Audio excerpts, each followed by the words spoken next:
Ladies and gentlemen, make some noise for your back-to-back Challengers champions. Nobody cut him down. Everyone finds three. Henry, who gets the good timing over by the bar. He's able to find number 3.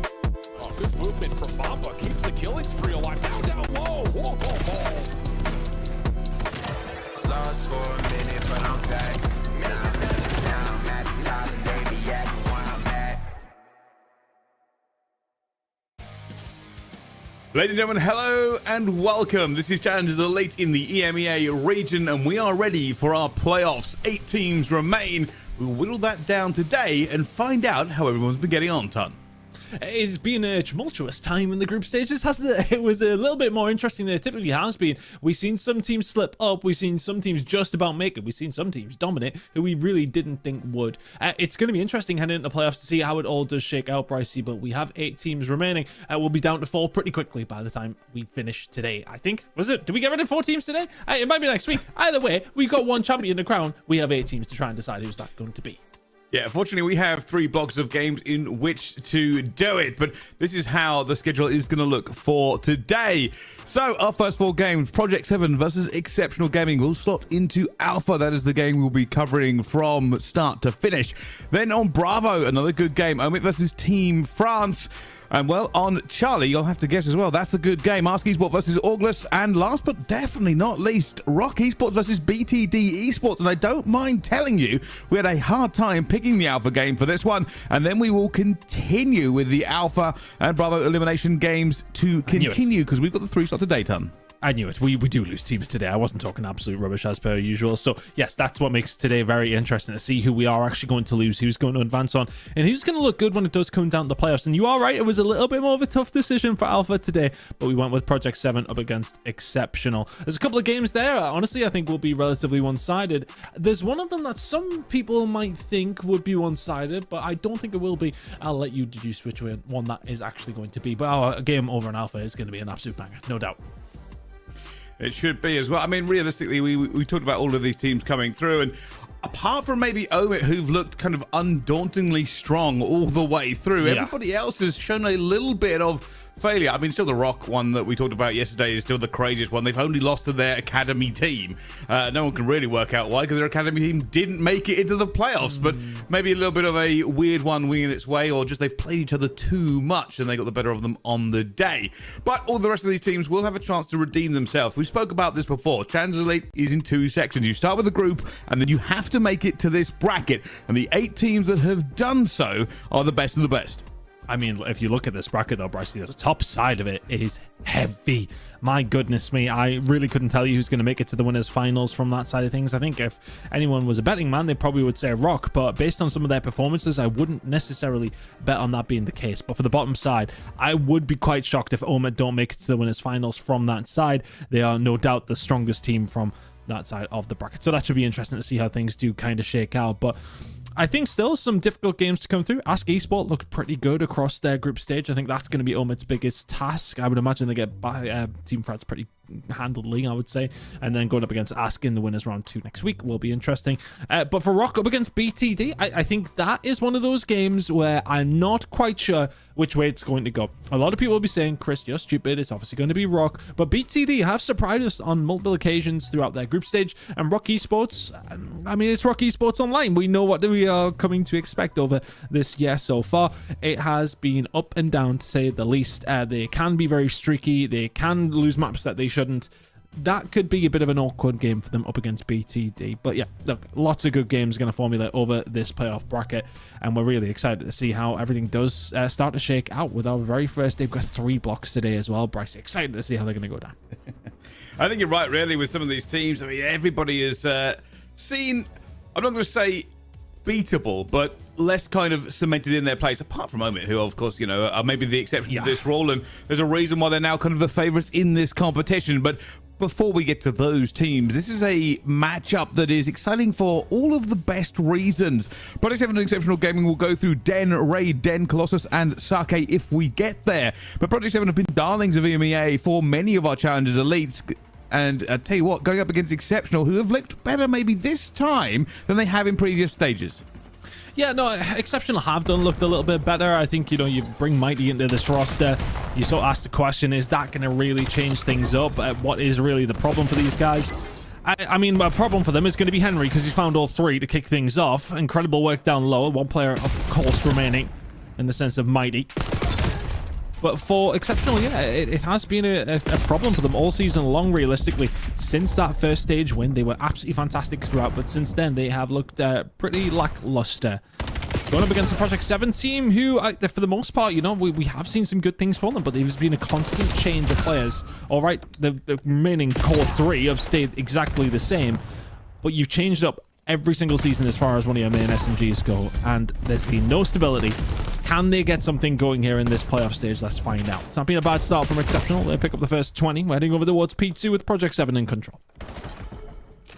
Well, this is going to be a bit of a showdown. And, you know, I kind of want to get back into the conversation about these two squads, because it's an interesting one for us whenever we talk about Project 7. You know, if you go back, just a month and a half, we were saying, hey, this team has looked better than ever. This is a team we're all expecting. We've spoken about the roster changes that's come through. It's almost kind of the opposite on the other side of it. This Exceptional team has, in my opinion, kind of always underperformed where we think they should be. Right, this is a team that we kind of expect to be really challenging for that top slot over and over again. And as of yet, haven't shown they can mix it up with the very best in the EMEA consistently. Struggling to mix it up with Project 7 inside of the point. Henry's had a really nice start, and for him coming into this roster, it was always going to be difficult. You're replacing Real, who, of course, has kind of made his way back up to the top level. Is that no surprise to us? Absolutely not. For him filling those boots, it was always going to be a little bit difficult. F-Dot trying to fill his boots with kills, as he only had one throughout the first two hills. Managed to pick up two on the rotation. So rotations are belonging to Project 7 so far. For Exceptional, they have not done too badly, to be honest with you, fighting through. Can they keep it going? Not quite. Brezzy and Cobra will find a couple of kills over towards this backside. Pinch is going to start developing here as well. Lucifer in a really bad spot, but Mythic's finding one. Mighty helping him out on the other side of things as well. It's looking like a good start to P3 for P7. Yeah, that's just an incredibly lucky team kill. They managed to get there in the end because it did take off a bit of the pressure, but still a pinch coming in from both sides. They're going to try and hold this one away as Henry gets shot in the back here. Almost shoots his teammate. More reinforcements flooding through here, and yet somehow it does look as if they get away with the trades here, Project 7. A bit chaotic for them, and they certainly won't be happy with how that could have gone. But now the question does remain, can you rotate to P4 through Exceptional? Lucifer trying to stay alive inside of the point and doing well. 15 seconds remaining. Looking like it is going to go P7's way. Spawn out momentarily here for Exceptional as well. Henry round the back, not going to be able to get anything done. Big gunfight had to be won there by Brezzy. Pinstripe kill feed across the board. Going to work out in the end for Exceptional. They've got the rotation over towards P4, but again, still with a slight spawn out for one of the players at least anyway. Brezzy's on his way over. Project 7 do have the numbers to try and break this. Got to get in. Right moments, right timing. Bit of a trade going down. Nobody really secure for it as well. Linz will find one and get out of there. This is wonderful timing from him. A reach out, and it's two for Linz. Holds the back down for them. And now with a parallel spawn coming in, they're not as secure as they would like to be. Always making it a little bit more interesting, doesn't it? Project 7, though, trying to find a way through the back. Kills being traded across the board. Exceptional, doing a wonderful job. Finding everything that they possibly need to. Spawns over towards the backside, and it felt like they needed a good hold somewhere. And is this going to be it? Not if F-Dot finds two kills like that, though. Cobra and Mighty can combine as well, though. They will find all four together. Mighty for 3. Cobra helps them along the way. That's a wonderful hold from Exceptional. Off the back of what had been a pretty mediocre rotation. 4 seconds remaining. We'll get the majority of that. It's about a 10-point game by the time we head back over towards P1. Oh my god, Cobra! There's no right to find the third. Lucifer gets taken down, control for Exceptional, and a lead alongside of it. Well, that was a great three-piece. It wasn't the cleanest it could be, but he was just shooting at everything that was put onto his screen, and now they're looking to try and take the lead away. Cobra onto his 5th. Looking for that 6th here, and they know who the players are going to be. Linz takes care of F-Dot, and Cobra gets chowed, but Mythics, even with the advantage in that gunfight, ends up going down. And now you can see they're still alive. They are punching them back away from this, and an unfortunate nade will stop Cobra dead. Good time, though, for Exceptional. Irrelevant of what happens after it. You take that all day long. 20 seconds still to play for. They must have found themselves at least that first 30. Barely being a breakthrough from Project 7, who are just fighting tooth and nail to keep a hold of these spawns over towards the backside of P2, and those 3 kills on transition will absolutely help that. But the lead that they had heading into this second rotation has been blown out of the water. They're now finding themselves 40 seconds or so behind. Not in a bad position to defend this, though. A couple of players making some sort of inroad over towards P2. Spawns should still be here for P7, but a lot of pressure coming in almost immediately. After going to have to manage to deal with this, and does so. Can he find Mighty as well? Doesn't need it. P7 on the way. They've got the spawns here. Brycey Exceptional over the rooftops. That's kind of the case of do not take that fight. You do not need to. And wonderfully done then. They still have the advantage to have the spawns. They are bumping each other through the back spawn, which they will have just lost as well. With Mythic spawning up, they are going to know they have to start backtracking. But F-Dot needs to make that fight. Does so for his 6th. But he's got 8 health in the dream. His reinforcements are going to take a few seconds to get there, as this hill will be taken away from them unless they find everything they can. Mythic's with 2, and it's back on the shoe of Project 7. And that's the kind of moment that you needed. It's all very well finding these rotations. It's all very well keeping hold of spawns. You need to execute when the pressure is on.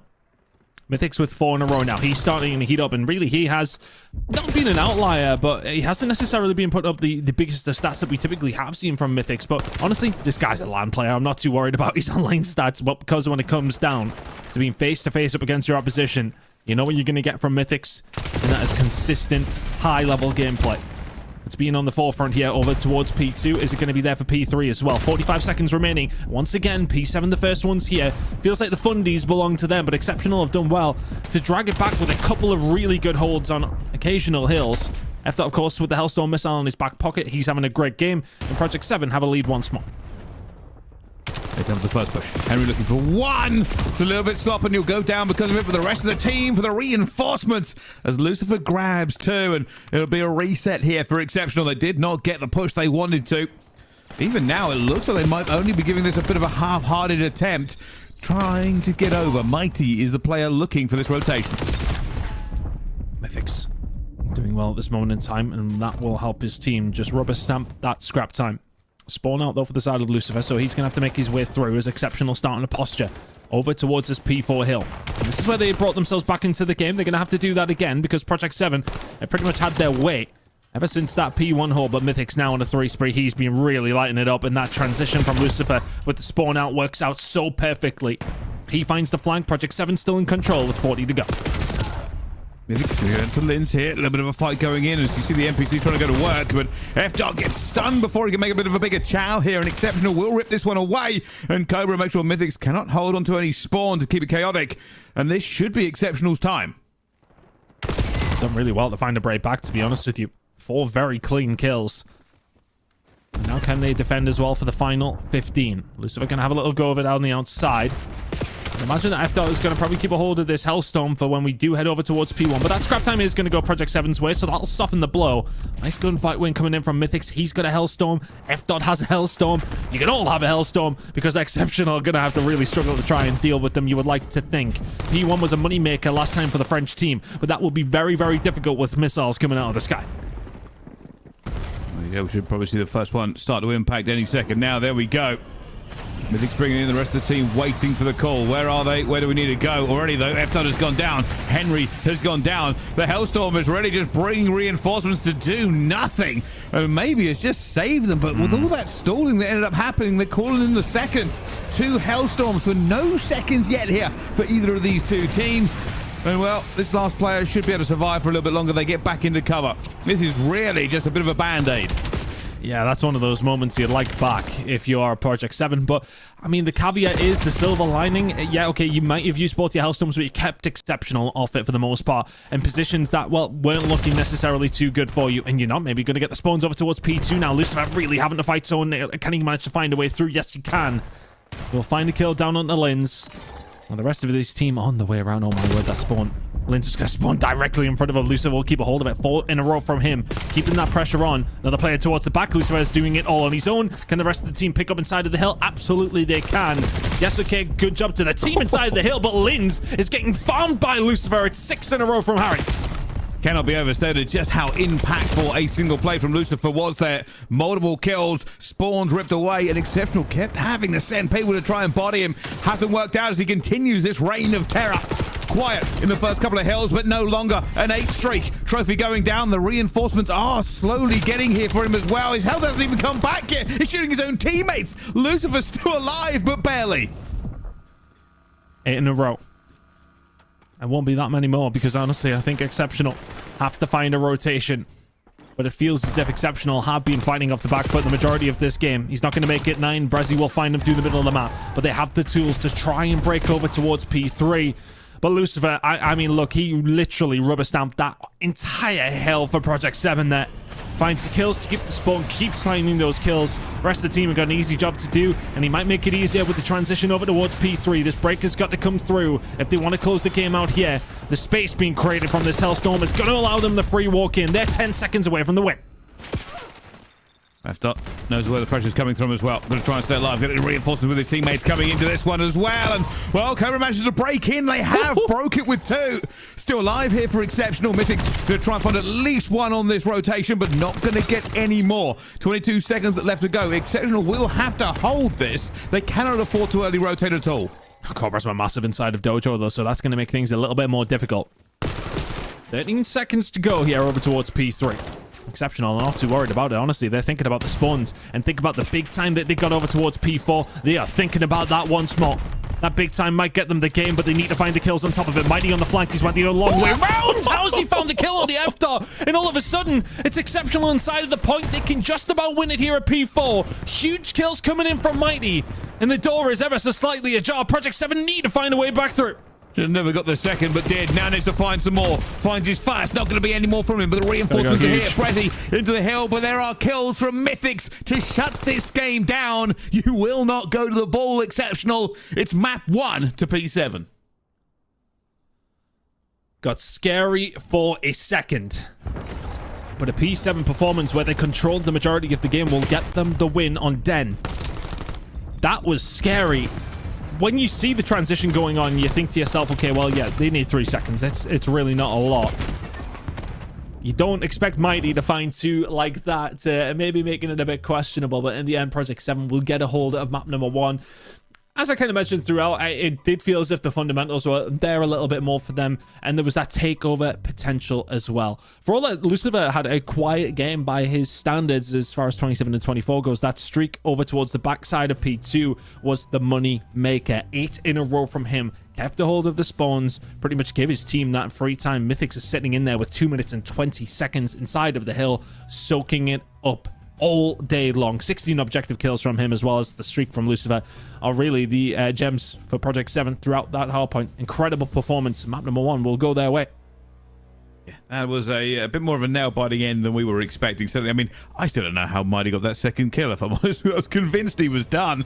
But never mind, it doesn't end in the way they would have wanted to. And now we go into Raid, Search, and Destroy with what was a very good opener from Exceptional, but a better game overall from Project 7, including wonderful plays from Lucifer to take the spawns for P2. But while we wait for this map to load up, we are going to head over to a Bravo stream, I believe, for Team France versus OMiT.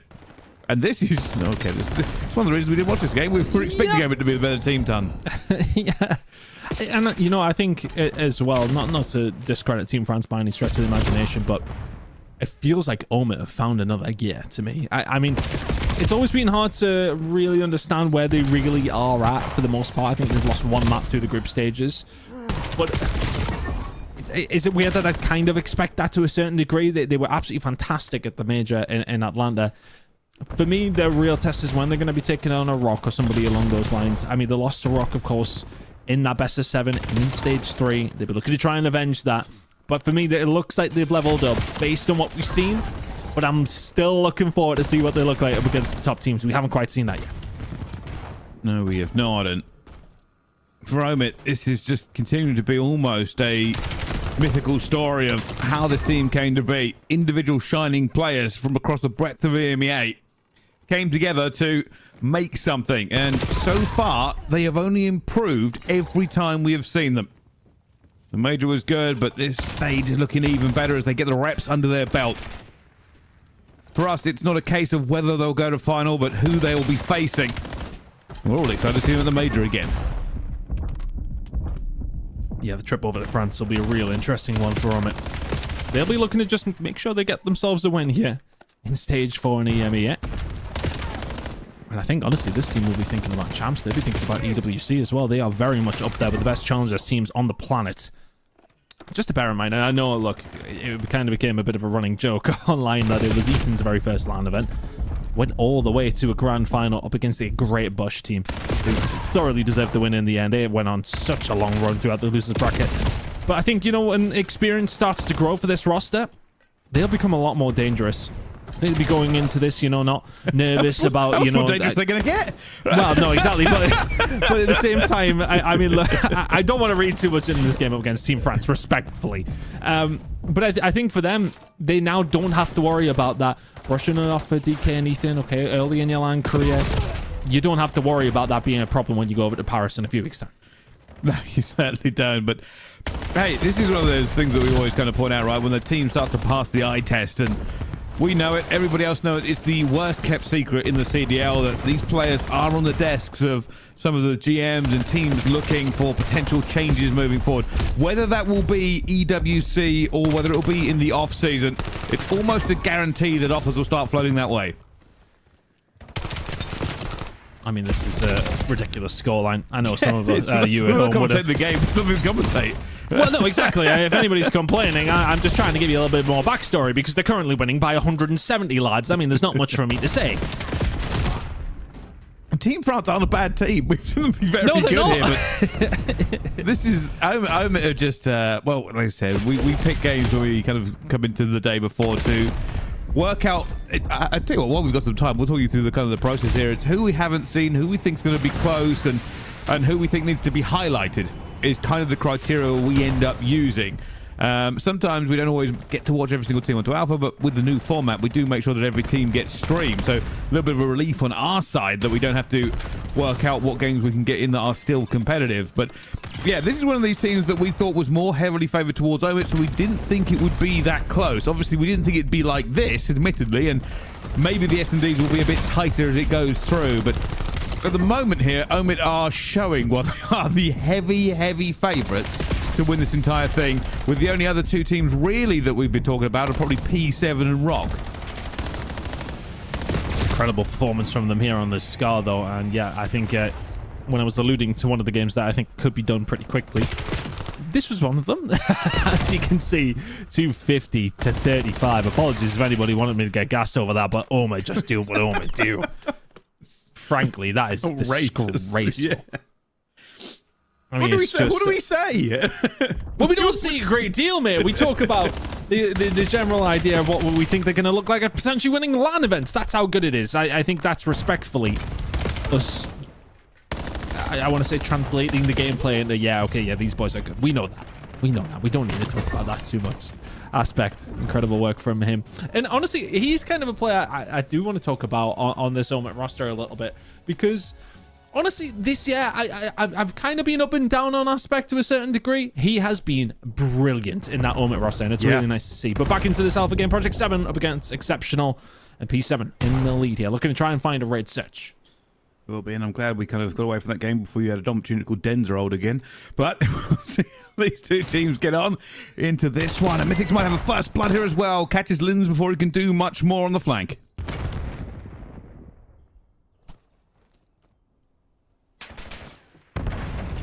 F-Dot is obviously going to be influential. With the sniper in hand here up against Exceptional. Exceptional don't have bad snipers on their side of things, though. You're likely to see Mighty more than anything. With it in hand. F-Dot tagged up. Cobra now released. Finds his way forward. Henrik dead to rights. Lucifer dead to rights. And F-Dot all dead to rights from Cobra.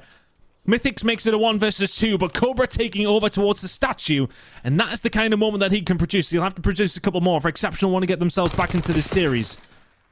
But Mythics now in the middle of a 1 versus 3. This 1v2 needed with 25 to go. Difficult position. Breaking into here as a solo player is almost a nightmare here, but that is outrageous in terms of how it is twisted around. You had control. You got the first blood. And yet somehow Cobra threads a needle through the net that you've thrown out, finds the perfect position on the heady, and cuts down 3.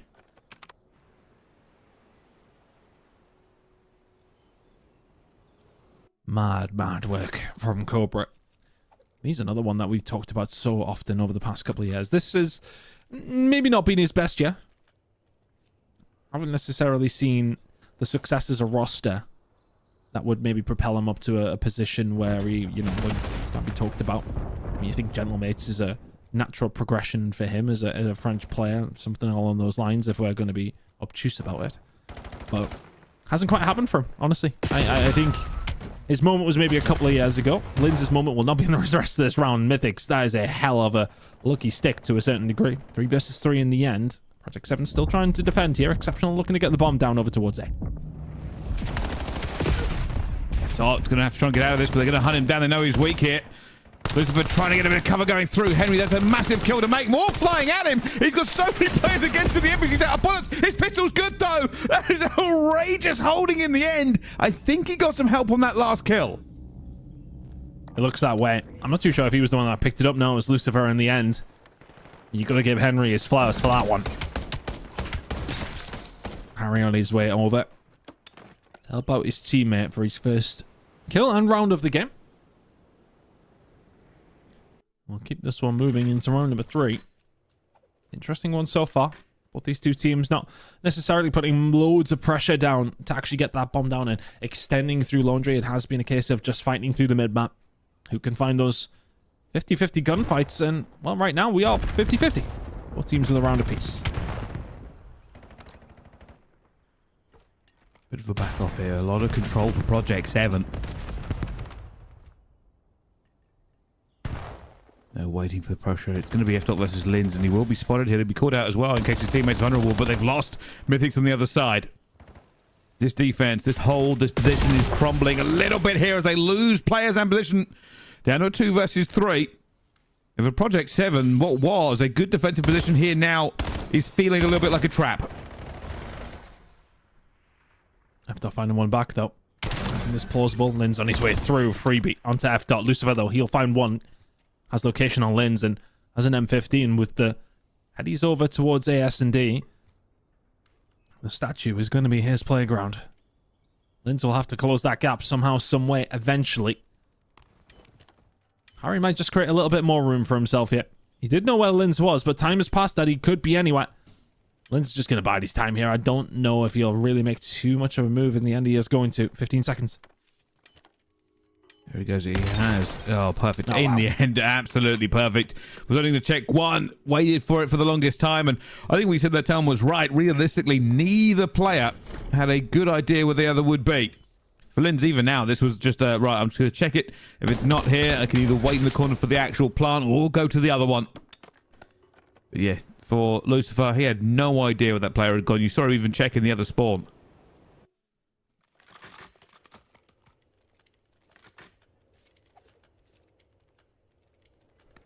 Good work from Linz. Close 1v1. And these rounds have been pretty contested, haven't they? It hasn't necessarily been too much of a whitewash on a couple of occasions. And it has been quite a tentative search and destroy from a defensive POV, but there's a little more an aggressive stance coming out from Mythics on the side of P7. Brezzy would have gained that information, though. Mythics may well have just fallen in the trap, and he has done. Brezzy was waiting. The stun check comes out, doesn't really land. F-Dot. He'll find one back at the lanes, but the pressure's going to come in. Coverage flies at him. And he found a second here in towards Kitchen. Not quite. 3v2 in the favor of Exceptional. Cobra with his NPC is looking so deadly. Henry, this will probably end up being a bit of a shoulder here, just to check for information. Cobra's waiting to see for it, but no, full chow out the side here. Cobra knows the 2 against him now. Wants to try at least find one. Gonna win that gunfight, though. Down to a 2 versus 2. Bomb is going to be down. Advantage here to Exceptional. And they back off for what is the power position on this map.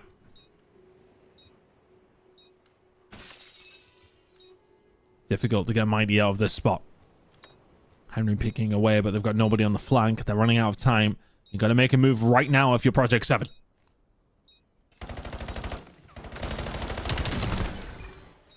Oh, Lucifer managed to take down Mighty. So now Brezzy is going to back on down, but the time is just not on their side, and neither is the gunfight. Exceptional find it. Starting to get a little bit more breathing room now. 3-1.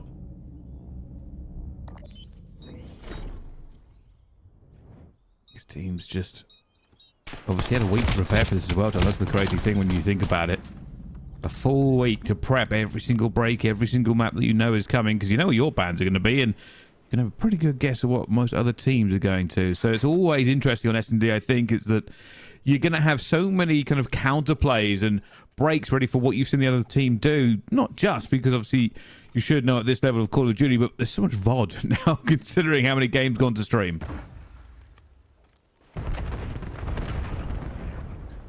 6-7 getting aggressive over towards this A side now. And he's going to be back down just a little bit. And aggression through the middle of the map this time from Mythics once more. He's got some backup in Henry. These fights have not necessarily been going their way, and this one's not going to go Henry's, but Mythics step, maybe pick up the pieces. He can find one, he can find two. The third on the cards. Mythics for absolutely everything through the middle of the map. And all of a sudden, Presley's looking around like, where the hell are my teammates? P7, get one back off the back of Mythics. Incredible work from him. This is really becoming who can put up the best highlight of the map, because it keeps happening. Players just going above and beyond, trying to be the best they could possibly be in what is looking again like a potential tight map between these two. We will see just how these two continue to try and adapt. I think it's going down there. He would have liked to have stayed alive, not just for that 4th kill, but also to keep the hopes of a streak in his pocket, but not to be. It will be a big push from Project 7 on the defensive side. It's going to be exceptional. Taking A, and F dot has to back off. Oh, Henry not landing. F dot there to back it up, though. He just wanted to maybe get a little bit more control back, but Mythics is there. He's having a good series. Sitting at 7 and 5 now. And putting that pressure on the flank. So if you're exceptional, you're going to push out somewhere. And towards F dot might well be the open door that you think you can manage to maybe find a little bit of room in, but F dot is just back down once again. He has been back down repeatedly here. Oh, there's a little bit of a interesting game going on the other side of the map. I think they managed to get away with this bomb, though. But Project 7, after getting the first blood, have really bunkered up in their own spot. Mythics, bit of a shoulder towards Mythic, and know he's here as well, and he's going to get caught before he can do any more. However, Lucifer slipped the net. They're chasing him as well. He can't get away. Knife's going to be out, and he gets caught at the same time. It is now a numerical advantage to exceptional. And they've done extremely well from the position that they were in to even get themselves an opportunity over towards B. Big gunfight win from Henry, though. He'll take down Cobra 2v2. Got a bit of backup, but F dot only has a sniper in hand. That bomb's starting to go down. I don't think they're going to be able to stop it. So a 2v2. They're going to give up mid-map. Just push in one direction. Should be able to get rid of Mighty here. And that's going to be the objective. He gets away. You got bedroom control. Bomb is planted for it. Smoke is down. We go for it. Dart trying to use the pistol to get that one done as well. They have the DJs. They're not close enough. They've not got onto it. Lindsay's going to actually back off here as it gets defused. He used the opportunity and the smoke to get it done. Project 7 tie this S&D up. And that's one of those moments. It's a bit of a Hail Mary, to be honest. Plant must have been from the other side because they presumed that the pressure was going to come in from mid-map if you're exceptional. So the bomb was planted, not necessarily for someone up towards top bedroom to defend. At least it seemed that way anyway, as Project 7 swooped on in. Smoke goes down, bomb gets defused. Very classic Call of Duty, that one. Well, this is certainly shaping up, and this is what I was expecting. Teams having to really adapt and work this out here. It's going to be exceptional that do take control over towards A. We might go for a fast plant here, but double nade in maybe. That one player, as Mighty does take an awful lot of damage. Mythics will get it as well, but Linz gets through the steps here with a teammate. Goes down to a 3 versus 3. Mythics is now getting into a better position. They've got Lucifer on the hook here, but what they don't have is confidence in controlling those stairs.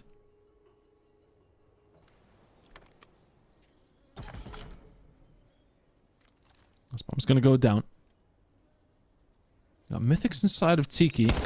Big gunfight going to go on the flank, though. Lucifer expecting maybe a little bit more pressure. Cobra wants nothing to do with it, and they didn't expect Mythics to get aggressive.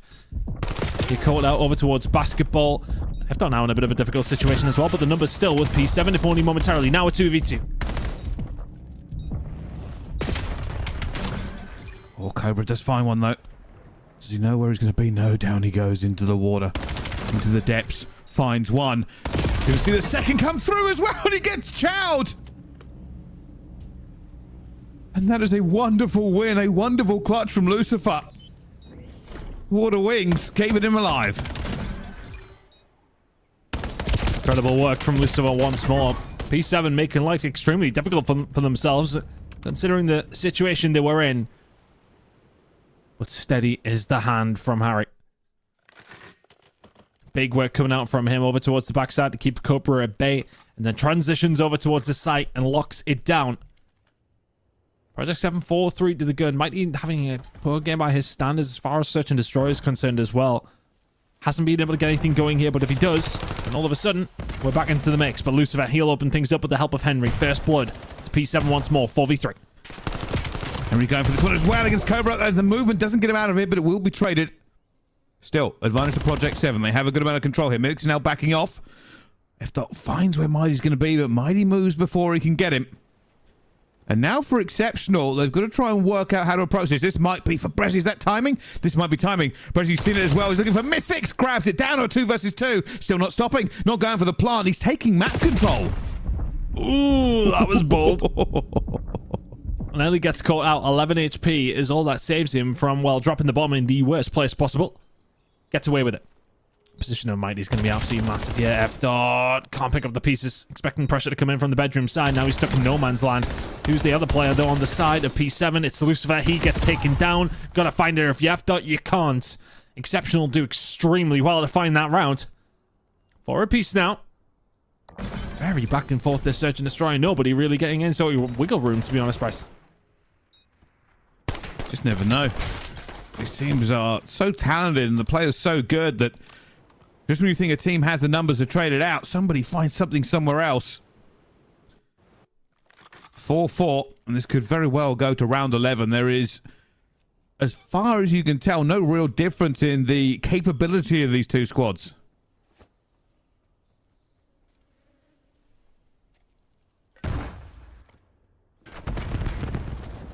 Head over towards A now for P7. Stunner from Cobra. I don't think got any information. Lucifer challenging that all day long. Lynn's happy to have a go. F-Dot though gets involved. And Lynn's lingers too long. Henry's got extremely aggressive. He's got a teammate alongside of him here as well. You would expect at least a trade to come out of this. In the favor of P7, but Exceptional do back down with a 4v3 bomb down. Difficult one for Exceptional to get back, especially without Brezzy. Cobra finds one through though. Can he find his second? Mythic's trying to defend, but Lucifer is there to pick up the pieces. That's a nice round from P7. Brilliant execution. Honestly, it happened just so fast in the end. Once they get that bomb down, get that first blood, it was curtains. It was way more confident than the last time they did this. You remember like 4 rounds or 5 rounds ago, they tried to take control of the laundry side and ended up getting picked apart. But again, the main man on this roster who's continued to impress, Lucifer, 11-5 here in the S&D. And we've said this before, it's kind of like banging on the drum that we've been going on for a while. One of the big criticisms of maybe stage 1 and 2 was inconsistency. The best thing he's got from now is he's consistently topping these scoreboards, topping these charts, and making the kills that this team needs. Comes an aggressive push, though. They're going for it. Henry's already got stun check. Mythic's out towards the back. Should be able to find one. Now trying to stay alive and does so. Numbers again here for Project 7. Felt like the first bloods have really been in their favor. I look forward to the scoreboard telling me otherwise. But irrelevant of that, it's just felt like P7 have had the onus in a couple of rounds. Exceptional have done extremely well to clutch up in a few of these positions in a few of these situations, and they've got another one that is doable right here. Bomb down over towards B. If I had to have any issue with Project 7 Search and Destroy so far is that they've been a little bit slow to get things moving. 25. This is no time. You've got to go. Like, all the time is burnt. This is almost impossible to win unless you literally just dive in and get the kills now. Have to go. Mythic just found one into the water here. Looking for them as well. The rest of the team now swinging into action. It's 14 seconds. You can't even afford to miss a gunfight, and they find them all. And they get it with 9 seconds to go. I mean, that is putting yourself under pressure, ton. They waited until the very last second to go. Oh, calculated, 14 seconds, they still were just having the gunfights. Calculated, I guess. Project 7. 2 to the good now. Up against Exceptional. That was, yeah, it got scary for a second because they all backed off from B and then just took an absolute age. I mean, Lucifer was waiting for any sort of kitchen control to kind of come through. keep an eye on this last rounders. We do see this first blood come through.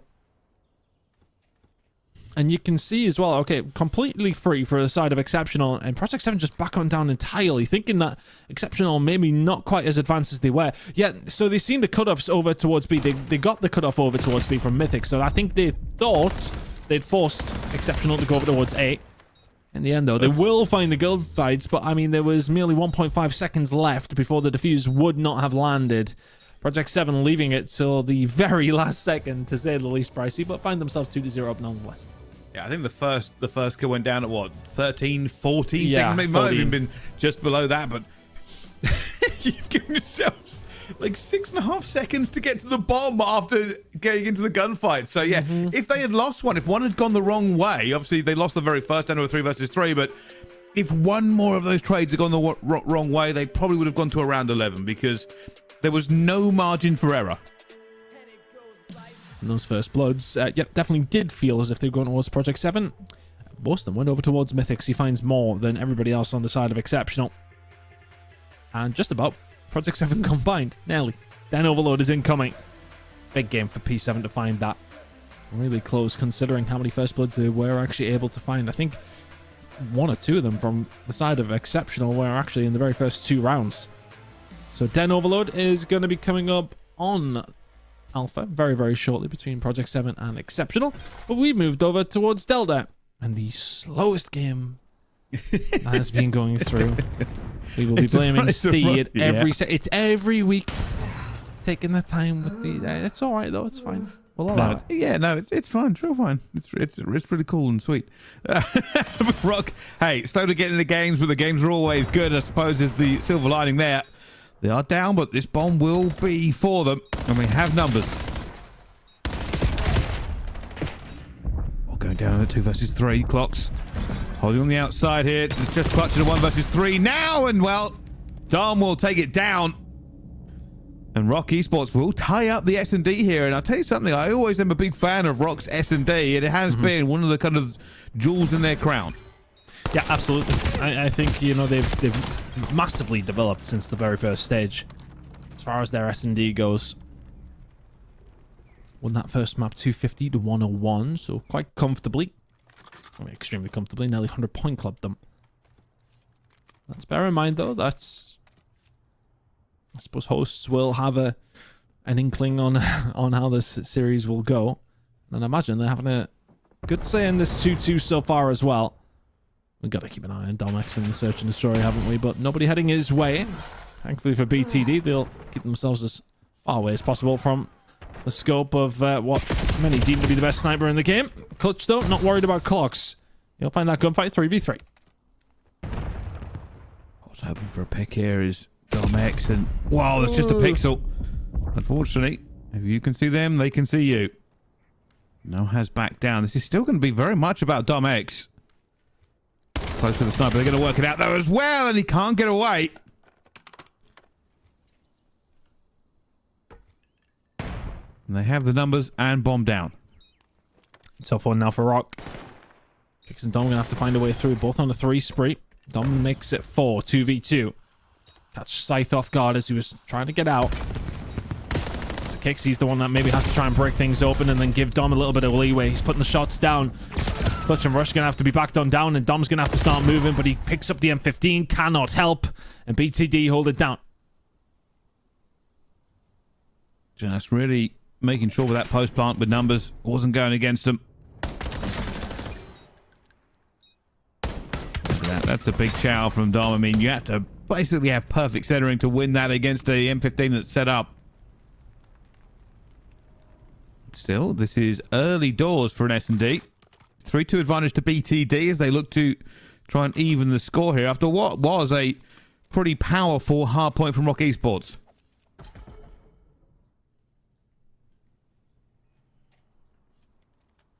Close search again, though. Domek's going to open things up. He's just a first blood machine so often in this game mode. Clock's yet to get going, but it might not matter here as the bomb's starting to go down over towards B. Plenty of time to maybe get this, but aggression from Clocks. Happy to take the gunfights in. Well, rightfully so. Now Clutch left in a 1 versus 4. Not a clean round. They'll get him eventually, though. Esports answer back very quickly.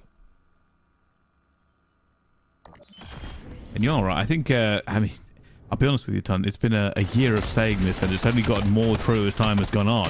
Domex, the sniper is a problem. Everybody in this region knows it, and when I went to the Pro-Am, everybody else knew it as well. They were very surprised by how well it still translated into high-level CDL gameplay. And every team has to play against it. It has been told to us by players from the Elite. They know in this game mode, there is a bit of an extra factor on it. That's not saying that other teams don't have good snipers, but I think Domex is the best in Challenge Elite at the moment. I put myself on line and said I think he's the best full stop, but I suppose we'll never know. Well, you say that, but PWC isn't a million miles away. Misses that one, though. Kicks has already gone down as well. Clock's not in a great position. Health slowly going away. 21 health. Regen. Allow him to get out. Clutch is waiting for him. Scythe, though. Oh, round the back. They're all looking toward the front. Turned a little bit too late. Oh, there's the second. Will he find the third? Fox. No, there's two on the other side, but it's not enough. Nicely done once again, though. BTD. That big flank comes through.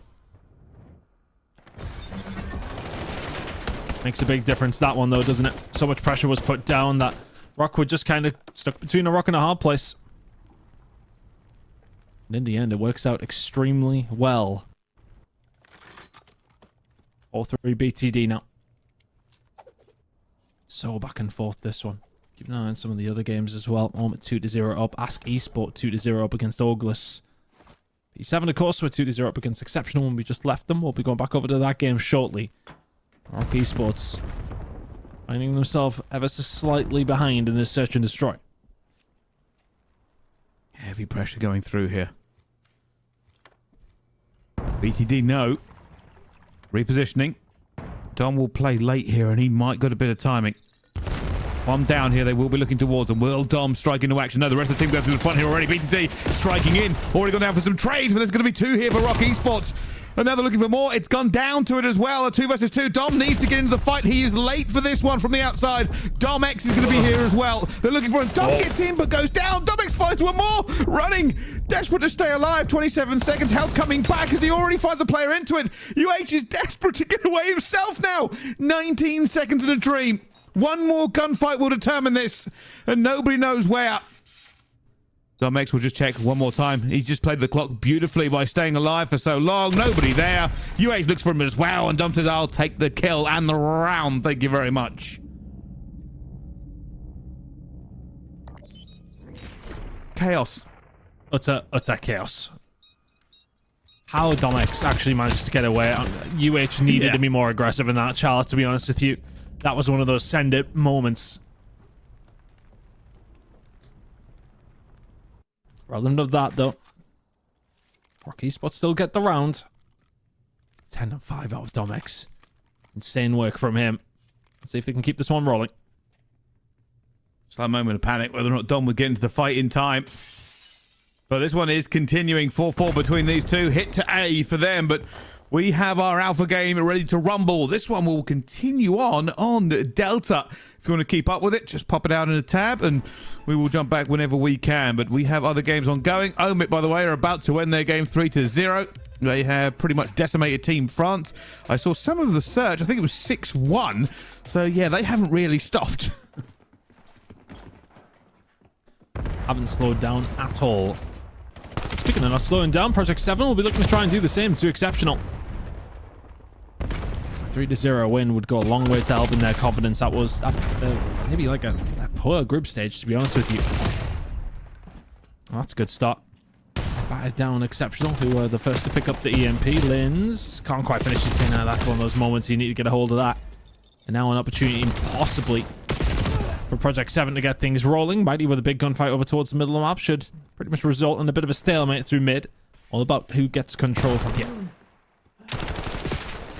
Henry trying to look for a little bit of a gap to help his team get through. Not going to be. This might be a switch, actually. Can he get there in time? Brezzy doesn't catch it. Sees the tail end. We're now trying to stop it. At the same time, F-Dot goes for the hero plate. Obviously, does not walk out here. And Well, there's now going to be a bit of a switch going through. Lucifer will be cut down before he can do any more damage, but that EMP is still in spawn.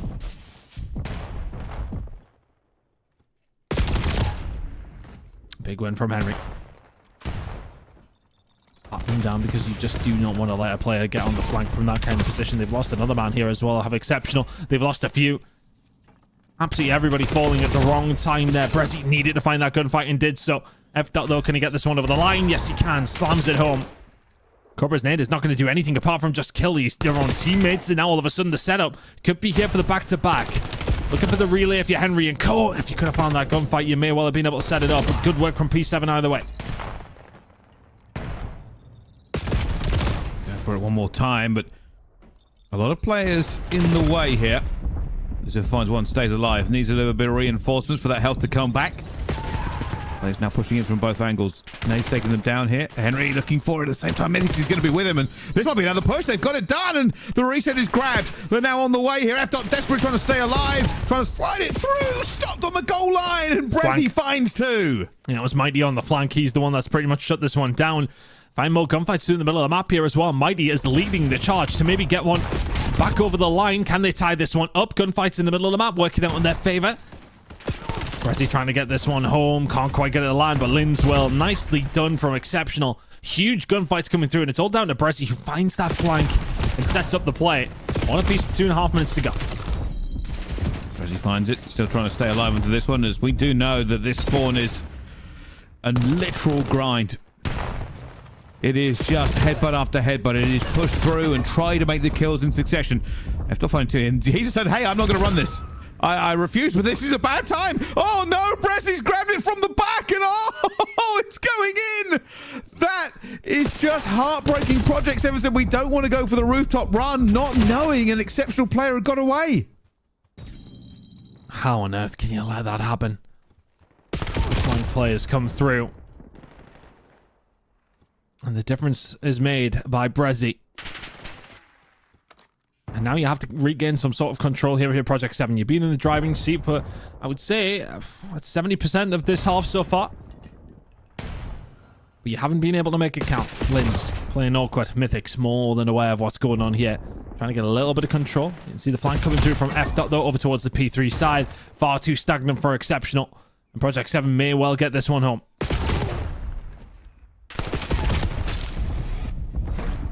We go, a bit of a push now.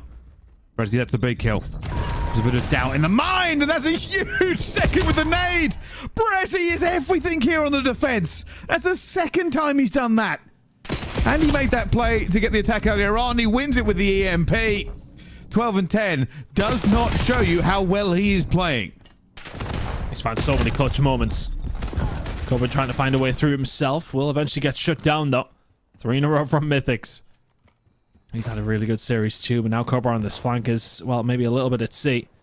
He is going to find his way here, though. Mythics is more than aware. What's going on? Finds the gunfight as well. And all of a sudden, is this now going to start falling apart because Henry's flanking from the other side? Can he manage to find it? Brezzy is going to be there. He wants to keep the pressure on. Oh. And he cannot do so. Big win coming in from Brezzy once more.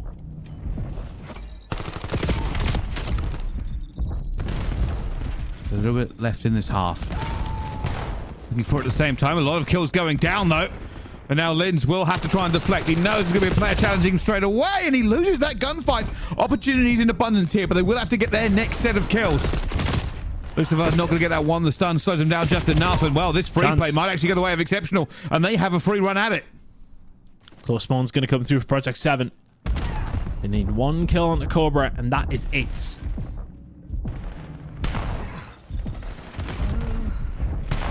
Ooh. Extremely weak boy. Yeah, there's the flank. That's just pretty much going to kill that one off. Nicely done from Exceptional. They find themselves in the lead.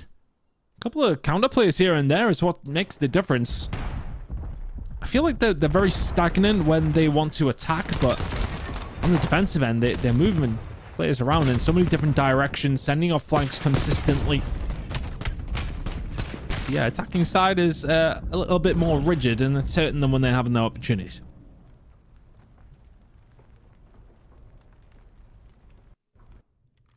Let's see. I mean, the difference between these two teams, really, I mean, is one insane play from Bresley. Well, I said that 3 insane plays from Bresley, if we're being honest, but the attacking play is what I'm talking about.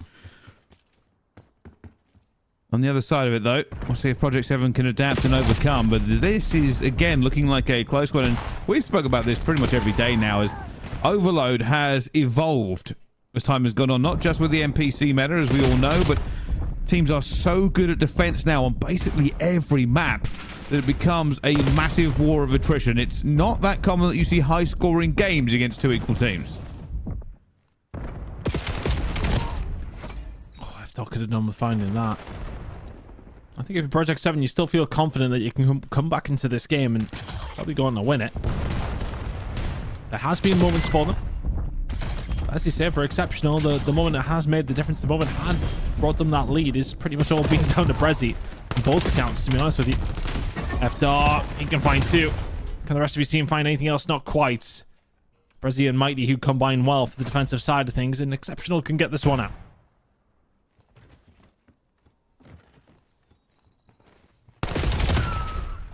Cobra trying to make this one.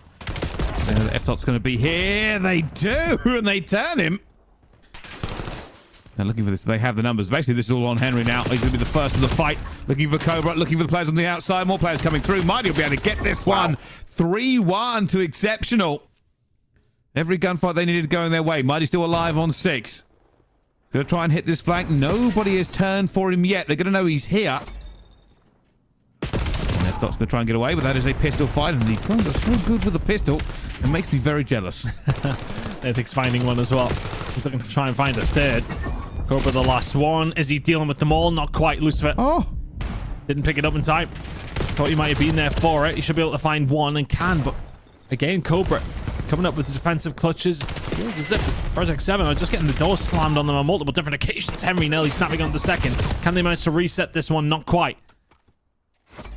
Opportunity maybe to wrap this over towards the rooftops. We're still going to be so careful. A lot of players here from Project 7 not going to be able to find anything. Big kill coming through from Mighty. Just about shut down and slowed down here. Exceptional probably won't get much further, but done well to defend here, Bryce. This is looking worse as time does go on, though. Project 7 cannot break this deadlock. I think he's checking his angles. Is this going to be a double bluff? Are they going to try and go back? They are, but they've lost it. They're burning a ton of time to try and make this play happen, and F-Dot drops it. And now they're in trouble time. Now they're in a lot of trouble as more kills flood through. They are not finding the slaying they need as more players pile in. And there is going to be another potential goal line stop, but it won't happen this time. 4-1 Exceptional. And that should be this map over the line for Exceptional to extend us to a map number 4.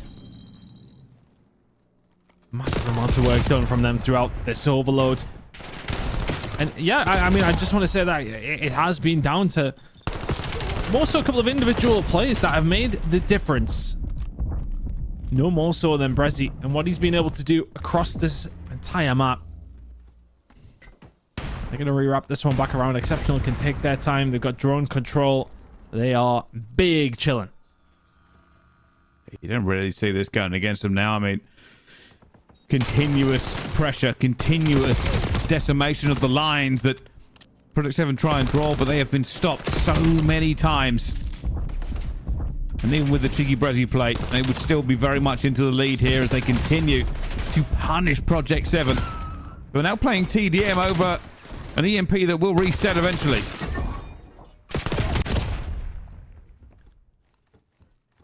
$55 seconds, just not enough time. You have to find something in the next 10. Henry would have to go absolutely crazy. And the reset will come through. Oh, man. I mean, that was maybe the opportunity. That might be that. Couple of kills now found. Resi and Cole combining well. And honestly, it's been an impressive performance in this overload. And I really hope to get back into this series because, for the most part, it has been relatively comfortable for the side of Project 7. The Search and Destroy kit was tight-ish, but the hard point certainly wasn't. Project 7 looking to try and get this one over the line, but it's not going to happen in the overload. Cobra looking to just continue to pad some stats. Because This has been over for a while. And, you know, looks fantastic. Has another kill there. I mean, 18 and 24, but there is very little to say about that game other than Exceptional were better. Brezzy was better. They had more control. Their pushes worked, and P7's did not. And just a couple of moments here and there, though. I think Overload can come down to players finding moments, and Brezzy was able to find multiple flank players coming through, steals to get themselves a point on the board early doors in that first half. Makes the difference in the Overload. Really good job from Brezzy specifically, but from Exceptional overall, who will get that one over the line. But 24 non-traded, 6 carrier kills. Makes the difference, doesn't it? Players like Brezzy in those moments, 34 and 26, will get one over the line. And are they now within a little bit of a touching distance within this series now, Bryce? We've got map number 4 coming up, and it is very much on the cards for the comeback. Oh, more than just on the cards. I mean, realistically, we've said going into this game, we've seen flashes of brilliance from Exceptional. I think they are the strongest they have been in Challengers League this entire year. And for Project 7, I'm not going to say they're the weakest they've been, but they are not as dominant as they were last stage. So the game is still very much afoot, and we will find out who wants it more. I'm not going to be far away from map number 4. Look at some of the other series. OMiT closed theirs out 3-0. Rock losing map number 2 up against BTD. That's one apiece now. Ask Esports done. OMiT done. And I suppose these are the 2 games we thought would be closer by rights. And they have been so far. Let's see if it's going to continue this way. For this series in particular, Colossus going to be coming up. Are your SMGs going to be able to go to work? That's going to be the question before a Sake Search and Destroy may well decide everything here in round 1 of playoffs. We are still a full map of Colossus away from potentially seeing that Sake, Brycey. I don't think we see it. Okay. I think Project 7 will be feeling very confident hanging in this. Mythic's been playing so well throughout this series. I think they close out here in full. I'm not going to disagree with you. But while we are waiting for this one to load here, I just kind of went back and saw how the games with OMiT and Team France went. It was pretty much the same as map 1 that we saw, if I'm honest, Ton. Yep. 6-0 on the S&D, 8-1 on the Overload. That is one of the most just devastating performances we have seen in playoffs all year. I didn't even think that was like plausible at this stage of the tournament. Yeah, literally as one-sided as it gets. But it's plausible when OMiT are in the conversation. Let's see how they're going to be doing in the next couple of rounds. I'd like to think they've pretty much got a bit of a free run. I mean, look, they're going to be going up against Ask next, and Ask have surprised us throughout this group stage at least. So we'll be seeing how things are going to be going there. But we're going over towards Delta whilst we wait on this alpha game. Kicking off map number 4 on Delta. BTD 3-0 up against Rock Esports here on the Overload, which can only mean a map 5 is probably beckoning. Yeah, more than likely. And just to kind of hammer home how ridiculous that game was, by the way, 36 points was all that France scored over 3 game modes. 36. That's it. Including the hard point, including the Overload, including the S&D. That's, like I said, that is just unbelievable at this stage of the game. So, again, OMiT, got to be the favourites to win this so far, but we'll see how it goes on when they play other teams, as they are setting records so far into this one. But BTD, this has been a team that's been actually really quite impressive, I think. It wasn't the greatest of starts for some of their games that they've gone through here, but they've always been a team that you expect to fight back, and fight back they are. That is a ridiculous Overload, a game mode that Rock Esports have struggled in. It's been a topsy-turvy year for Overload for them, haven't they? It feels like they either blow a team out of the water or really struggle. I mean, SMGs are just having a torrid time, aren't they? Clocks and Dom, well, 5 kills between you over a round and a bit. Doesn't necessarily speak volumes about how good those players are, but I think the jury is still very much out on Clocks, I would say, for this Rock Esports team. I'm going to be curious to see how he does perform overall in this playoff side of things. This is a good chance and should be a chance to get one over the line. Maybe make this one be obtainable, but 4-1 down. Still a lot of work to be done, and Clocks needs to step it up here.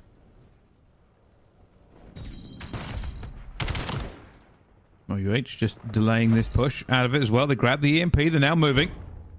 Domex finds a couple of kills as backed up by Dom. UH still staying alive here. They are looking for him desperately. They know he's around. Three makes a couple of kills. Unfortunately, looked the wrong direction. Still managed to stay alive, and they're going to ignore him. Continue on. And now both teams really just trying to find a bit of a gap into this one. As you do know, with the gridlock overload, every time it respawns dead center. They may well have an opportunity here through Huntsmen. You could have done with Dom winning that one, and now Clocks is going to get caught as well. Team's still really figuring this map out, aren't they?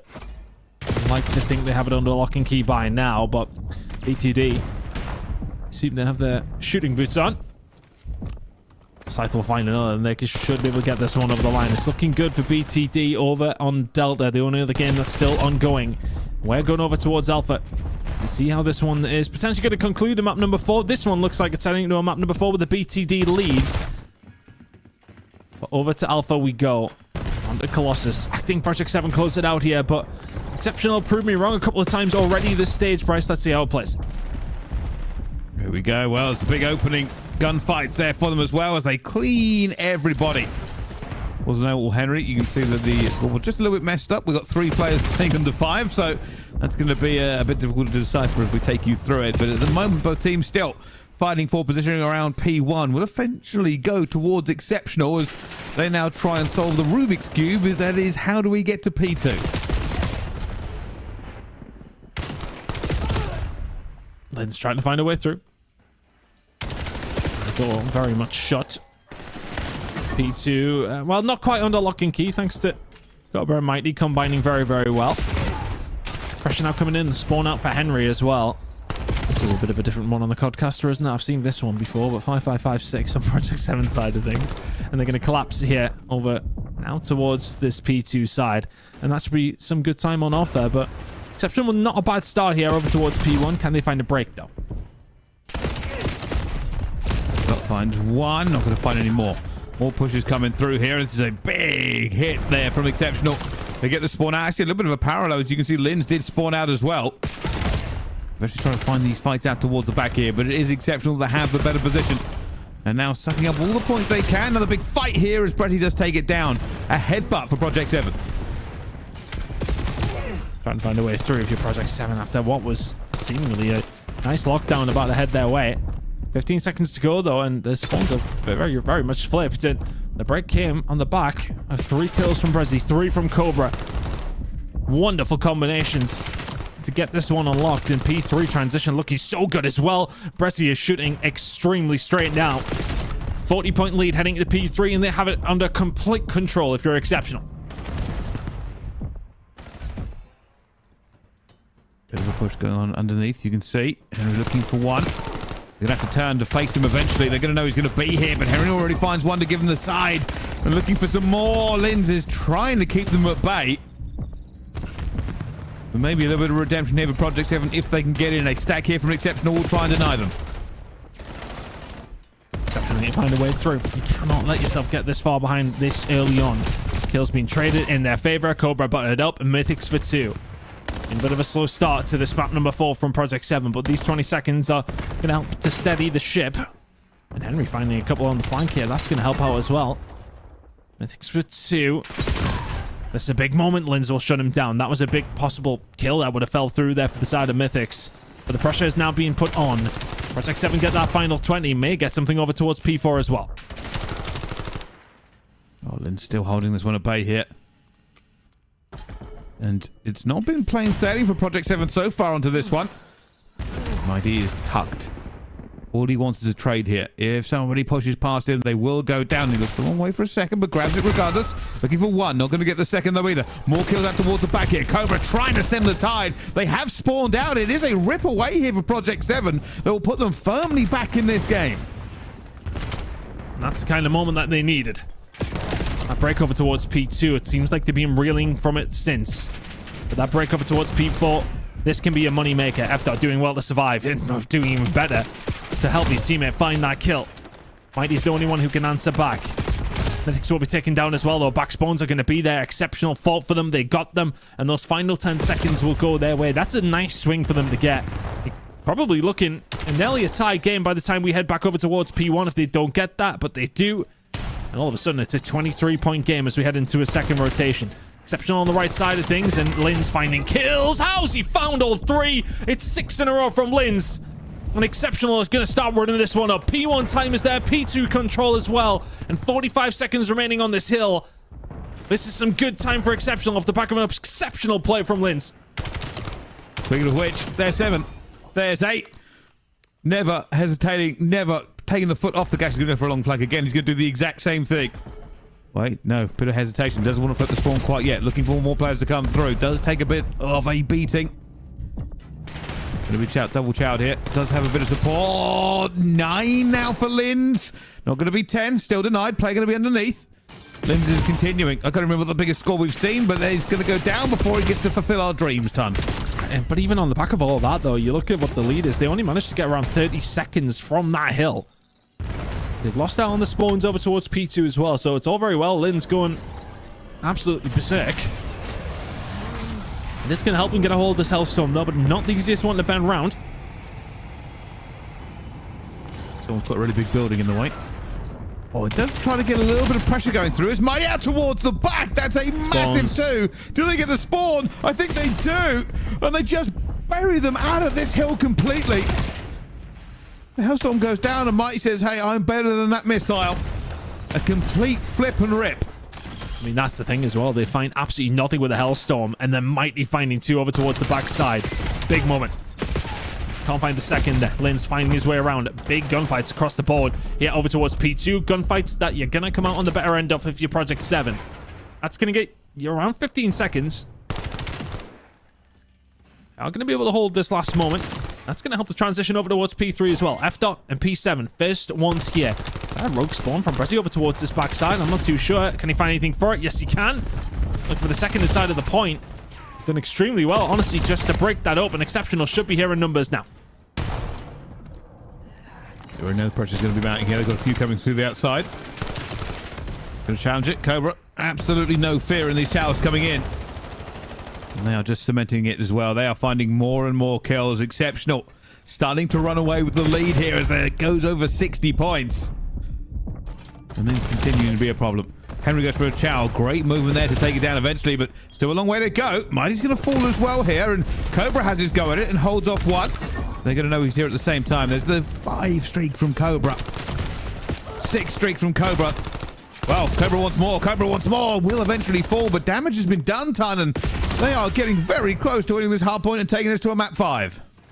They've done really well throughout the majority of this hard point. Just to be micey about it as well. That transition over towards P3 from Project 7 was looking so good, and then all of a sudden you get Brezzy finding as much value as he possibly can on the backside. That opens things up.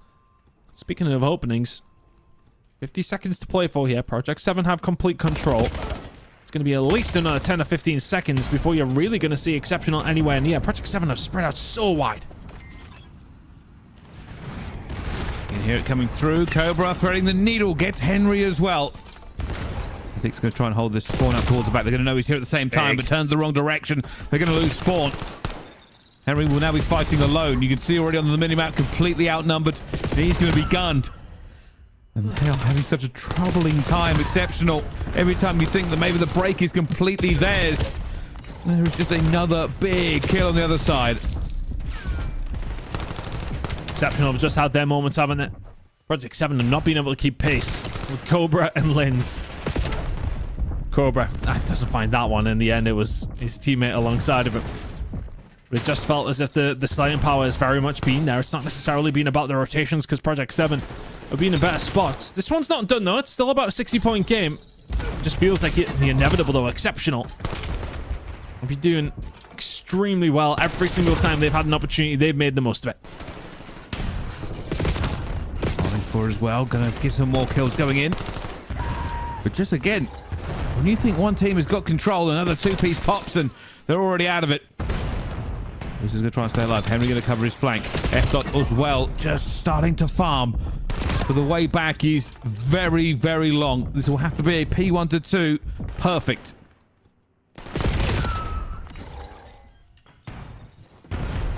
Still a 60-point game. Has to be a good P2 transition from Project 7. But they're trying to stop the bleeding over towards P1 on top of that.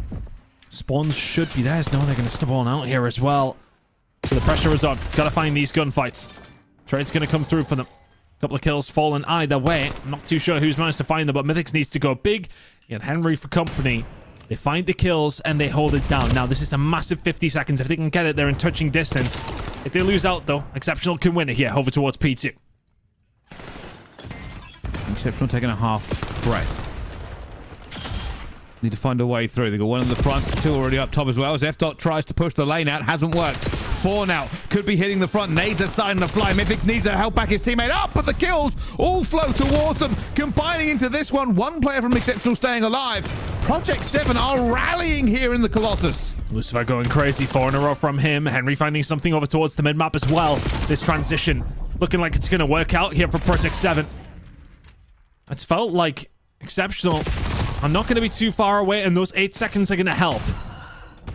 P3 is under their control for now. Linz and Cobra working well over towards New. They may well have lost out on the majority of time at P2, but P3 is looking good. They can very much close it out here. They are 25 seconds away. Cobra very, very weak. They go for the reach out to put some more bullets down. Will eventually fall. Players from Project 7 now looking for the players from Exceptional who have already been here, and they're going for the chow. They're taking every gunfight they can find. Henry on a 3 streak. This could slip the game towards them. But not only do they have to hold against the pressure from Exceptional, they will have to rotate to P4 for spawns they do not have. Big fight coming here. They're trying to find the breakthrough. Can't find the gunfights if you're Henry. It's Cobra for a couple. And with 25 seconds to go, it can still be done here for Exceptional. One more opportunity for Project 7 to try and find a break. You're 10 away if you're Exceptional. They've got a couple of kills going down here. That's Mighty with a massive one. Cobra getting some action in the kill feed, but it's Mighty who is the man at the moment. And they will send this to a map 5 here in our game. It was a valiant fight back from Project 7, but when you are that far behind, Hunt, valiant fight back is just a way to lose slower. Henry will get the plaudits for the best player, but ultimately not good enough. Just a couple of moments here and there where it felt as if Project 7 were finding a way back into it, and they nearly did, to be honest with you. There was a couple of occasions where, especially towards that latter side, if they can pick up a little bit more time over towards these P2s, it felt like they had the rotation over to them every single time. The third time was the only moment they actually managed to find a good amount of points. As soon as they got a hold of that, they started making the game a little bit more plausible, but in the end, it was a comfortable one for Exceptional, who send us to that map number 5. Previous Search and Destroy, it was extremely close. And Cobra has himself a hell of a game to drag them there. Sake is incoming. There's the side who walks through to the winners bracket semi-final between these two teams. Well, is the reverse sweep going to happen? We will find out. Before we do that, though, we're going on to Delta. They're in the middle of their map 4, and it's going to be Rocky Sports versus BTD. And surprise, surprise, it looks like Rocky Sports want to go to map 5. It's looking that way, isn't it?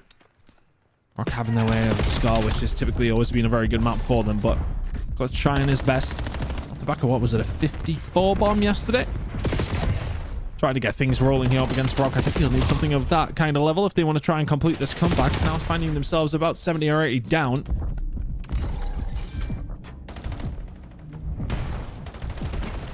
We're just trying to get a bit of positioning here, but they're not confident in some of these gunfights, you can see. This is where Rock Esports come to play, and I think you're right, Talon. I don't think I've seen Rock on Scar in a while because everyone kept banning it against them. So, letting it through in the veto process might cost BTD here. They go back and forth for this one, but it looks like BTD might be going for the Neslo, if I'm honest.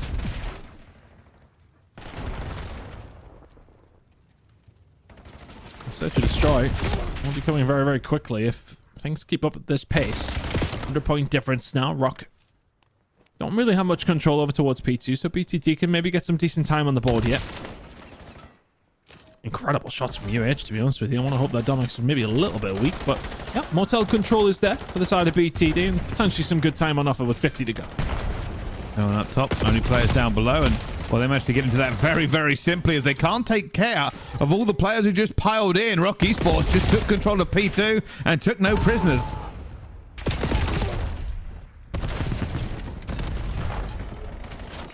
Still trying to find a way around. Yeah, no, it's still going. They've done well, actually, to get as much time as they have done. 30 seconds to go. Rock still can't find a break, Bryce. But Maxwell tries lucky. He's going to know that player's going to be close, and he gets caught by the nade that gets thrown. Have more going into it. Everybody just going through into the trades. Clocks doesn't really have an opportunity for this one. We will now start to see on the minimap players going over towards P3.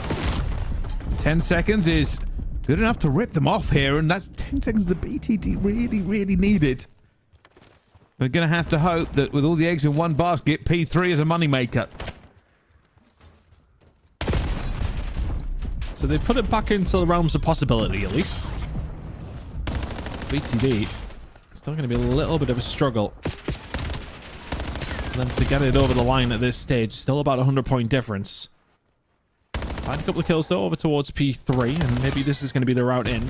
Still on the right side of things if they want to try and get a hold of this P4, which is coming up still in 35 seconds, but can't allow BTD just to have free reign. Good hold so far, and everybody from Rock is dead. There you go. All of a sudden, BTD putting themselves back into contention. 25 seconds. This is nearly a full 60 at P3. UH looking for it as well, but they're going over the top here. And for Rock Esports, all they're going to do is keep applying the pressure. And now they'll get that scrap time again. BTD are having to fight so hard just to get as many points as they can in any single one of these hills. Problem is, they are losing bit by bit every time we tick over to a new one. Rock Esports, though, just keeping them at arm's length.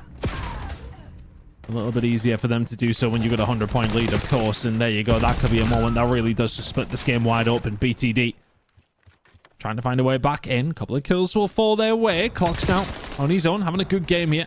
Must have heard me, Bryce. I told him we need to step it up. Can't find the second UH with a big gunfight win. Back and looks for the second. Not quite good enough against Rush. Max now looking for his own player. Player's still going to be up there. That's Rush. And almost 100 points to the good as Domex finds two. Pistol not going to grab the very last one, but the spawns are better for them as BTD are trying desperately to hold on to this as well. Rush finds even more.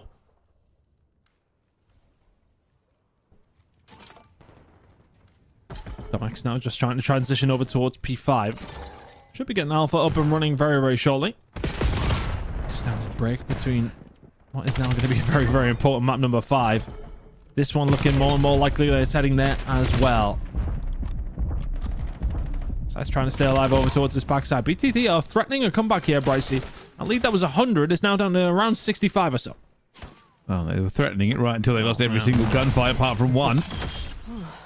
Now, Clutch is waiting for teammates to get through here. Benefits of having the better spawn, but Trade's still looking very good for them. And Scythe just picks that player out of the air. Kicks had absolutely no opportunity to fire a bullet. Scythe finds a second. He knows the pressure's going to come in the window very, very short. Deal with the other players first. 3 going down. Still alive. Still clawing back time. How's your transition? Scythe, very good. The snapper from Scythe is keeping things rolling here for BTD. They now find themselves around 50 behind. Kicks finding 2 through the middle of the map is going to help steady the ship here for Rock Esports, who, I mean, ever since we've joined, have been, I mean, this is as close as it has been, to be honest with you, since we've started keeping an eye on this game over on Delta.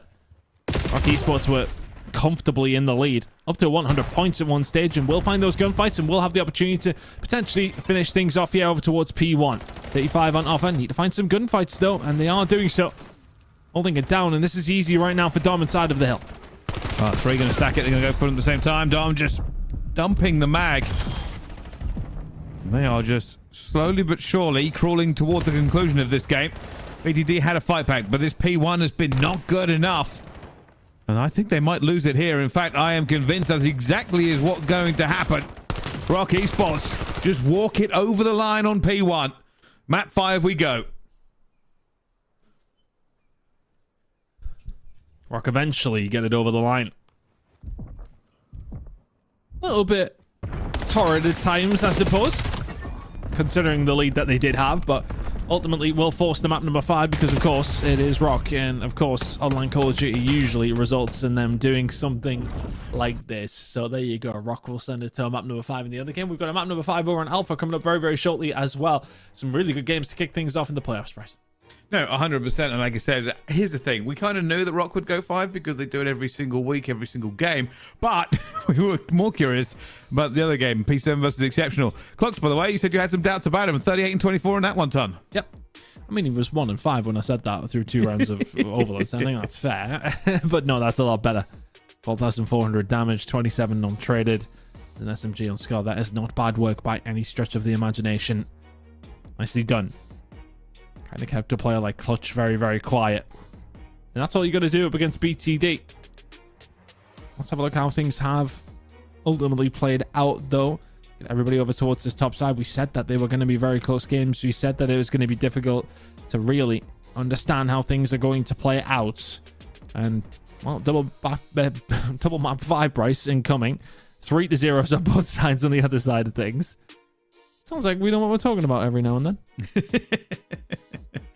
Yeah, occasionally. It has been one of those ones where sometimes it all falls exactly as you expect here. I did think the Ask Esport versus Orgless game would be a little bit tighter because I think Orgless have looked pretty good in some of the games we watched them through the group stages. But again, you know, that lower side of the bracket full of surprises. We never thought OMiT would do what they did. But who knows who walks away with these here? Rock Esports, no strangers to a map 5. And Project 7 versus Exceptional. It's been an interesting set of games here. The overload was very much in favor of Exceptional, but the rest of them could have gone either way. Sake Search and Destroy to finish things off as well. Should be exciting. And both these two teams, I suppose, a very similar storyline throughout the entirety of the season of nailies, maybes, and expectations not really being met, I want to say. I think maybe that's a little bit harsher on P7, but I mean, they haven't, have they? Outside of a decent finish early in the season, same for Exceptional. Decent finish, of course, when they went on to win Stage 1 of EMEA Challengers Elite.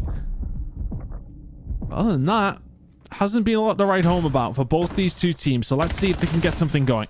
This map number 5 is massive between them. Setting up a day up against either Rock or BTD to get yourself through to a winners bracket fun. Oh, staying alive. 2 versus 4. Cobra is waiting and hoping for an opportunity. Project 7, though, do have the numbers. Will he find it? Oh, this is the worst time he can possibly have. Cobra, do not buy a lorry ticket because your luck is terrible. P7 get a hold of it. And you take that luck all day long. After just holding tight.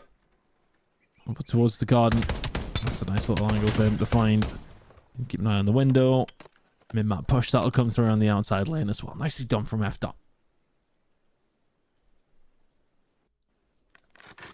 That's a good start there from Project 7. See how they adapt here. And I'll tell you something, we've not seen an awful lot of map 5 Sarkes before. So these teams are ready to show us every trick they have in the book, because it's a very important game. Smoke's already going down. And move with the first blood, though. We'll take down Linz. 3 in a row from Henry, and he is feasting here right now. That's 4 in a row from Henry. Linz will answer back, though. Big gunfight. Ultimately, it does result in a 3 versus 2 in the favor of P7. B is looking like the more likely destination. And Mythics is going to make that the, well, definite destination. Mighty will come in for the trade, but a 1v2 in the favor of P7. Just trying to work out if you can have a 1v1. Yeah, a bit of movement. Oh, it hasn't gone the way you wanted in that window, I think. But that may still work out. 35 seconds here for Project 7. Mighty is trying to work this one out. A little bit of timing could be all that Mighty needs. Oh, and the timing might fall his way. The angle. That was the right direction, but P7 shut it down. Right idea. P7 aware if it's not pushing from the other side. They check it at the right time, and F. shuts it down.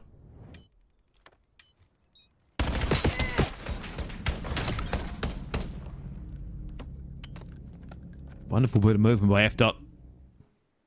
And like I said, you're technically going into that with disadvantage if you're Project 7 because could have come from either way. Marty only has to look basically where he believes you'll be. But Exceptional down 0-2.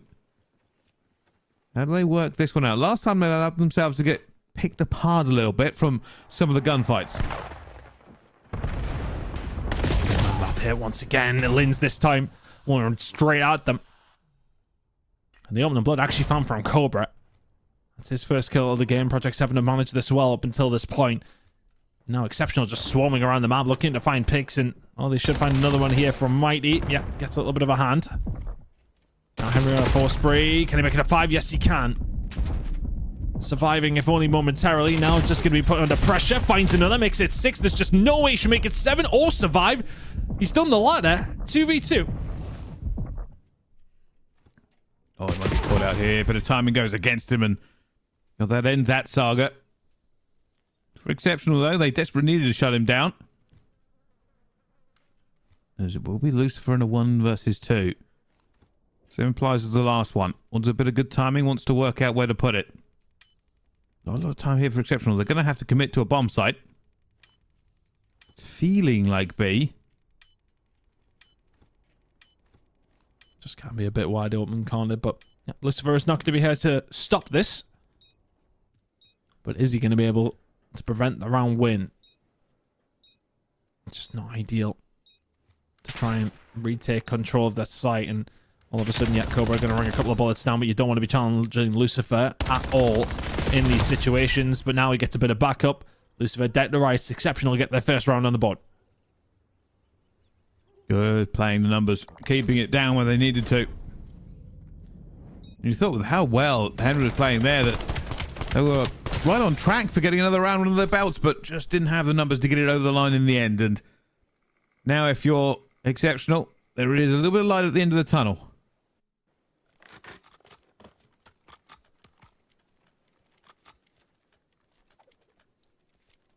Being able to study the ship, and that was important, especially with Henry going on a 6 spree. Isn't able to make it land, though.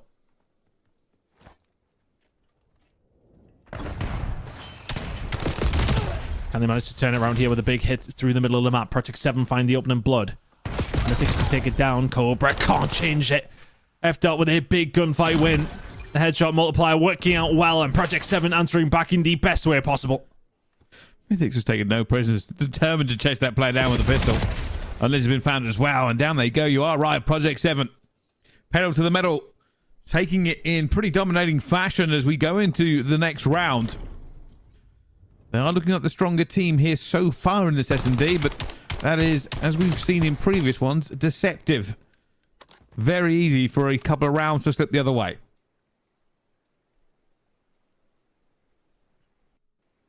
Oh, it can change in the blink of an eye, we know that. Project 7 do seem to be just feeling that little bit more comfortable. Can they keep it up, though? As you say, it can change very, very quickly. Brezzy's been so influential for this Exceptional side throughout this entirety of a series that we've seen, but right now sitting at 0-4. Hopefully we get the bomb down over towards this B side. Mythics is there to shut it down, though. 3 versus 3. See if they can manage to turn this one around. Big round needed for Exceptional.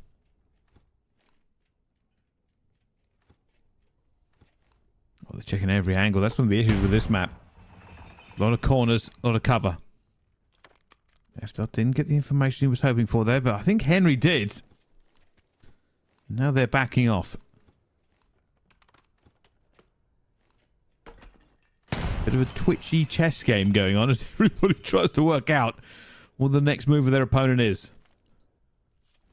I don't know, and I can see it. F-Dot big gunfight win up against Cobra, though, and that makes it a 3 versus 2 in the favor of Project 7. Brezzy will get out. P7 not here to answer the call immediately. Oh, Cobra. They may well just try and isolate him here, though. Is he going to manage to actually get away? F-Dot says absolutely not. Brezzy hasn't found a kill yet. He'll need to find 3 if he wants this round. Oh, he's been seen as well. Already tagged up. They're not going to give this one away at all, and they just go for him. Everybody jumps up and down on his head very, very quickly. Those first few bullets, that was basically the end of it. And for Project 7, another round on the board. 4-1 to the good now.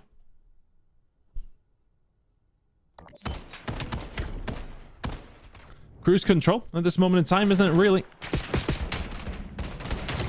Bomb down, finding the gunfights, isolating players. Project 7 look quite unstoppable on this map at this moment in time, especially if you're an exceptional fan. This is not keen viewing. Brezzy needs to step it up big time. 4-1, and I only say that, and I don't mean to like shine light on it, so to speak, but he's been so influential for them all through this series. He needs to turn up here on map 5. It could be a difference maker that they do need. Good control over the A site so far. A lot of needs impacting, as you can hear.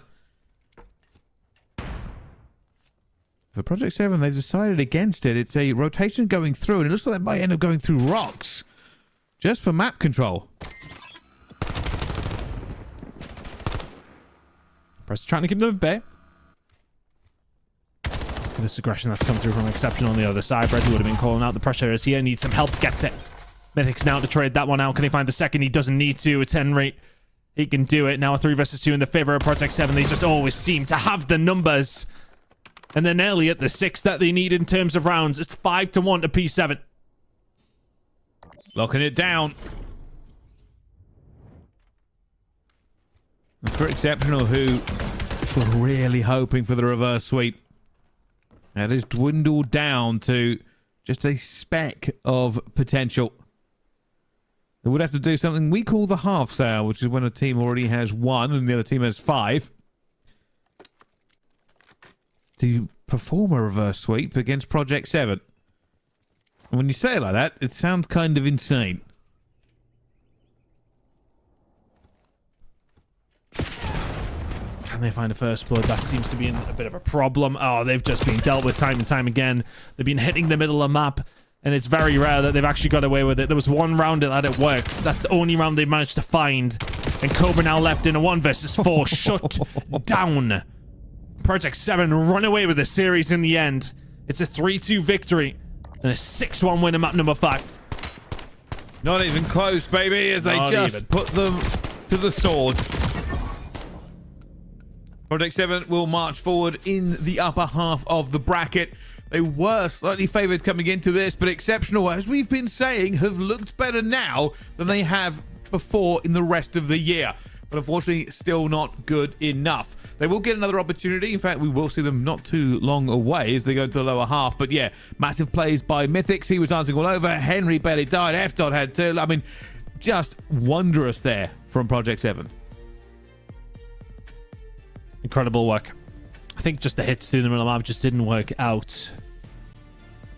Agent Brezzy reporting for duty, sir. Oh, that's a stinky 007 in map number 5. It's not what you want to see, but to be honest with you, I don't think it would have made too much of a difference from his POV. A 6-1 victory is a comfortable one, irrelevant of what everybody else is doing. Incredible work from Project 7, who will get it over the line. Definitely some things to work on. The maps that they won, apart from map number 5, relatively close in scoreline. It'll have to be a little bit better to beat who comes out of the Rock BTD game, which is still underway over in Delta. Let's keep an eye on how things are going. Rock Esports are 3 to the good in the search and destroy. It would be very on brand for Rock just to 6-0 this. I mean, not even just on brand. Like I said, I don't think it's part of their marketing at this stage. Like, it happens so often. Oh, what's happening with Rock? Oh, they've gone to map 5 and won it over and over again. And here's the thing. You can say that this is an online thing, but I'm fairly certain they've done it at some of the majors as well. Just gone absolutely to the wire, round after round. But right now, Rock Esports looking pretty fantastic on this map 5. Lots of kills and lots of streaks for them.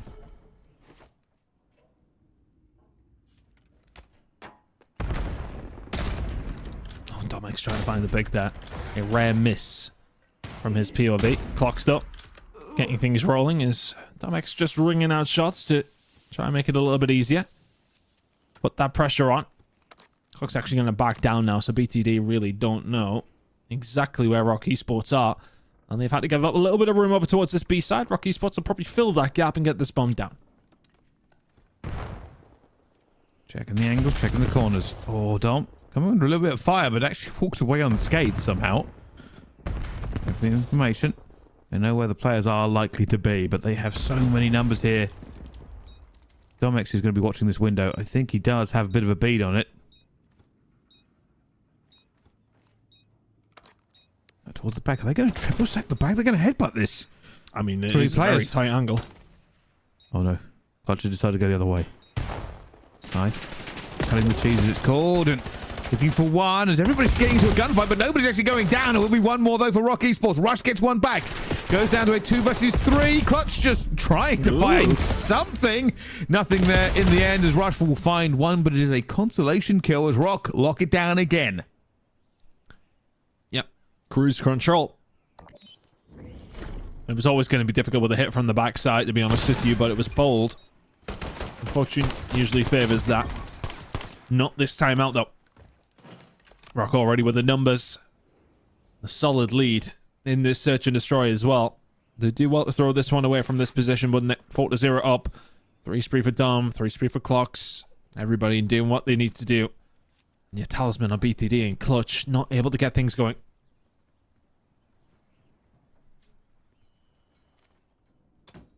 The adjustment would have to be pretty significant at this point. Kicks putting one out the front already. Knows that the trophy's going to be there, so somebody is here. Kicks is hoping for anything because 3 members of BTD are right on him. And he's going to go down. Wonderful first blood there for BTD. Domax has to back on down. And of course, we have to keep an eye on his POV. Oh, okay. Careful. Cox can just find a way around. Oh, he could have maybe found more than one, but gets it. Stops that bomb from going down. Dom gets aggressive. No right to win that one. The second. He was flirting with the idea. Now Domex left with sniper in hand. BTT will know this. Ooh. Oh, run, run. Oh, they don't chase. Oh, he's gone for the plant. He's found it. Domex has got the best timing you could possibly have. Now a reload. Now back out of it. Do they chase him down? I think they might be right behind him, and he's looking for a rush. Calls it correctly and gets around there for BTD. Domex almost had a wonderful story. Nearly. One of those moments where you just can't, with that time, turn around. There's a little bit of smack talk happening here as well. I can see it on the right-hand side. Oh, that's because one of the players is actually lagged out. Classic. Yeah, see, wasn't smack talk. Everyone's very polite here at the moment. Polite, yes, but also very passionate. No, very, very passionate. As we've seen at the majors, we get to see them on camera, and that passion continues overflowing. I did see there at the end, I think Clocks was actually rejoining, so it shouldn't be too long before we get back into that map. But at the moment, it does look like Rock Esports are firmly in the driving seat as they are 4-1 up. Yep, looking good for them. That one doesn't work in their favor, but comes down to a 1 versus 1 to finally get it one over the line there for the side of BTD. But look, we thought that it could have been a close game, and it ended up being so. And we have went to a map number 5 in the end. But there is actually other games going on whilst we do have Delta ongoing. We have another ELIM match ready to go. Team France taking on Orgless as things just keep on ticking. You've got to get these games going, and well, this is a big game between them here. I mean, Team France coming off a pretty devastating loss and looking to redeem themselves, and already starting off pretty good here against Orgless.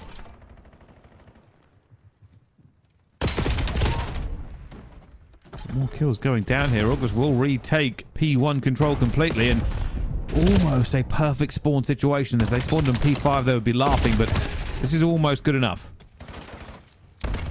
Looking over towards the group stages for both these teams.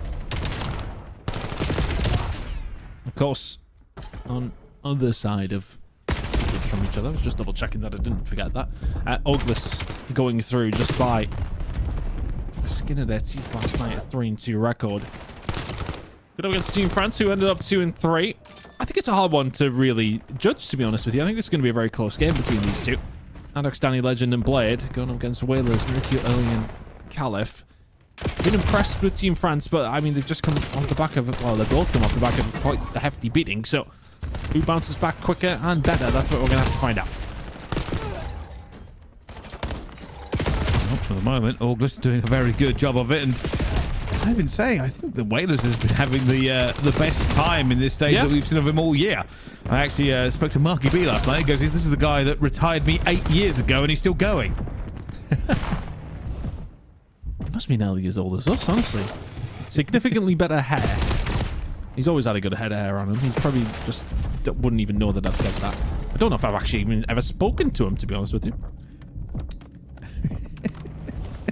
Well, I'm sure that was very, very segue. I'm sorry. About the hair. I was expecting to dig at me, to be honest with you, so I was just waiting for it. But well, look, sometimes low-hanging fruit is the easiest to take, but I'm not that guy. You know I'm not that guy. I'll never, ever insult your haircut at all. Okay. We're getting into the weeds now. Orgless is doing really well. Okay, Orgless is having a great time, and we should probably speak a little bit more about that. Your fault. Compliment you say. Either way, yes, Orgless with a fantastic start. Early, finding 6 in a row, and they've got a hold over towards P3 as well. This is Team France all over, right? I mean, they do struggle in hard points, have done, typically at least anyway. I think the fast and furious ones, you know, they can get away with. You think of a Colossus, something along those lines, but anything that's a little bit more rotational heavy, they are getting hurt on, and extremely hurt by that means as well. Hellstone missile in the back pocket here for early. 80 points. Well, not quite rising anymore, as Orgless will get taken off the point, but Team France need to get some points on the board very, very quickly.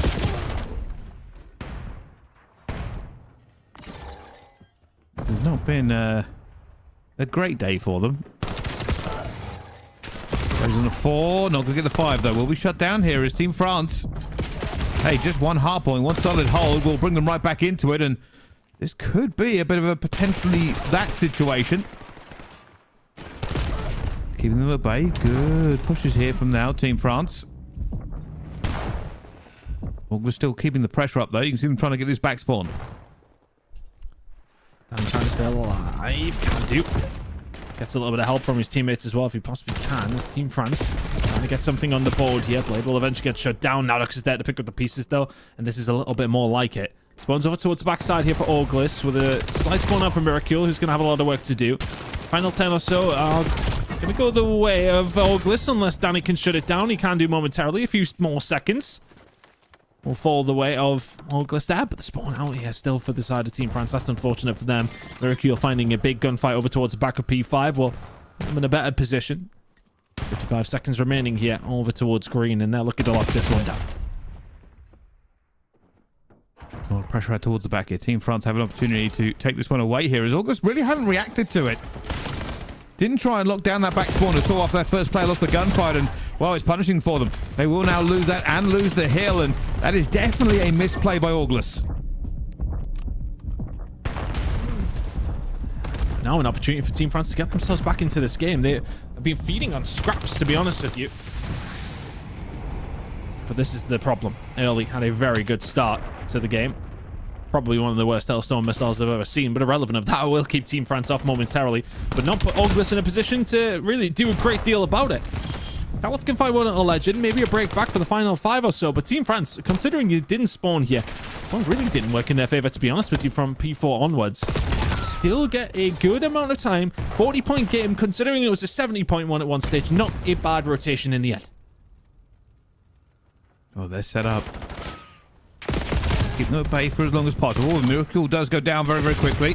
Early looking for the one over the top. He knows he's going to be there, but Legend finds 2, and that's a very good retake of P1 here for Team France. Finally alive, and they bring this gap further down. Legend. 4 in a row. He's starting to wake up a little bit, and he has been a big catalyst for this team. I think, you know, there's always going to be more scrutiny on Legend because of who he is. Obviously, a multiple FPS champion, of course, in different titles. Hasn't quite been able to translate that over to Call of Duty by any stretch of the imagination, but a lot of pressure would have been on his shoulders. Starting to show a little bit more now for this Team France squad. And they have put themselves within around 30. This was a terrible start, but Orgless have started to falter through the mid-game. Team France rallying. Looking for these trades. It goes down to a pinstripe, and everybody gets involved. Now, so Finds his two, and Kalev cannot get him out behind that cover. It's kind of legendary in how much everybody uses it to play around here, but this is looking so good. Now down to just 31 seconds. Team France are making the game of this. Somehow found their way back into it after an abysmal start. Blade keeping himself alive and kicking here. Is that abysmal start going to come back to haunt them or not? If they keep on like this, it will not matter. They may well take the lead at P2 here, Bryce. And just an easy kill for them in the end. They're just finding everything they need as we do get the official lead change. Team France are alive. Legend is just becoming better and better as time goes through. Looking for him. He's going to get cut down here before he can do any more damage as Orgless look to try and regain the lead. And this is where they really did build that lead on that first rotation. ELIM still having themselves a decent game, 24 and 15. That's a big good fight for Whalers to find as well, so the flankers less of a thing to worry about. But only two players inside of the point. Can they defend? Mercure does a relatively good job, but eventually does fall down. The break will come through. Team France, again, just not going away. Well, let's try and make a bit of a crazy play out towards the middle here. That's always a difficult gunfight to make. Early getting involved, right close. He's got players against him. The FPC spinning. The pistol doing even more work, but too many bodies. Whalers will take down one more of the reinforcements, but they will lose that scrap time and won't hope to regain it. They lose the lead, and they'll be hoping... Although that is a crazy nade. They will lose the lead. Somebody will touch us eventually, but they will be hoping to hold this back on the next hill. I think if you're Orgless, it is somewhat panic stations when you have that kind of start. I suppose you can look at it one of two ways. Is it sustainable to keep that kind of pace up? No. So in the end, yeah, Team France are going to show something. But I would have thought that Orgless would have been able to keep them at bay. You just had to go even. You've got a comfortable win. As it goes, Team France have turned this one around. But good time for Orgless, and a 4 dead will really help. They'll probably want to spawn them over towards the backside. That's not going to happen. It will be a field spawn. Can they find a way through with 30 seconds to go? I'll try and get through here, but Kalev gets one. It's going to only be one, though. Massively outnumbered here, Miracle, and he knows players are coming from different angles. Again, Team France rip that one out of their control. And from a slow start to a very competitive game between these two, as everybody just flies into a point to try to find it. Now, last time around, Orgless had this rotation, but threw it away by not watching spawn. Have they learnt their lesson? Can they keep it down? Team France are on their way over. One player inside of green already as Blade finds a kill. Over towards Old. Kalef's the only one who can really answer again. Orgless cannot hold a hill to save their life right now, but they're starting to find a few more kills. Kalef inside of the point, just dipping and diving. Could have waited for the rest of his team who are now here. ELIM Miracle working well. Spawns over towards the backside for Team France, though. They're not far away. Oh, trying to dive in. Trying to dive in, and everybody just throwing their bodies into it, but the story is almost the same. Team France grab the spawn. Orgless will now have to run the gauntlet to get it, and they are still putting bodies through here, trying to keep this one going. Can they get anything off the Legend, who finds two? Not going to be the third, but they are outnumbered. Danny goes over the top here, and Team France take the lead. You never would have expected after the first couple of hills that this is where we would be. But it is a hell of a turnaround from Team France. How this one has escaped Orgless after a, 70, 80 point lead at one stage? I mean, early finding 3 will help, absolutely. He was the catalyst for the big start that they were able to find. He was the catalyst for that lead. He needs to find a little bit more for his team here after he finds 3. But this is good time for Orgless, some of their best time over the last few hills. Oh, managed to get that one, and they go for a double chow onto him. Only get one going through, as Early goes down to Legend as well. Legend is 34 and 29, and you feel every single one of those 34 in what has been a pretty spectacular comeback for them. This is going down to the wire from everybody. Whalers trying to find one more, but didn't have the bullets, the position, or the gun for it, to be honest. Still some good time, though, to the side of Orgless over towards P1. You stop the bleeding if you're Team France, and you find the transition over towards P2 as well. Danny with shots in. Can't get it done. Kalef will be able to find him, and now the potential for some pressure coming in from the side of Orgless. Can they find these opening fights? Blade can't get it. Caliph is the one who's trying to inspire, trying to get his team through. Gunfight through the middle of the map has worked out for Orgless as well. Here comes the collapse, and they find it. One more player remaining, still inside of the point, though. Nadix is still going. Eventually will get shut down, but a break will eventually come through for Orgless. Callus did not have a good time getting that gunfight going, and, well, that's perfect timing for him. In the end, the player wasn't looking. This is a 1-point game with both teams in lethal range. Caliph still staying alive, finding he's on a 5 streak. They've not managed to dig him out here, and somehow finds another gunfight. He wants to back off. He can't get away. Eventually does go down. Weather's going to be up top. He'll go down as well. More players pouring into this one as Team France look to take it away for the scrap time. But this just means that both teams can win on this next rotation. But Orgless are here first. Orgless are here first, and they have a Hellstorm to their name as well. That is a massive, massive advantage over towards this hill. Team France need to find a break pretty cleanly, and they are doing it. They've now found 3. Ellie's the only one who can answer. There is the break for Team France, but the thing they've got to worry about is the inevitable Hellstorm that is going to be on its way. Split Spawn's going to come through. Hellstorm one side, Ellie the other. They'll now find its way through, but it's Team France going to take an ever so slight lead by the time that this one lands. But can you use the pressure and the information you gained? Spawns might get a little bit funky there, but they do manage to take care of the player towards the back here. A tie game, as it will be Orgless in control. Miracle is trying to stay alive, but Danny already finds 2. Miracle is having to come off of the hill to try to save this one. And I think they've got the tick. It's going to be very, very close. Players are massive. Spawning out as well. They have to get into it, but that is a rotation of nightmares. Miracle gets back into it. Won't be one on this hill. They now have to win this one against Blade and keep on moving. You can't even afford to stay there. Go.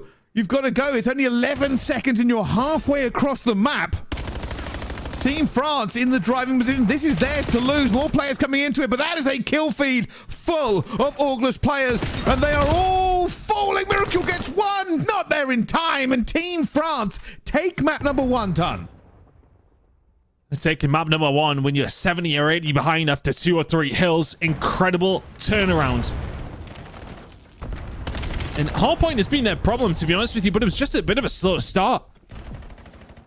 But the advantage was given, and the advantage was not taken. Orgless could not seal anything after those first few hills. Team France send it all the way back with that return. Incredible comeback. They find map number 1 in the elimination bracket, Brycey. Big plays coming out of them. On the other side of things, Rock won in that map number 5 in the winners bracket up against BTD. They will drop down to play up against Exceptional. But that is a hell of a start to the losers bracket side of things, Bryce. Great map number 1. Just incredible here. And if you're Orgless, you're going to feel a bit sick if you're perfectly clear. But yeah, just a couple of opportunities thrown away. Team France, great resilience. I would say that was a lot off the back of Legend. Just huge kills when they needed it. It's not always about the KD. The quality of the kills is what matters in some of these games. And that is a perfect example of it. Yep, really, really good work across the board from everybody on Team France, to be honest with you. When things did turn around, it just felt as if, you know, they had a lot of resilience. Legend with 41 kills to his name. Starting to get into his stride. Of course, played with some and up against some of these players plenty of times over this elite stage this season. But that is the losers bracket. This is how things are starting to play out after our winners round 1. Rocky Esports will be taking on P7. That's a tale as old as time here in the EMEA over this season. OMiT taking on Ask. That's in the winners bracket side of things. But we got the elimination round to get through first. Team France up against Orgless. BTD up against Exceptional. Anybody's game heading into both of these series. Well, we will see. You're right, those are a lot of banger games going through, as more or less as we expected, but will the results stay along that ideal? Who knows? I do know that we've got one elimination game that's already gone down to the wire on map 1. A second one that should also be close as the teams start to get into the lobby and do their vetoes, Ton. But yeah, I think this is very competitive going forward. Any of those teams on the top side of the bracket wouldn't be surprised to see them go forward. No, I think it's, well, one of those. You look at OMiT up against Ask, I would definitely OMiT's way, but for Project 7 up against Rock, that is a micey one when we do get there. It certainly will be. Well, we're going to go to a quick break. When we come back, more games for our elimination side of the bracket here on Challenge Elite. Don't go anywhere. We'll see you right after this.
Ladies and gentlemen, hello and welcome back. We can now confirm that they have finally done the bans and the picks for our next series, so they should be going underway very shortly. But to recap you on everything that has happened so far, we are moving into our elimination games. Of course, one of them is currently underway, and we did see the tail end of that one. Team France having a great time against Team Orgless.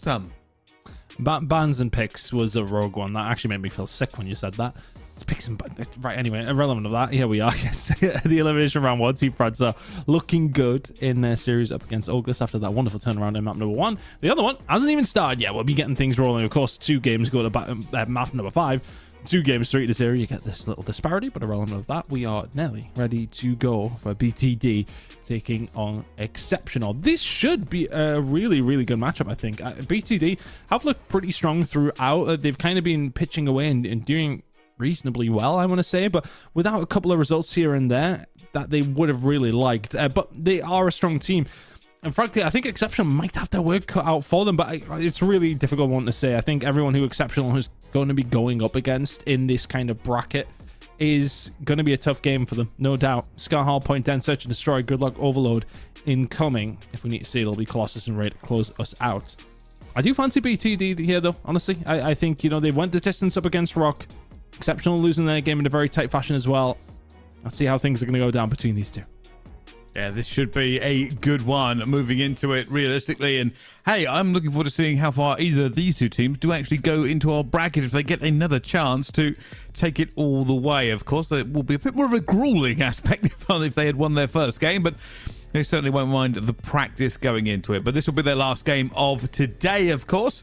If they do win, they will continue to next week. If they don't, they are out of our competition entirely. Although it's not the worst thing, as they still get the points and prizes. Not far away from the Scar Hard Point kicking things off yet. Of course, I believe we have winners bracket games coming up on the other side of things. But a nice one between Rock and P7. That is, well, one that we've seen plenty of times. many times. A bit of beef between the two organizations as well. Nice little storyliner. Get us kicked off. And the winners bracket semi-finals, of course. Getting there very, very shortly. No, we absolutely will as well. And just to keep you updated, if you have been keeping an eye on our Bravo stream, I believe Team France are up 2-0 against Orgless. So from what was a bit of a devastating game against OMiT for them, they have bounced back with plenty of firepower. And speaking of which, I've been told that we can have a little look at how it's going. At the moment, Team France up 2-1 in the overload in the second half. And Orgless will be thinking to themselves, how on earth has this happened? You're pretty much chilling on map number 1. Team France turn it around. Search and Destroy doesn't go their way either. Have a look at what the scoreline was. It was 6-1 for Team France in that mode. And now looking good here in the overload as well in the second half. Going to try and get one through Dojo. Shots into your own teammate's not going to help you out though. Nalox tries to just get it over the line, does Blade, and that could be a little bit of a difficult position now because Legends just give his positioning away. He's going to be immediately on the flank. One player is going to have to watch that. He's going to find the gunfight, but everybody else can start to make their move forward. Blade will defend. Can they find a second? Caliph will find 2. Big opportunity now for Team France to get one over the line. Is the trade and it's going to be there in time? Yes, it is. Just about. Legend not off the respawn in time.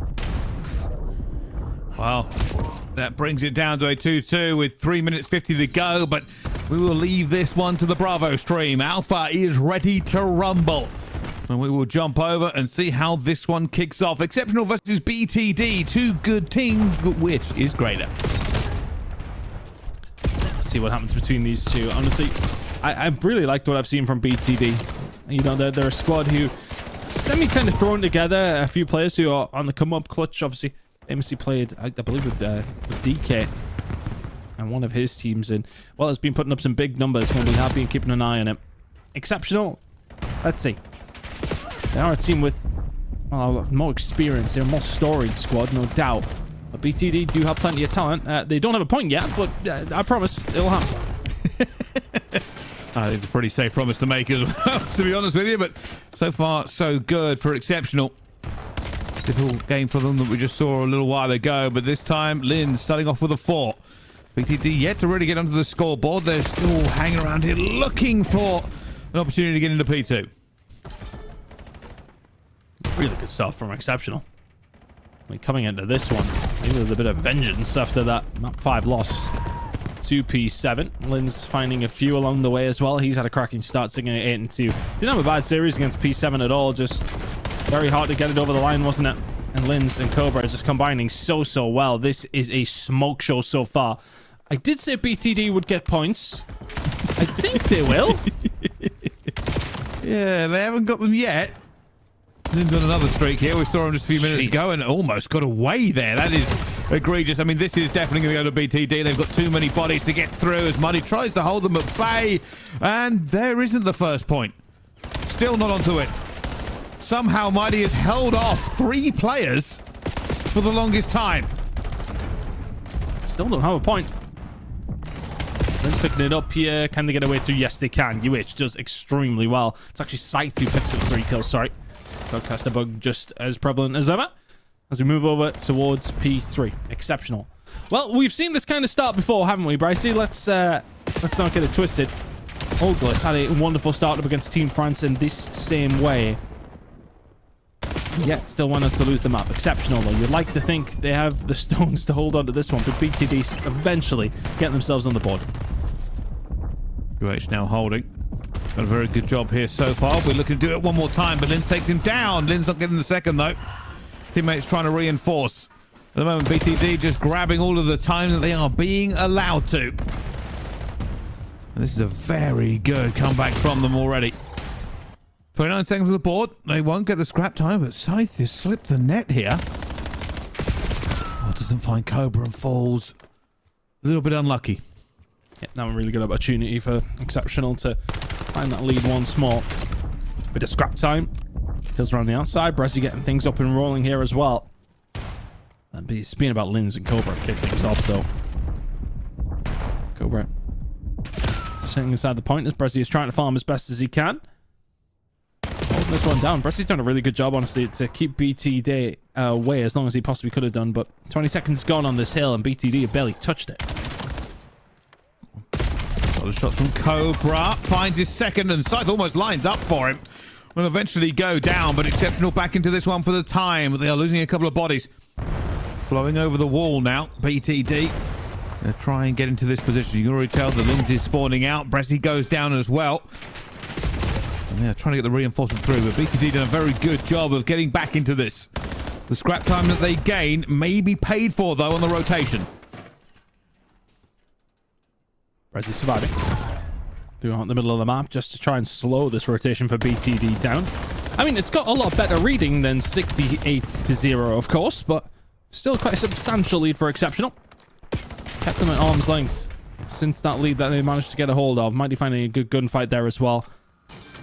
P5 now under the control of Exceptional. UH trying to find a way through. He gets shut down. Is anybody else going to be able to get over towards top green to slow this down? They don't need to. Everyone from down low. Brezzy with the flank as well. And Exceptional now find themselves in a really good position with 35 to go. So far, so good for Exceptional. BTD have been a little bit more even in the kill feed than slaying, but it has not really paid out for them in points quite yet. They are getting some, but some is not the deficit that they need to make up. Linz flying back in, looking for some more kills to help his teammates out. Finds the first and second. Wow, doesn't find any of them. Eventually has to go back with a pistol ton.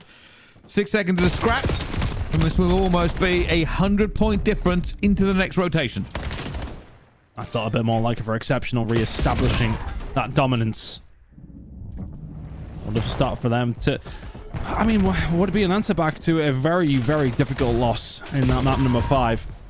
6-1 after getting it all the way there. It's a painful one to have happen to it. Brezzy especially will be looking to prove himself in this series. Now find himself 100 points to the good, though, with the rest of his squad. BTD yet to really get going here on map number 1.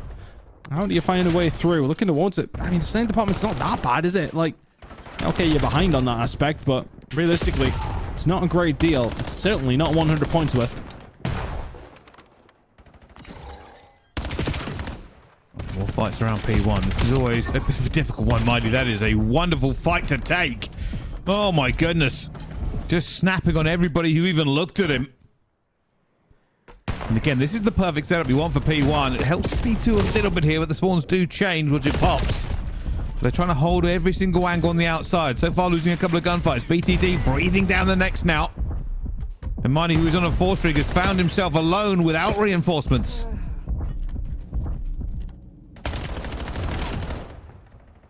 Good time here for BTD. 45 seconds to go. Cobra lining up once again, showing that talent that he does absolutely have. Big nade coming through from Mighty.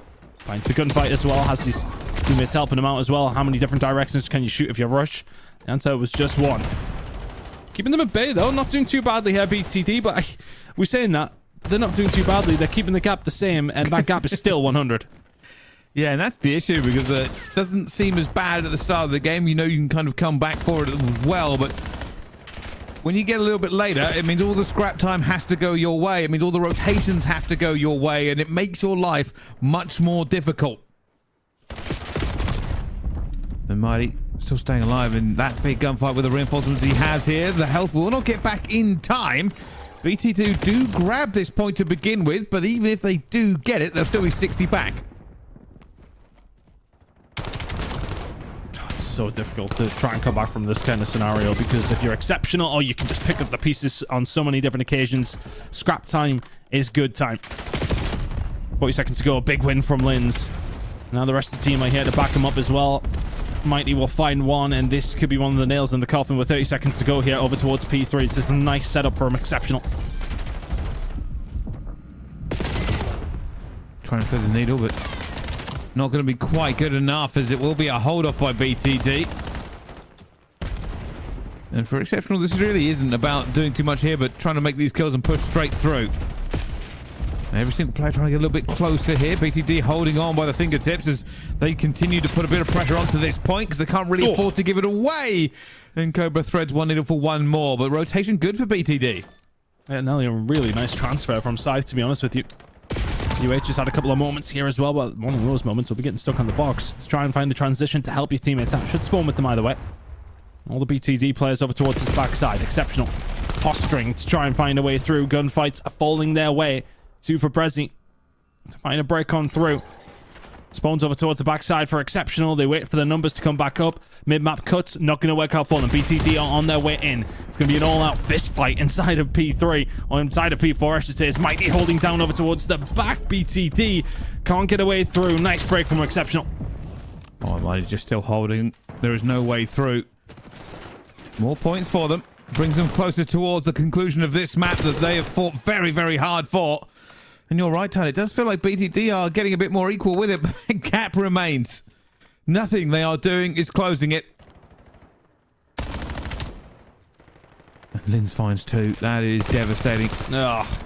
Another one on top of it as well. I mean, everybody combining together. To be honest, Brycey, this is working out so well for Exceptional. 50 seconds to go on P5. About to be broken, you would like to think. This has been a wonderful start from them. On the other losers bracket game, Team France 3-0 Orgless. It's a massive win for them on the back of a really good comeback on this map. BTD would need an incredible one if they want a chance here, as the break will come through for Exceptional. They are 20 seconds away. Still waiting. Brezzy's just ironed up, ready for a push. And that's about as easy it will get. The rest of them are just watching over the top for the spawn that comes through. They are 12 seconds now away from taking this map. And you can feel it in the way that they're taking these gunfights. Linz continues to impress over and over again. Just waiting for the kills to pop through. Saw the player just before he walked away. Says, all right, I'll have that one too. And it's done and dusted. Map 1 goes to Exceptional. Incredible performance from Exceptional. The kind of performance that you need after a tough loss up against P7 to come out and pretty much batter BTD. As a nice way to kick off this losers bracket game for the Exceptional side. Wonderful work from them. They have a 1-0 lead, and everybody was really chipping in. It's hard really to break that one down in anything else rather than just a phenomenal start from the side of Exceptional, and they never really slowed down. Brilliant work. BTD, I mean, yeah, as we kind of mentioned throughout, kept pace, but they were 100 points down pretty much the entirety. Yeah, it was just a case of when you start a little bit slow, it's difficult to recover, and they just didn't. You know, there were flashes of them getting into it and kind of taking it down for them, and maybe if it was an equal game, you'd be sitting here saying, hey, just one good hold and you can take the lead, but the case was more just one good hold and you could bring their deficit back a little bit. Like that was kind of how it felt. And every time you thought, hey, maybe they've got this rotation locked down, they were splitting hills, they were losing opportunities to really try and take that back. And well, Exceptional didn't really slow down themselves. It wasn't a case of, oh, they've got a little bit worse. It was a case of, oh, you're just sort of rising to meet them. It was difficult, wasn't it? Once you're behind at that stage, you need like a couple of full 60s to get yourself back into the game, and that is just not something that's easy to come by. It's always very well saying what teams need to do to come back into the game, but you're already like finding yourself 120 points down. It's been hard to find 108 points over the entirety of the map, never mind 80 in a row without any kind of answer from the side of Exceptional. Relevant to that, Den Search and Destroy is going to be on its way. Exceptional going to be feeling extremely confident about this series now. That was quite literally a slapping. Yeah, it really, really was. And I mean, hey, it kind of mirrors the other game, right? We talked about it being a 3-0 already to Team France. Well, they've walked through into the elimination kind of next round, and Exceptional looking to do the same here, but it is never over on just a hard point. With an S&D coming up next, both teams will probably have to be on their best behavior on Den. See how it does go down when we eventually do get there. As mentioned, the other game, Team France, we did miss it. 3-0 over Orgless. Winners bracket games coming up after this. Team France will advance on through. We'll see them next week. BTD or Exceptional will also be making their way through. Right now, Exceptional looking the more likely after a dominant map number 1. Winners round 2. I mean, look, to me, OMiT ask, I mean, that's one of those games I look at and sort of say, well, let's see what happens. But, I mean, I would like to think that OMiT are going to win that one fairly comfortably. I think if you're asked, like, just seeing how you kind of match up against a team like that is a big question. They went really well in their group until they went up against Rock and lost that one, I think, was fairly comfortably in the end.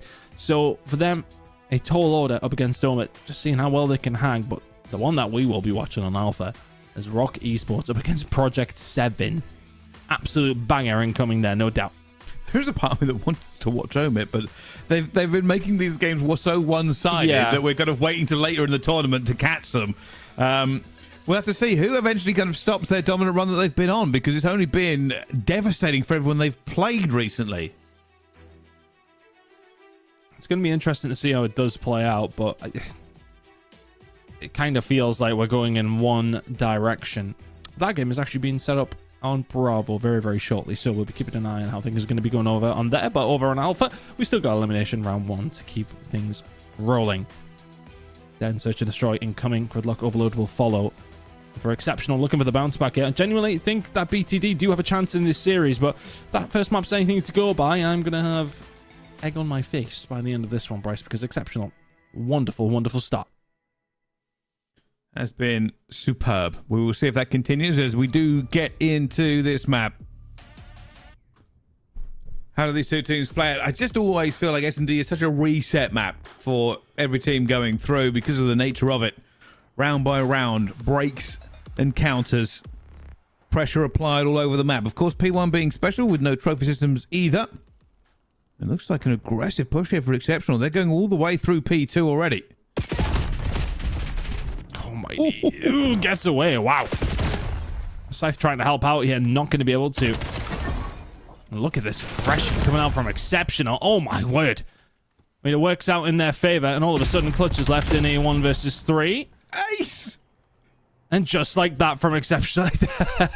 Was it an ace, or was it purely down to the Codcaster? Well, there was an ace. It was an ace. I think they took each other out. Watch it again. I'm fairly certain they trade. Did Cobra not go down? I thought Cobra went down, but maybe it was a different player he was shooting. So yeah, Cobra got the ace.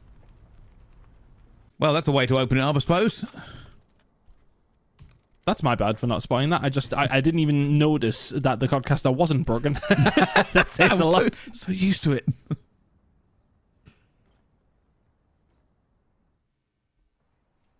Well, let's see if this continues for Cobra. Oh, Mighty gets the first blood, tries to back out of there in time, and almost gets caught. So that's the second round in a row where Mighty's got away with very little health. Cobra for 5. Oh, I think they're confident, Ton, if I'm being honest. What makes you say that? Cobra didn't even worry about that second chow and just went for it. I just read it so perfect. Oh, thank you very much. We'll have the second. Thank you. Oh, my word. Exceptional. BTD are all at sea. And Exceptional, I mean, we're talking wind beneath their sails. Confidence is absolutely brimming out of them. Lynn's holding angles, Cobra sprinting at people. Exceptional know they're better here, don't they? Oh, 100%. This is a case of, we won big last time. We will continue taking every fight you want. For BTD, I suspect the call that is going to be made is wait for the aggression.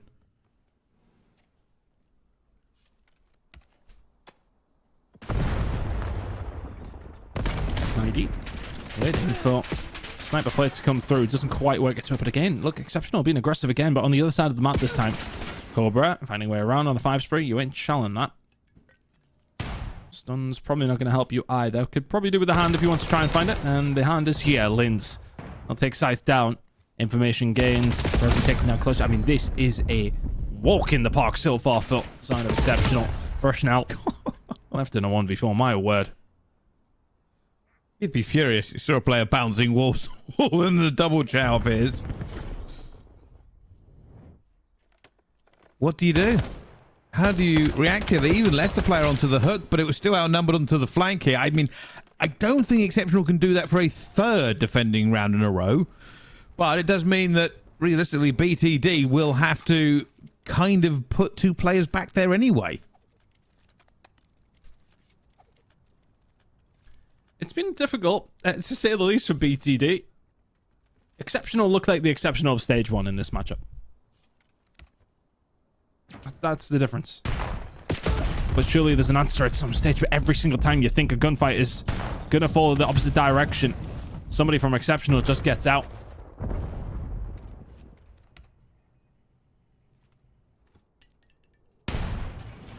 Clutch. First of the fight here. Just a shoulder going through. Lindsay found Scythe. Clutch now looking for it. Good call for some reinforcements. Clutch trying to get across onto this one, but there's just nowhere for him to go. Rush finds Linzo. Second kill there for BTD in this S&D. Oh, UH. Ninja defuse it. Well, he's found one. And over the top goes Brezzy. This is, again, an exceptional round. Well, Exceptional considering catching us up on the schedule that we're slightly behind on by the looks of things. This is ugly, frankly. Exceptional putting on absolute clinic in this series so far. And I am feeling like egg is about to be on my face, Pricey. This is... And we've got 3 breadsticks on the side of BTD. Scythe is holding the pot that has the dip in it. Ugh, not good.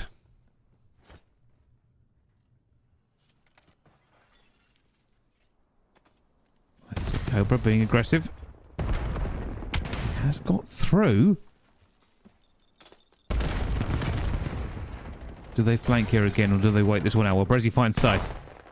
That was basically a 1 versus 4 gunfight he just won, by the way. There are 4 players there, and Scythe was the only person with an eye on.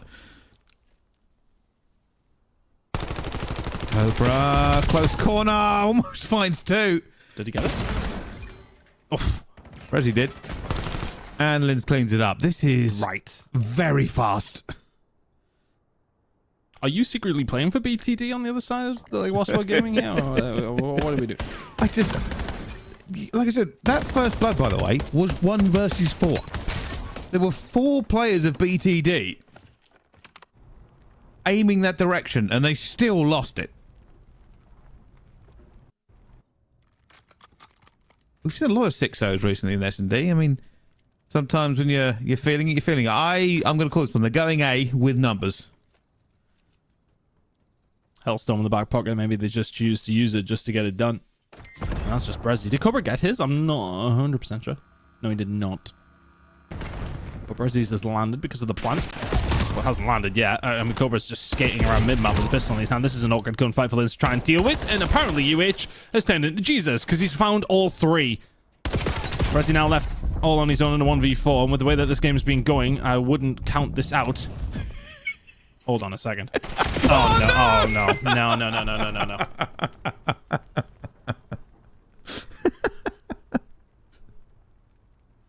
Well, could have worked.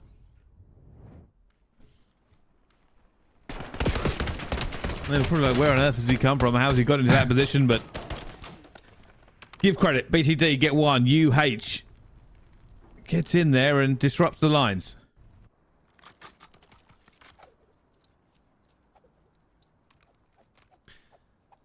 Full sale? Anyone?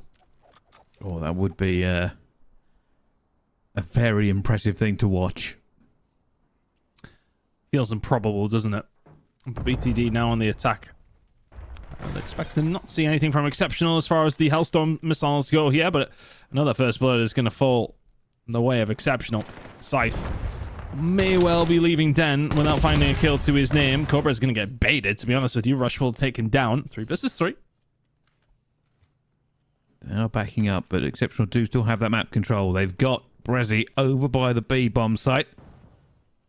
They've got Linz and Mighty over by the A. Brezzy decides to back off. Might let this plant happen.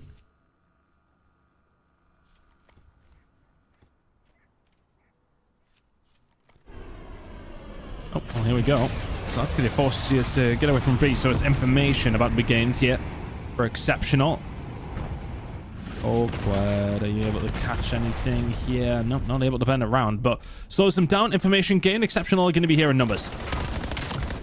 Mighty finds 1. Mighty finds 2. And rushes in a 1 versus 2 to stay alive in this S&D. Going back and forth, trying to make a bit of a play here, but there's 2 against him, and down he will fall. Exceptional win the S&D in impressive fashion.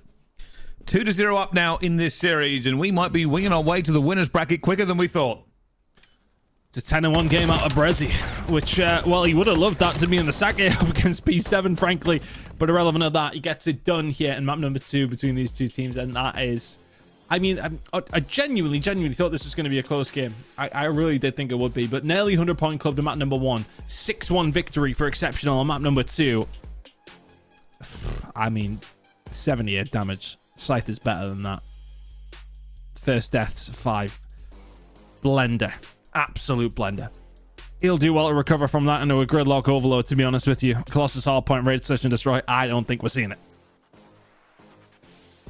No, I don't either. This is a pretty impressive game, but I've been told that we're already running through some of these games. Our winners round 2 game is upon us.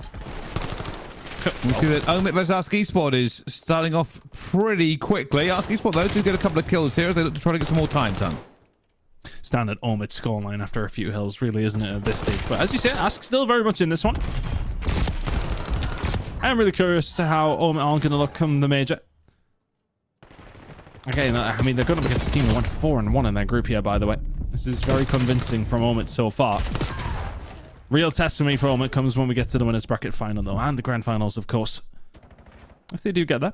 Spawn's going to be here for the side of Ask, though. 50 seconds or so to go. Alpha holding down over towards the box's side. P2 under lock and key at this moment in time. Ask getting some good time. Depper is going to go down that Dendron aspect combining, and well, that's been ripped away from them. And this has been said already. I feel like we're always blazing OMiT, but they are pretty much just decimating everybody that has been going against so far in this playoff, and even in the group stages, if we're being honest. But I've been told that Alpha might be coming towards us here. If you want to continue to watch this, of course, it is on Bravo, but this is going to be a winner's bracket game. We're into map number 3 already. It's an Exceptional and BTD, and Exceptional are absolutely cruising. Let's see how things are going to play out, though.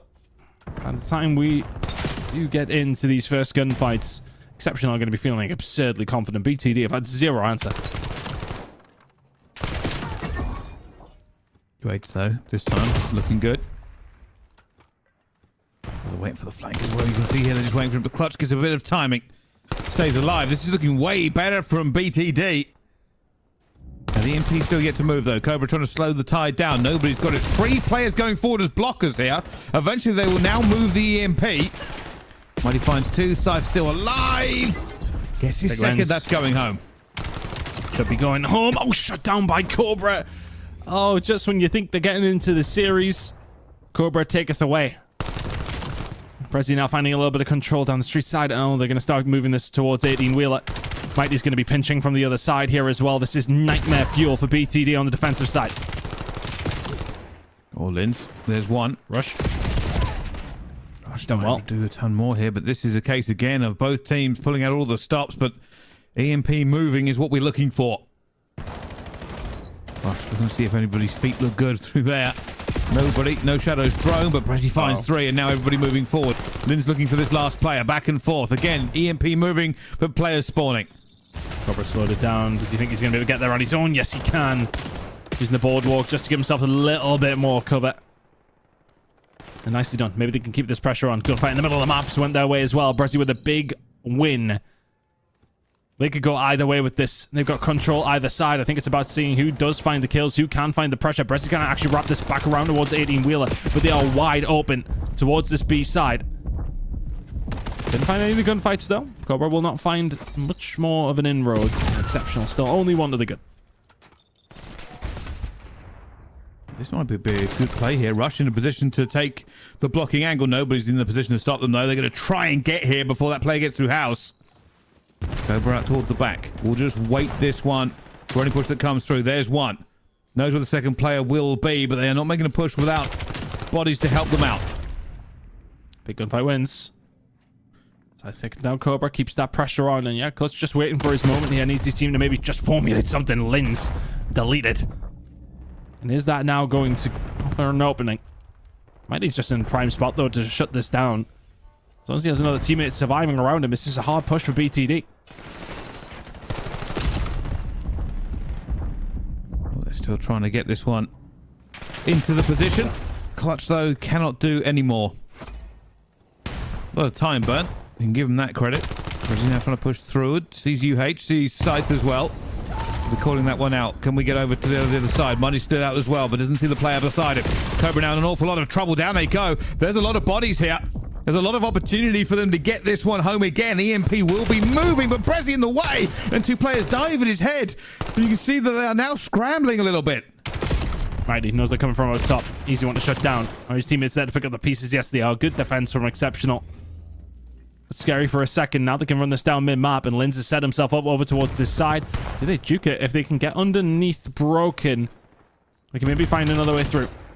Linz already been here, though, for quite some time, and he set it up so well. Can he pick this one up? Big gunfight to have. Probably want to try and take the gunfight before picking up the EMP. Either way, big defensive players coming in from Rush. Again, they try to make this run work. The UH who will be the key player here for them. Finds one. Looking for the second, but not quite able to snap into the third here. Player from Cobra coming around the back. Finds his first. Slaps a new magazine and gets out. Looking the wrong way as he will go down again here, but EMP in the other hands. And this is a big kill by Scythe. Wins a wonderful one, and Linz finds himself alone. This is just guns up and try not to die. Linz moving this one forward, trying to keep that pressure on. Can he find a second here? That will be huge. Linz, incredible work. Can't find the third. Cobra finding some good gunshots as well, though. So here we go. Can they keep this one rolling? Mid-map control is there. 11-9 from Cobra. Last player looks like it may well go Exceptional's way.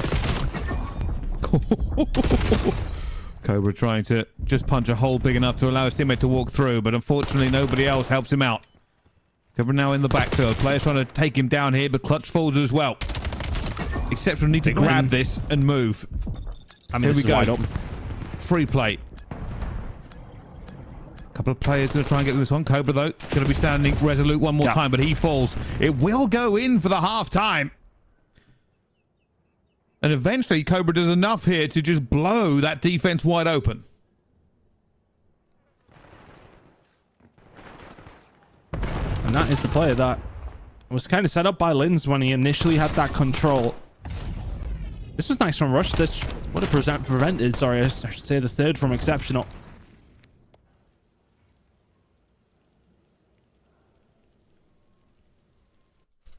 In the end, though, BTD still find themselves 2-0 down.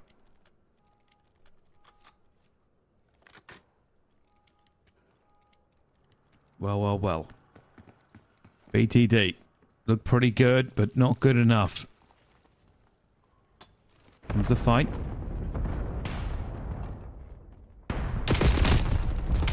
I'm always a bit nervous about these first engagements, but Trey's starting to come through. Linz has absolutely no health. Waiting for the regen, and we'll get it. Oh, this is timing. He's been calling out for help here eventually, and does go down. Simon's been playing this wonderfully. And only Cobra remains. Simon's keeping this one rolling as well. That's 4 in a row from him. And they've had a stinker of search and destroy. But he's trying to pull his weight here in this overload. Still for exceptional. Defending well. Mighty finding 2. Rush in a tough position. Yeah, they get shut down. That was well formulated. They'll get some more chances. Still only 2-0, but now need to get a little bit of on-scene control. Oh, especially if they lost that fight over towards where the EMP is spawning up in mid. Big win from Cobra. Can he get this one away? Yes, he can. His teammates have lost the gunfights, but they regain control of the EMP, and that's important.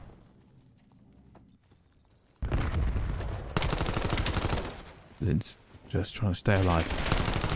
Looking out for more kills in towards the middle here. They're trying to punch through. That might be a bit of a wrap here. You can see the EMP is moving. Well, that is a very close spawn, by the way. They just all spawned on Cobra in the middle of the map.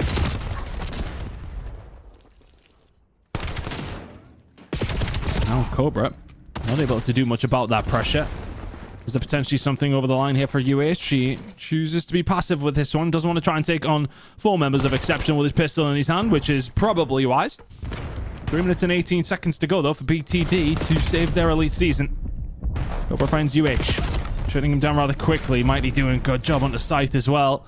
And now they can feel a little bit of pressure. They can push forward. If they can find these gunfights inside of Huntsmen, it's a free run home. Ready to throw shots and go through, but that is a massive victory there for BTD. Only Cobra remains, but it is Cobra. And he finds 2, and that has bought them a little bit of time, a little bit of breathing room.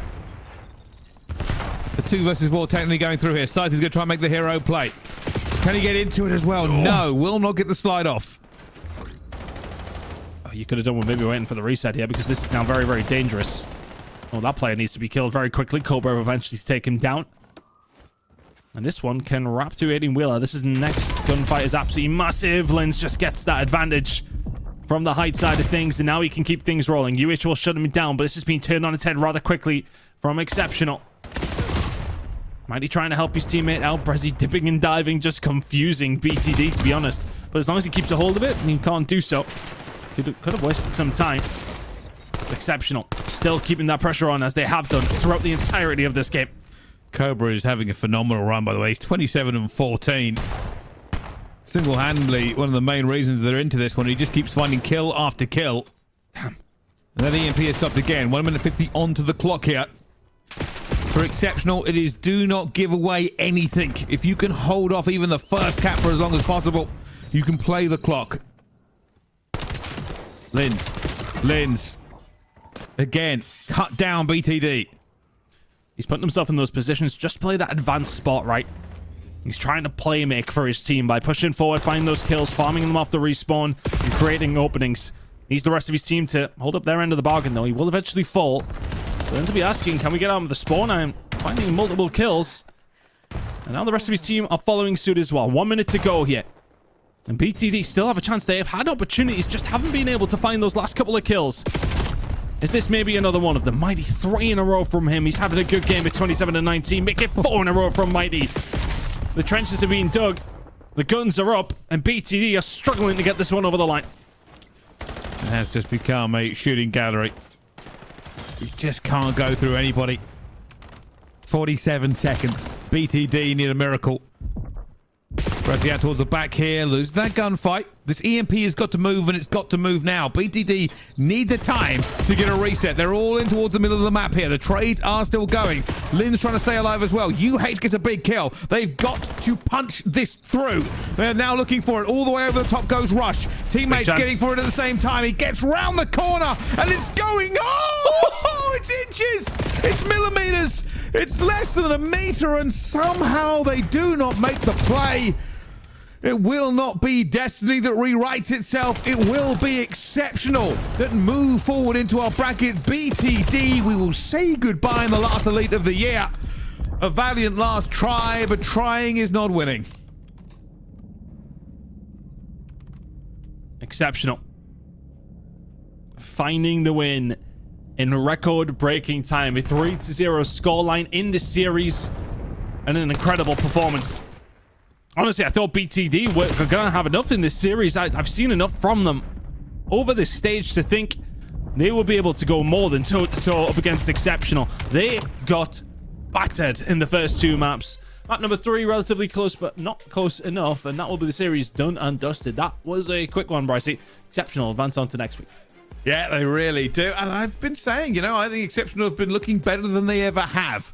And the case in point, I mean, Cobra and Mighty combining to be a problem. And you thought maybe Breslin and Linz would be the players to be the playmakers, and they were doing so. But every time that they needed to stop, every time you thought, hey, where are those guns going to come from? Cobra and Mighty were there. Cobra just would not go down, by the way. 25 and 26 non-traded kills tells the tale of the tape. Oof. Big game coming out from Exceptional. And that is very hefty reading, to be honest with you. BTD dealt with in the blink of an eye here in elimination round 1. Well, I suppose it means we can get on with our winners bracket again. Exceptional flying through. Both of the actual losers bracket being 3-0 wins. Exceptional and Team France getting it done in, well, convincing fashion in the end. They'll advance through to elimination round 2 next week. They will be waiting for their opponents, who are going to be the losers of these winners round 2 games.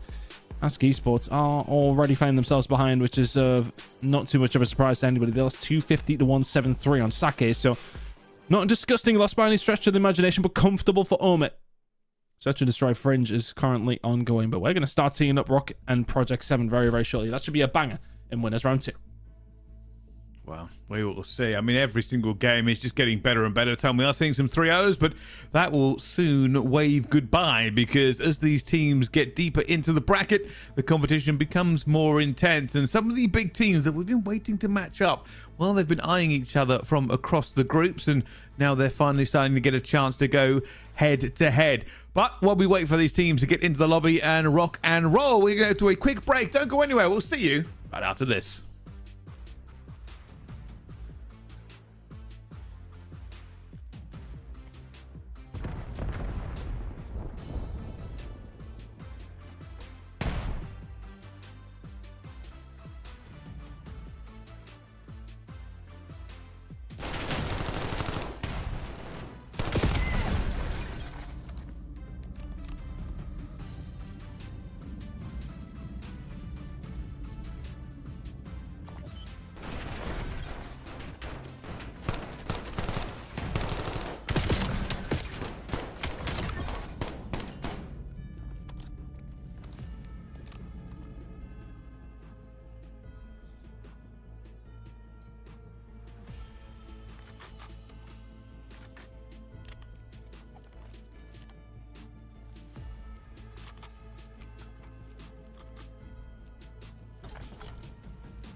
Ladies and gentlemen, hello and welcome back. We are getting ready to load into our last set of games. One is already underway, but the alpha match is just loading up. Picks and bans have been done, but I can promise you the wait will be well worth it. We are getting ready to go into this one and should be a good time to see just the best in EMEA go to war.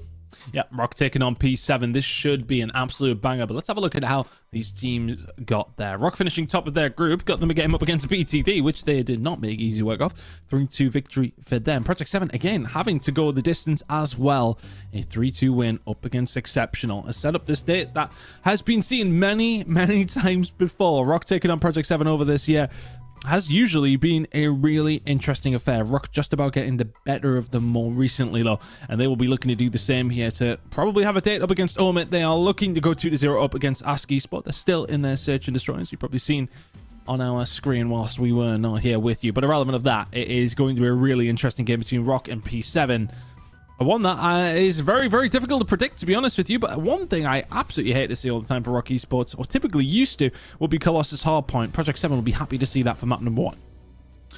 Oh, that could be an interesting kind of problem for them, but we will see. I mean, Rock have not also had the best of overloads recently, at least not a consistent enough record for us to say that they're definitely going to win it. So this could be a bit of a gridlock showdown to see how it goes. We know that both these two teams heavily reliant on their strategies to get them through here. For Rock Esports, a lot about playing around Dom X, who has become an S&D wizard as of late.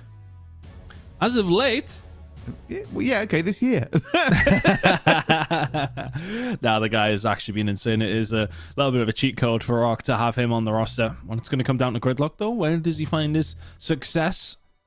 That's what we're going to have to find out. I suppose if you're Project 7, you think, okay, let's go towards Huntsmen and just keep everyone away from that long side of the map towards the 18-wheeler. That has got to be something they're at least thinking about. Scar Overload going to be coming in map number 3. Typically has been a good one for Rock. I think it's a difficult one. 10 Hardpoint. Be heading our way for map number 4. This could very well go to map number 5. We always know that's the case when it comes down to anything that we see Rock involved in. But both these two teams, as mentioned, have had a lot of matchups up against each other this year. I feel as if, yeah, it has been in Rock's favor for the most part, but let's see how it goes. We're into the very latter stages of Challengers Elite, Brycey, and is it time for P7 to maybe get one back on them?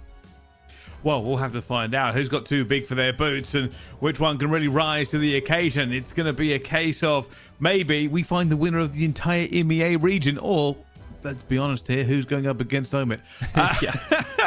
I don't know when we can last say that we've seen a team that has inspired as much confidence as OMiT has kind of inspired in us. Yeah, I mean, I think I kind of had that for Rock in a certain way when we were heading over towards Birmingham. I think, you know, we were all looking at that to kind of figure out how they were going to look after winning in Dallas, getting a second place. Okay, the darlings of EMEA. But OMiT out of nowhere, to be fair. I mean, look, you brought in the young guns. It's working out, and it's working out here in the Search and Destroy. Just about, though. Ask Esport have sent us to around 10. It ain't over. Let's see, though. For OMiT, the shiny darlings of EMEA. And Ethan is going wild. This is aggressive. He's just danced through the middle of the map. That is no hesitation at any point there for Ethan. Bomb is now going down. They are here in numbers, OMiT. Hitting 5 from Ethan. Had a hell of a game. Pretty sure he had a Hellstorm to his name when we were keeping an eye on it previously. There's another one going to fall the way. Aspect makes it a 4 versus 2. And they find this clutch into it as well. Alpha will find the first, but Ethan flies in again and says, my hey, goodness. Enough of this. We aren't having a close game. Get out of here. OMiT, they're 2-0 up in this series, and I mean, just the opener from Ethan. Not a single breath of hesitation. Clearly called out to his teammates. I'm going through the window and I'm going through the player. Yeah. We said the NPC's a shotgun, but that was pretty much just lodged into the sternum of the player he was going up against.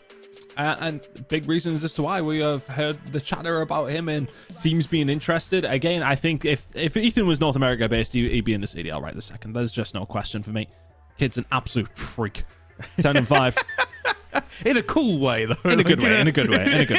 In a real nice way. I mean, let's talk about it. Let's be honest now. We haven't watched. We've said this before, right? We haven't been watching OMiT through a lot of the games because we know that it has been one-sided at times. And while it is fun to watch them run through teams, obviously at this point in the stage of the tournament, we will see them more often. But what I want to talk about is how that is reflecting into the statistics of the KDs. Now, KDs do not always give you the most accurate representation, but this time I think they do. They are by far the highest KDs overall. Their mean KD is a 1.3. Two of the players, one player is 1.3, one is 1.33, Aspect's a 1.29, and Dender's a 1.14. So for every game they have played, they have consistently been destroying people. And that is way above everybody else. I think the next closest team is Rock, you know, kind of expected here, and they've kind of been running closer to a 1.08. I mean, 3 of their players are above that, but Dom has not been having the best time so far in this stage. So yeah, for OMiT, it has been pretty easy sailing, and they haven't really taken their foot off the gas against anybody.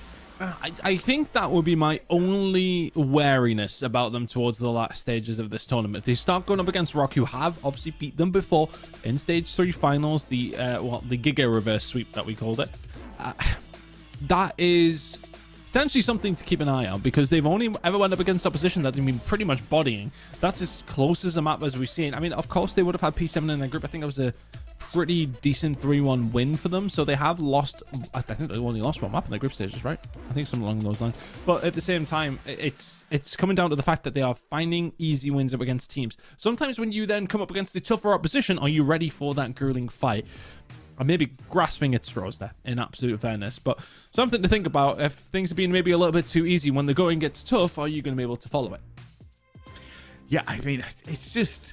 You'd think so. Yeah, you are right. Honestly. I think that's probably the best way to put it, is realistically, there are more difficult things coming down. That KD will not last the rest of this tournament. It will be reduced, but it is insane. In fact, I was going to say, the worst part for Ethan so far has been his overload at a 1.25. He's been averaging a 1.46 on S&D and a 1.4 on Hardpoint through like 40 maps or something, instead of whatever they've played. But enough talking about OMiT. We will get to see them and see if that holds up for a little while longer. We've been told there's a small technical issue, so we're going to go to a quick break while it resolves. Don't go anywhere, though. Our alpha game is almost upon us.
Ladies and gentlemen, welcome back to the Promised Land because we have our game finally here. Rocky Esports versus Project 7 will now grace our screens here. The winner will move forward, of course, in our bracket. The loser drops down to lower.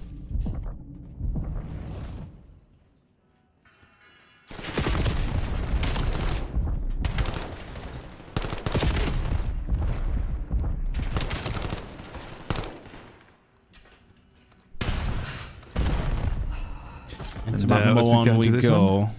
And I was saying a lot there, Brycey, but honestly, it was not really worth everybody hearing it, so that's why I thought I'd just mute myself. Irrelevant to that, this is a big game. Let's see how it's going to go. Great start from P7. Well, P7 get that first little cluster onto it as well, but on the other side of it, Rocky Esports will have the spawn for this next one. Domex is now fighting for his life as trying to get out of it at the same time, but a little bit of a fight going down into this one. They may have ripped it away here. It's going to be on to clocks to try to stem the tide. They could do with doing that, to be honest with you, because it has not been the best of starts. 4 in a row. Oh, fifth not quite able to land. Honestly, Mythic's doing a fantastic job in the middle of the map. Slowing everybody down. Allowed the rest of Project 7 to be able to pick up points like that. Domex just absolutely spat on by Henry. Project 7 are running this time up, or trying to. Kills being traded across the board. Spawns over towards the backside. Mythic's all on his own. Can't defend it in the end. Rock find a break. Now, the NPC is good, but when you are literally 6 health, you are going to go down eventually, but more kills being erupted onto this one. They're still getting the spawn here, Rocky Esports, but there is a bit of chaos going on. They've now spawned out towards P4. 1 player left. The rotation is upon them. F-Dot will clear out a little bit. I think Rocky Esports are in a better position for this. So I think get themselves some decent time, because honestly, not great viewing so far. Very, very strong start from the side of Project 7. F-Dot. Yeah, wonderful work. Finds a way through. The collapse will come in. Rocky Esports send packing back to the respawn. And Lucifer just a wonderful position to just shut this down. 4. Can't find the 5th. But we'll slow them down. The rest of P7, well, can't do anything about it. Really nice break coming in from Rock. It's only Lucifer who can do anything about it. That's an easy break with 35 to go. Clocks though, managing to find a couple of very important kills for the spawns here, and well, this could be the turnaround. Let's go down to Mythics. This will be a swing here from Project 7. They are going to go for this. Kicks staying alive. There's a wonderful bit of play as he goes back into it, finds his second, looks for the third with a pistol, and it's all good. It's all Kicks, and they spawn them out. Incredible work from Kicks. Haven't seen many moments like that from him over these last couple of stages. Changing the meta, etc. has hit him a little bit, but that's a little more like it. Dom can do very, very little as the push through over towards Statue will start to come through. Rocky Sports swivel. Try and deal with this now as the pressure's starting to come through. Gunfight's going to come down to a 1v1. In the end, Dom will win it and have his team respawn up behind him. 45 seconds or so still to play for here for Rock. And a really good opportunity to change this lead around. Going well. There's just no kills going for Project 7. A slow and inevitable slide here as Rocky Esports start coming alive into this hard point. A little bit of pressure here from Project 7. They get into it, but it's Kicks who's trying to hold them at bay. Still got against it. Clocks will find one, but the spawn's still good. And while Mythics will get into this one, it is going to be an uphill battle. He finds his second. The third's going from as well. Mythics should have died a world ago. How on earth? Mythics just putting up those moments that can change games. Rocky Esports were destined to get some more of that time to make it significantly closer than it currently is right now, albeit it's only 20 seconds. But crazy plays coming through from Mythics. A 20-point game. P2 control is there for Rock in about 45 seconds if they can keep a hold of these spawns. But P1, points on offer. Project 7 inside right now. Mythics trying to get through here. So far as knowing where the pressure is coming from, and he's just trying to hold down the lanes for his teammates. Almost wins a big gunfight there onto the heady. 27 seconds to go here. This game very much still in the balance as it has been Rocky Esports for the past couple of hills. Spawn's still here for the side of Rock. And they keep a hold of this P1 and now think about P2 as well. Well, it's already been thought about for Project 7. Lucifer for 2. It's found 3 in a row over towards this backside. It was looking so good for Rock Esports, to be honest with you, but nobody watching the outer side, and they get collapsed on. That's far too easy for Project 7 to find a way through that way. Henry picking up pieces in the mid-map as well. This is a nice setup.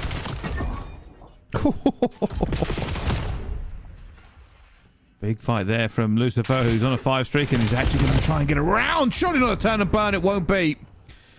Best part is it's kind of a free life. You get to go into it. The teams will spawn up behind you again here, but the kills are sliding towards Rock Esports. They're winning these trades here, even with the close spawns. Project 7 are going to try to get back into it, but they do lose it. 30 seconds to go. And that will bring them closer again. And Rock really doing this the hard way. They're finding these setups, no problem. Rotations have been looking good. They get broken, but they can break right back. And that's the horsepower they have. Project 7, they're doing a good job still to have this lead. I found some really nice breaks as well. There's not really a great deal in this game at all. Clocks. I mean, this should be his territory where he can really start popping off. 21 and 17 for Rock right now. Looking to try and keep things going, but Project 7 look like they're in control of P3. Never mind. We're going back and forth onto this, and Project 7, this is a big kill for Mythics if he can make it. There's the first. Knows that opens it up for his teammates to get through here. Might be a bit of a push here from Dom. Dom is going to try and make the play, and he does so. But they now hold from both angles. F-Dot will help with Mythics. Finds another, and Mythics finds his third. Mythics is doing everything. I swear he's everywhere on this map at the moment. He's having a good night, to be honest with you. Every game P7 have been in, Mythics has been about it. Can't get anything done. Over towards that backside. They're shutting him down. They still have the P4 spawns if you're Rock, but Project 7 getting some really good time. Towards P3. Good shots from Lucifer. We've said that plenty of times this season, and they flipped them out. This is wonderful from P7. Every single gunfight you need it to go your way, it does so. Apart from those 3. Okay. And that one. And that's the worst time as well. Losing that last gunfight has flipped them out of P4 again. This is feeling like Rock Esports are just a trade away from taking the lead and winning it over Project 7. Project 7 was good early. I think Rock Esports have been better in the mid game. And now we get to find out there is a potential lead switch off of this push.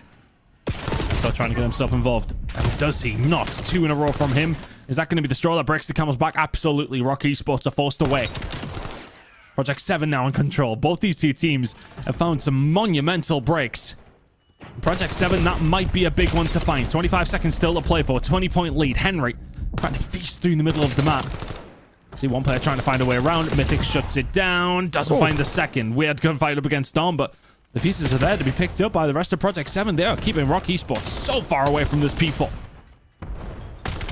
Lucifer. Just trying to get it done.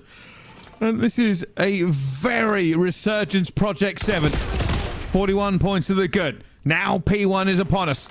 It will be Project 7 with a bit of a better position to begin with. Lucifer picking up another kill here. He's 29 and 20. Leading the lobby in kills. And they are just farming them now. Rock Esports, this is maybe harking back to stage 1. A 1-by-1 attack. Can you find a way through if you're Rock? This can be swung on its head, but you need to find a break at P1 and a hold over towards P2 to get yourself back into this game. First kill comes in for Domex. X7.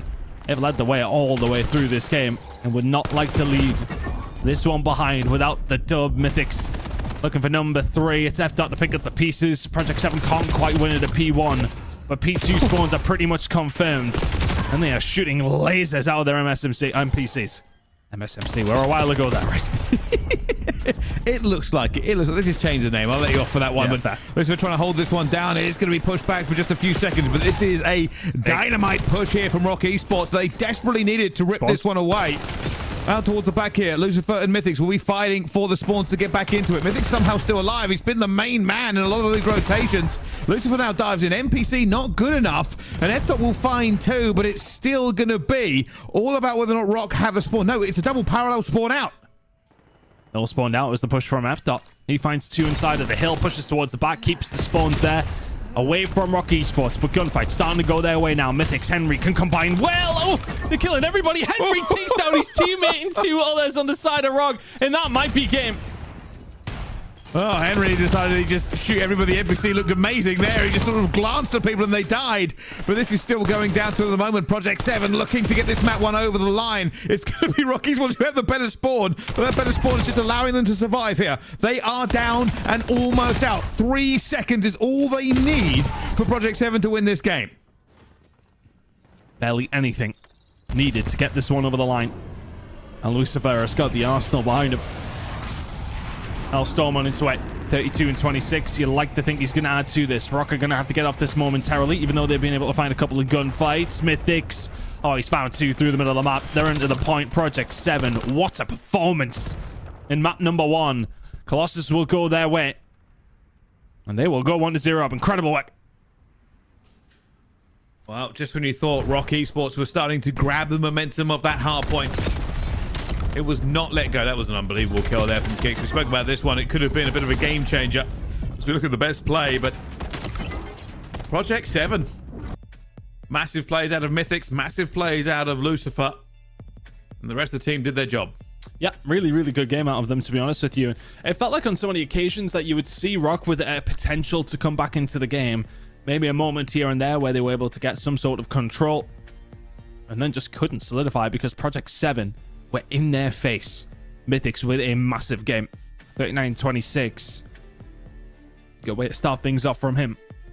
On the other side of things, Rocky Esports just not able to get things going on their SMG side of things. Yeah, Clocks didn't have too bad of a game, but that's the kind of game you would expect Dom to be able to really contribute in. He couldn't quite get things going. Certainly couldn't. Look at that wonderful screenshot. Mythics, the bullet you can see winging its way towards his face. Well, if you're Mythics fan, it's just a horrifying image, but going through it here, as you can see, this first map is done and dusted, and here's a bit of a score update. OMiT 3-0 Ask. What a surprise. OMiT continuing to beat Terrors as they run through. I think I saw part of the overload, and it was 6-1 or 5-1, something along those lines. Incredible game, though, from P7 to kick things off. No surprise, as you say, to get OMiT over the line and into the winner's bracket final. Of course, the winner of this one will be blessed with the matchup against them. It should be interesting. Ask Esports dropping down up against Exceptional. That should be an interesting one. One that we have seen in the group stage. So I tell a lie, it was 7-2. 7-2. Yeah, that's pretty convincing. It's pretty good. Well, we'll get to see those as it does go on next week, of course, but we are trying to find out who plays Team France and now who plays OMiT. It will be one of these two teams moving forward at the moment. Project 7. They have the slight lead in this series, but we'll find out who goes through. But at the moment, double 3-0s. Team France and Ask Esports both being put to the sword by OMiT in the winners' final now. The other side of the bracket has really been the games of Game 5s. We had a lot of 3-0s this time around, but I'm telling you that will not continue. P7, though, in a good position here. 1-0 up against Rock, and into the search and destroy we go. Could go either way, this one. Good luck, search and destroy. I think it's difficult. If you're Project 7, you kind of want to stay away from the Domex Sniper. If you're Rock Esports, you want to get Mixie and over towards the Onsen either way. It's one I would lean towards Rock on, but let's see. Rock have had a game plan on this map beforehand. I think it was up against OMiT. Specifically, they absolutely smoked them, didn't they? I think it was in map 6 or so in that grand final in stage 3. So they'll be feeling confident heading into the gridlock, but Project 7 will have some answers to their questions, no doubt. Oh, they really will. I'm just looking actually at the bracket here because I've still got it up in front of me. I'm just trying to work out what games we watch next week because we've got a bit of time to talk about this realistically, about which one we put into the alpha slot. After that, it all kind of jumps into single games, so we don't get to choose. But it will essentially be Exceptional versus Ask and Team France versus one of these, Tom. Which way would you lean? Oh, I think Exceptional Ask is a good one, to be honest. I think whoever no matter who drops? Yeah, I think no matter who. I think, honestly, either one of these two teams should probably deal with Team France. Whereas Exceptional up against Ask, I think, is interesting, to say the least. I think you look at Ask and what they've been able to do over the season. They obviously did go up against the side of Exceptional. Let's have a little reminder on which way that one went. Having a look very quickly. We've got them all here. It was an exception. Well, there you go. This answers the question. 3-2 Ask Esports was last time these two matched up. Oh, was yeah, in Group A. Yeah. definitely have to give it a watch, right? We'll be watching that one. We'll be watching that one. All right, yeah, that's there we go. See, we even get this well in advance. Not only is that great for you watching at home, but also means production can have that 1 week to go before we even see how this goes down. I mean, fortunately, we will be covering both games regardless, so we will see both. But we will put the alpha slot will be exceptional versus Ask Esports, so we'll see that game straight away, and then it's just all single games as we get through. But those are 7 days away and at least 2 more maps. Gridlock, search and destroy on its way. Into the mix we go. Between these two squads, and Rocky Esports need an answer back. Supposed to put my money where my mouth was, it would be in Rocky Esports' favour. One Gridlock, search and destroy. Well, sorry, it's unnecessary shot there. I don't know why I did it. Extremely unnecessary, frankly. But Project 7 may well have something to say about that. Let's see how it's going to go down. Just trying to set it up for you, you know, mate. But never mind. You know what? You can just do it yourself. It's the fill time. It makes me a little bit delirious. So, hey, you're going to have to forgive me. Hopefully the game will wipe away your memories of that one. But let's jump into it then. It's going to go down, although I see a Lucifer. I see him not move, and that does mean it will be a draw, and we go back into purgatory. Should be able to get this one going very, very quickly. If Lucifer's not there, well, you know, it's always the way of the last game of the day to draw things up. But hopefully we can get going into this one pretty quickly. I think... Sorry, I have a new angle. I have a new angle to bring for you for this one. Are you ready? Okay. I don't know if I'm it's ready. Steve Ordex versus Marky B. How do we feel? Ooh, I mean, 2 players in their prime. It's a hard one for Who me you to taking, choose. actually? Who you taking in their prime? That's difficult for me. That is very difficult for me. They are 2 of my very oldest friends in this scene. I don't want to necessarily answer that question, to be honest, Percy, but I think I've been saved. You have. We are being told we're going to go to a quick break while we resolve this technical issue. So have a good think about it. Marky B or Steve Vortex, who do you want on your fantasy squad? We'll catch you right after this break. Don't go anywhere.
What's your strategy with? Yeah. Ladies and gentlemen, welcome back. We've been told that this game is ready to rumble, and if you're wondering who the answer is, Steve Vortex or Marky B, well, Callum Swan has just said Steve Vortex, so keep that one in mind as we go into the S&D. Absolutely slammed. That's the northeast bias coming in there, I think, to be honest with you. Which I'm absolutely completely fine with, as you can imagine. Anyway, Mythic's in the middle of the map. Oh, looking to find a pick and has done well. Caught kicks off guard after they try to get a little bit of mid-map control. Project 7 will wrap this one back over towards A, and as I said, it doesn't surprise me. I would be avoiding B like the plague, frankly. Domex will be sat there. No BS Recon in his hands, and there's also one in F.Dot's hands, and he's got the better of him. Brilliant start from Project 7 and brilliant start from F.Dot. I'm going to try and get one here, but takes a bit of a beating in some of the bullets. F.Dot is going for it. And this might even be a regen here, but F.Dot gets the first couple of bullets on. He's waiting for it at the same time. The smoke will not save him. And F.Dot, they're going through the smoke. It's a horrible fight to have, but they get away with it, and it's all going to be good for Project 7. Nasty work.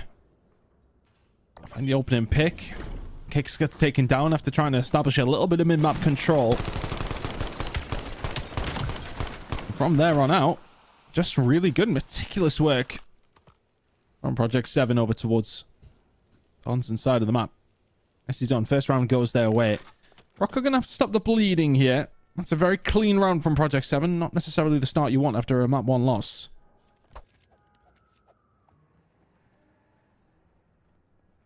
Well, here goes.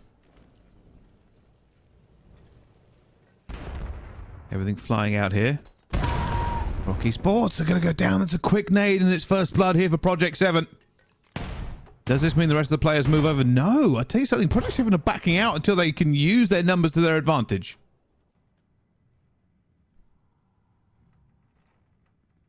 Taking the time of Rock. Don't like watching the flank, so right now, if Project 7 collapse on Huntsmen, they do not have the numbers to Rock. Domek's on his way. Everyone over towards this backside of Project 7 just willing to take their time. They got the numbers. They don't need to rush this whatsoever.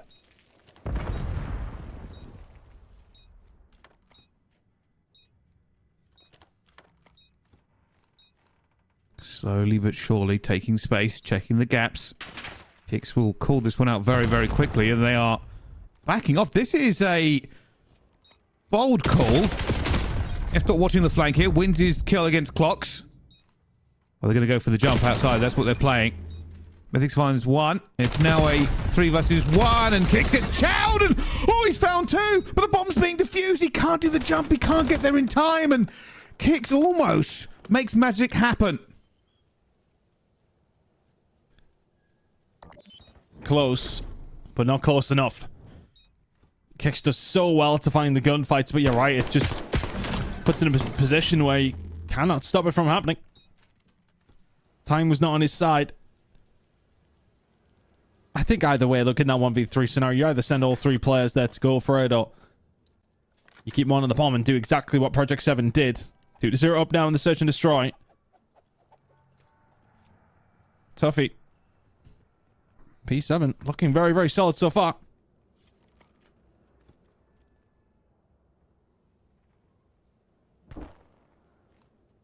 Waiting for any pressure coming through here, but the danger is going to be numbers in a trade. And F.Dot looks for one. He's not going to check the right corner as well, and Dom will get him. Dom looks for the second at the same time, and Mythics tries to turn and burn. Not going to happen. Advantage Rock Esports. Oh, Domex is about to make that advantage a little bit tastier as well. He'll be calling this out. Henry on the flank. Henry on the flank. They can't do anything about it. Clocks is already weak. So he's given Lucifer a chance in a 1v2. A bomb down inside of Onsen. It's not the best place for it to be. Don't think they'll be expecting that nade, but it's going to do enough damage. Did he get enough of a hit marker to actually understand where the players were? Shot's going to go in. He's just going to get collapsed on here. Yeah, this should be the round. Nicely done from Rock. That opening blood helps him out.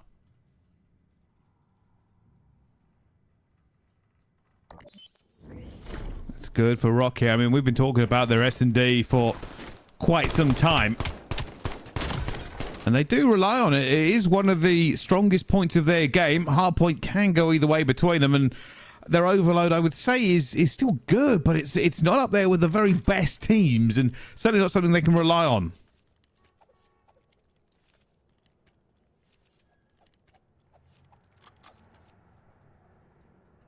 So Life and Rocky just yet, to be fair. Done with 3 in that round. See if we can keep things going here. Getting aggressive, extremely aggressive, to be honest with you. And there's nobody here from Project 7 to stop this. This bomb is going to go down. Almost some defensive work to do. This time, Project 7 are not waiting around. I'll try to get out of it. And we're checking the corners. A lot of bodies here for them as well. And Henry with a big first gunfight as well. F-Dot gets Dom, and they're trying to get into it. Clocks is going to go down at the same time. It's now Domex. Looks for one, finds nothing. And for Project 7, that is another round onto the board here.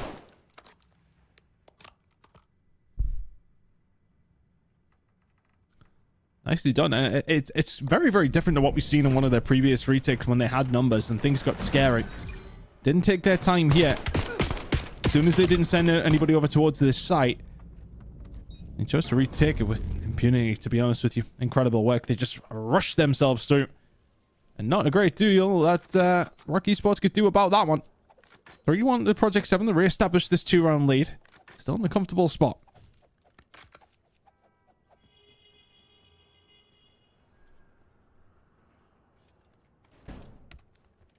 Wow. F-Dot. No fear against playing against Domex with a sniper. In fact, I believe it was F-Dot I kind of spoke to very briefly about dealing with Domex in that regard. And well, switches out to the F-15 and still gets the kill. He's done incredibly to find something there. But it was just a bit of a red herring over towards the B side. Bombs down over towards A. Project 7 actually extending out here. Ooh, you're in a bit of trouble. Some spots if you're Henry. Domex doesn't miss those. Second one follows up. Oh my goodness.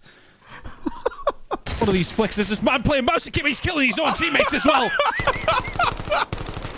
Domex! Stop it! Run! Just run! There's no winning this round. Just get out of there. He does eventually get Domex, but the other Dom backs him up, and what on earth was that? Genuinely, when this man sniping looks like he's playing mouse and keyboard, it's absolutely ridiculous.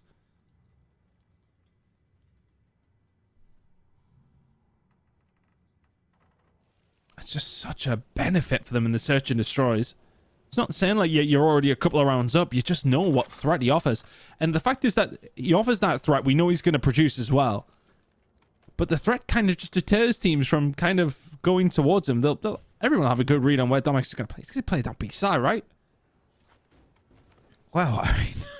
So why don't we just not go there? Well, they have went here, and it's a problem they're going to have to deal with.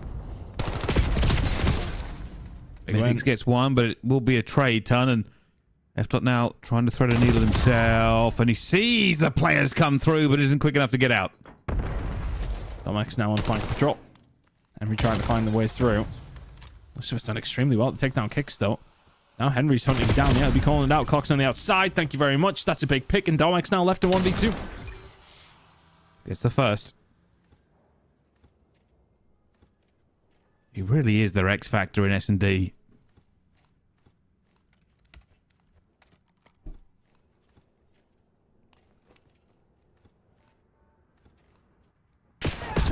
No. Oh, takes a couple bullets. Oh, but the sniper. Oh, this time gets sniped. Project 7 find it. Lucifer ices up. I'm stressed. And just not expecting it. Domex goes for the re-peek. Lucifer gets one back. Nicely done from Harry. Now if we can keep this moving. Project 7 still have that 2-round gap that they've had multiple different occasions throughout this search and destroy. Rock Esports just cannot close up quick enough.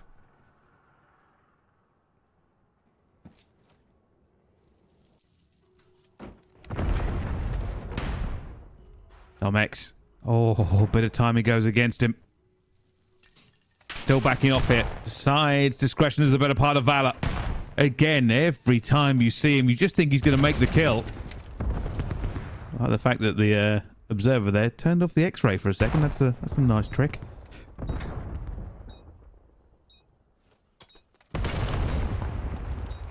Domex trying to have a little look. 2 players on the flank coming in the other side. Henry's going to deal with clocks though. Now Domex has got 0 backup. They're just going to force him out. They know exactly what they can do with him.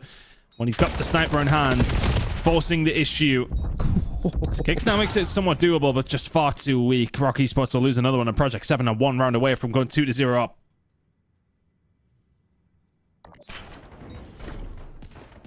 And this has been a little bit more dominant by Project 7 than I was expecting. You know, big kind of favorite of any time we see Rock Esports in S&D. I'm just convinced they're going to win it. Sometimes it can be a little bit scrappy, but we've seen such great performances out of them on this game mode. It might just be the counter here. We've been talking about how much history these two teams have against playing each other. It's always passionate. It's always intense. But it is now becoming routine. Project 7. Okay, he's mid-map control, but just a free walk through towards B is what Rock Esports are going to be presented with. Domex on the flank. Yep, he's going to find Mythics. First one will fall. As soon as they have that wide open, they know the flank's inevitably going to be coming through. Henry has just not got the gun he would like to have. F-Dot can find one, though. 3v3. F-Dot's going to see him and does manage to grab this one as well. Flank. 2 versus 2. Oh, no! Domex didn't get it! Domex did not get it. This leaves Clocks in a 1 versus 2 to try and clutch up. Has to check bomb. Has done so. Next check will come in 7 seconds. They don't know he's going to be this close.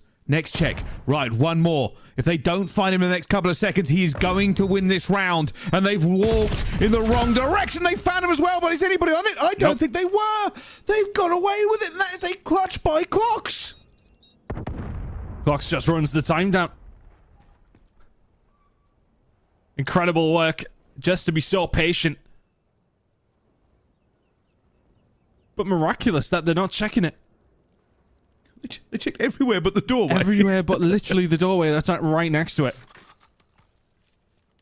Henry have to survive, but so do Rock Esports. They get themselves another round. 5-3 Clocks.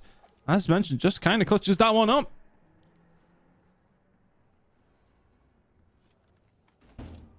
Well, here we go again.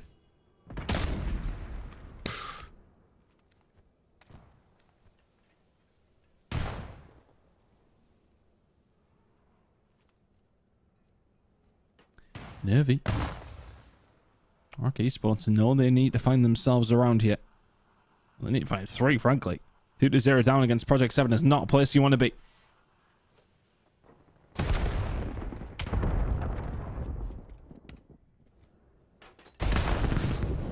Has to back off here, Lucifer. They kind of know where he is, but there's Domex with a sniper banging again. After it goes down, this is looking like a wrap here. Advantage for Rock. Yeah, a little bit of control over towards A, though. Mythics would want to push out, but it would be a dangerous task. Oh, he's going to chase that one down. He's going to get caught as well. Oh, that's a nightmare. Mythics gets a little bit keen. One will go down, but a 2v4 needed from Project 7. This will be tough. Going for a headbutt, but... Oh, Tomex almost takes down Lucifer before he can do anything, and now that player has to run. Oh, Henry is... He'll wondrous flank here. If he gets timing, it might be something. Oh, he doesn't get the kill, though, and Lucifer goes down as well, but he finds something. Still alive, still backing off, looking for the players that are going to challenge him as they go both directions, but that is well played by Rock. Cut him down before he can get away. Very nicely done. An opening pick from Domex over towards the B side. Gives them the number advantage before they're even on their way over. Mythics gets it maybe a little bit overzealous. Trying to hunt down that kill. Rock Esports will put themselves within 1 round. 2 rounds for the win. It does feel like a crucial map.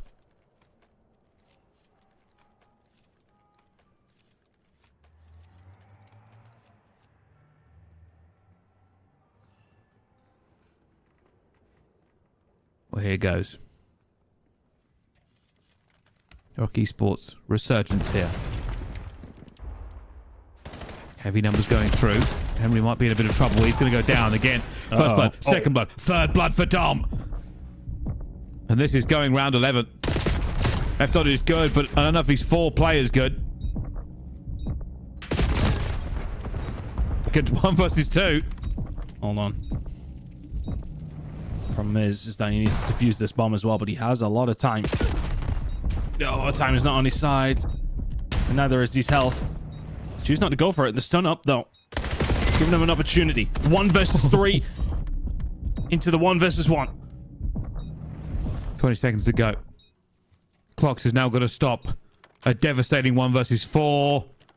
He doesn't see him. He doesn't see him. And that is just perfect timing for him in the end. And, well, Clocks is going to win this one with the clock. And while he gives him a little tickle, it's going to be no more. F. Dot, a valiant try there in the 1 versus 4. Loses the gunfight. But it was a could have been. Whew. That's a scary one. Because if you're the side of Rock, you're like, okay, yeah, we won the round, but my word, did we make a meal of it. He'll get a hold of it, but just about. In the end, we will go to around 11, but the 1v4 nearly happened. Project 7 will be feeling confident about their chances, but they've been in the lead the majority of this Search and Destroy. It was a 5-3 lead. Rock Esports have brought it back. Round 11 we go. Oh, Domex is trying to catch them. Kick's going all the way through here. Well, you know where Henry is, and Henry takes an early shot. Nervy. This bomb will probably go down here, as I don't see Project 7 taking control away very quickly, but I say that they're stacked. Domex is going to miss the first bullet. He's now going to be screaming, boys, they're here. Everybody's getting in. It's going to be an absolute kickoff. Henry gets the first. Domex gets it back, though. Mythic's banging in every single direction as they look to try and get this one done. Bomb is still not down, and everybody pauses. They just have to take their time here, Project 7. They don't need to advance in any kind of way. It's Rock the ones who have to make the move. Another one is found. F-Dot will take down Dom. And Dom X, who had been the hero on occasion, cannot find anything in the round. Project 7 take it 6-5. A round 11 victory. Puts them 2-0 up in this winners bracket semi. Well, there it goes. It is not going to be a devastating loss for Project 7 on that one. They keep it alive a ton.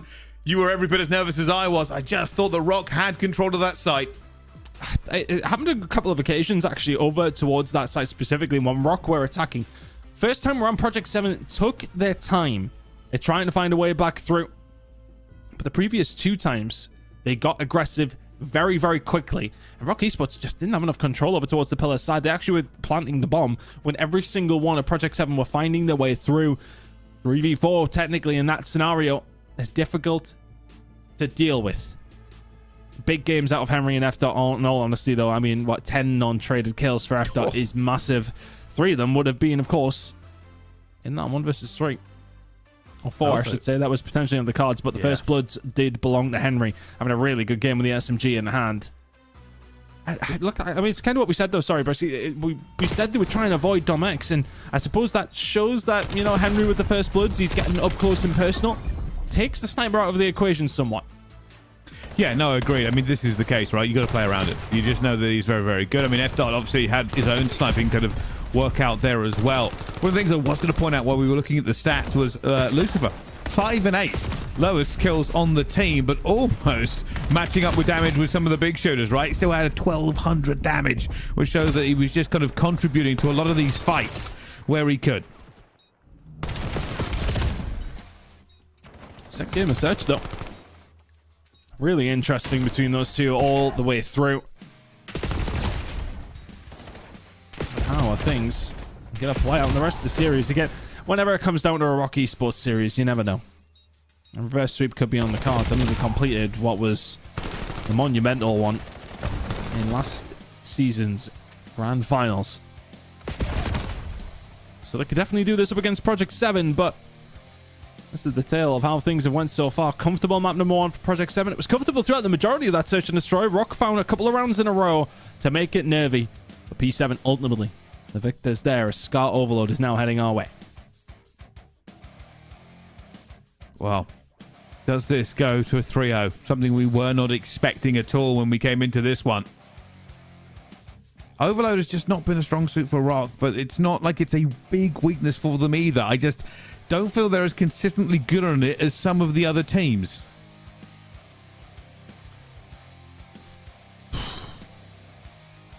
Hard one to predict. It really is. Rock Esports, we know what it's like. It's either feast or famine when it comes down to the Overload side of things, but Scar has typically been a good stomping ground for them. Project 7 will be looking to get this one done as soon as possible before the double den that will be coming for 4 and 5 if necessary. I mean, no clue, Bryce. Honestly, no clue. Would be a big win for P7. That is for absolute certain. And we're going to find out. The Rock Esports have an overload in them to take this to at least map 4. They are the merchants of going map 5, so you wouldn't put it past them.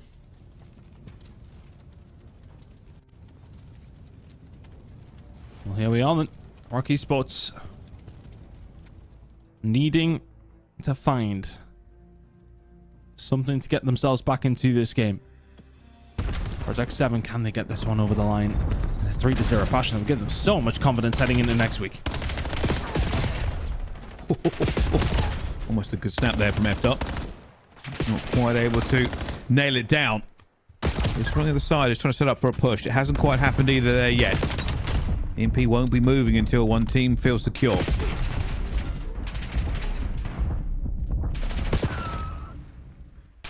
Left not waving a knife at Domex as he goes sailing by. Oh, this is a big potential. Look at this one. Oh, but it has been stopped dead. No, it hasn't. No, it hasn't. Grab the EMP. Oh, he gets This one over. Oh, my word. Just trying to dot their I's and cross their T's at that stage, weren't they? But a good opportunity for Rock out of the gate will give them some inspiration here on this side. EMP reset, but with plenty of control through the mid-map. Rock trying to get something going once more, but Mythics, Lucifer combining well. So now an opportunity for Project 7 to maybe spread their wings.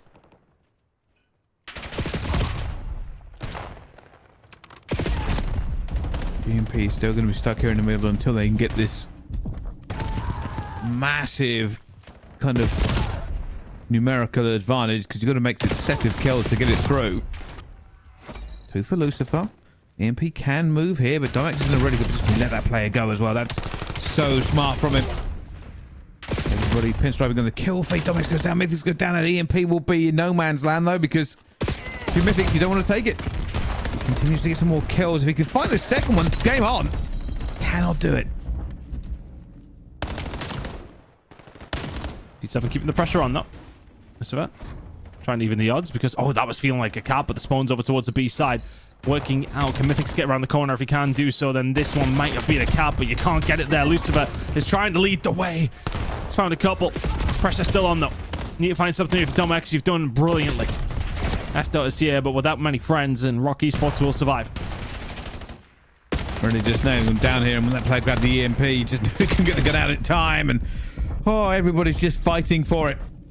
An absolute slaughter that will have Rock Esports walk away as technically the better team just because they have those quicker respawns. But at the moment, they've been under pressure for an awful lot of this map.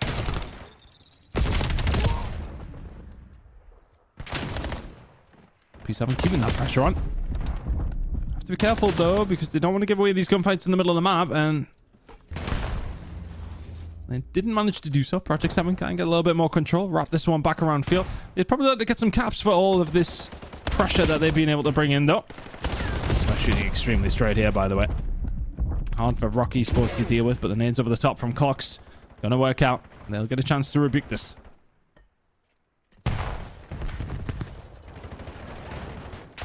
Gonna try and make a bit of a play, but does go down. Defense really coming to the fore again here on Overload, as both teams just preventing the others from getting a dominant sitting.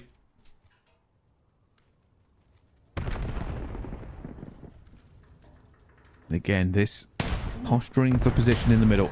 Trying to get those first kills going into it, but this is 2 now for Rock.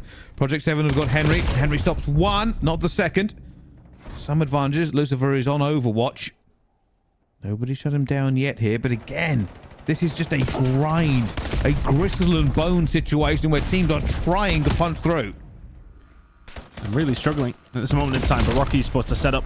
Can they manage to find a way through? F-Dot Mythics finding big kills, but they are 2 of the biggest coming through from kicks. He's going to get shut down eventually. Lucifer will be there to pick up the pieces, but Rock Esports still advancing forward very, very quickly. Maybe a minor opening here, actually. Had to find those gunfights if you're Henry, you do so. Spawn up coming in, it's not going to be enough to stop it. Yeah, that was over the line for quite some time, to be honest with you. If Henry wasn't able to find the clutch plays, Rock Esports wanted the gun. And that was just a continuous brawl over an EMP for so long. They're going for a second one here as well, but that has been shut down. Now they're going to move forward. EMP will be scooped, but it's going to have to be F. to pull off a bit of a miracle here to get enough kills to allow it to go through. I think Project 7 are going to wait for the free play. Yeah, seems that way. Wouldn't be able to get a second one if the free play came up. So if you waste your opportunity, it may well be put on the other side. And it may well be, to be honest with you. Big fight going on over towards the P3. They're playing control. Going to belong to Domex. Not going to be able to have the opportunity for your P7. Rock not either to do so. Or able to do so, I should say. Really good round, though. Honestly, from Rock. I mean, they defended so well. I felt as if Project 7 were the ones in complete control all the way through. Consistently had people pushing forward. Rock didn't have quite as many opportunities, but the ones that they did, they sniffed them out and made sure they make the most of them. Nicely done. That's a 1-0 lead now for Rock here in this overlook.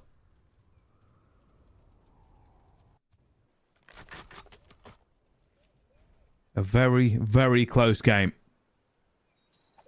Ton, with the amount of defense we've seen from both of these two squads here, it is feeling like the smallest of mistakes. The tiniest bit of momentum could swing this either way.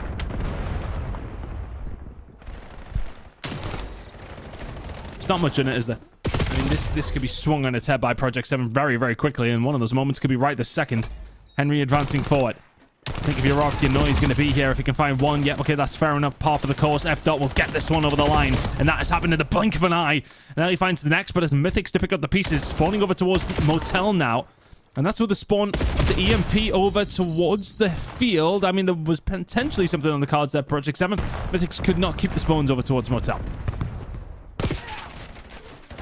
That is such a quick rebuttal as well to bring this one to a tie game. But it seems a bit more comfortable, though, in shooting this way. They try to set up for another one. They have got bodies here.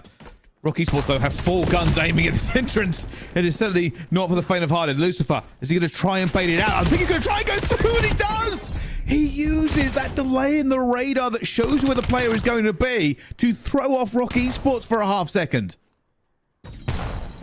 Now look at this pressure that Rock Esports are going to have to deal with. Project 7 are just manipulating so well on the EMP spawns, making the most of it every single time. Clock's there to pick up the pieces, though. That is much better. Flank comes through the middle of the map. He wraps back around Motel and stabilizes Rock Esports. What has been a very, very shaky start to this half. Minute and a half gone. Project 7, it's been all about them. Henry putting himself in positions just to create plays. Now the rest of the team find kills through the mid-map. Another opportunity for P7. Oh, Henry, that's a massive kill to keep this at least putting the pressure on. And now he's going round. They're going to work this one out, though, and doesn't win that gunfight against Domex. F. trying to win a gunfight here against Dom. 3 minutes to go, and I feel like we're going to see an awful lot of back and forth. The back and forth would suit Project 7 to the ground. They just need to linger this one out. They don't need to do a goddamn thing. They do, however, need to get rid of Domex, who's in their spawn. Knew it was coming. Mythics was ready for that, but immediately that's turned Project 7 around. It's allowed Rock Esports to get a little bit more room. Don't hit the play. Big win from Henry, who has been impressive in this series. It could take a while for Project 7 to really get him going. Clock's on the other side of things, though. The new recruit for Rock is not necessarily having the best time of things. Kicks might be away. Yeah, that's a big gunfight for Lucifer to win. That was one bullet, and that player was away. All going down. Time is starting to get away here for Rock Esports. 2 minutes to go. Henry is now going to try and get this one through. I mean, the EMP is about as far away as it could be. But every single second they burn is a potential opportunity for them to win this game. As they turn to a bit of TDM.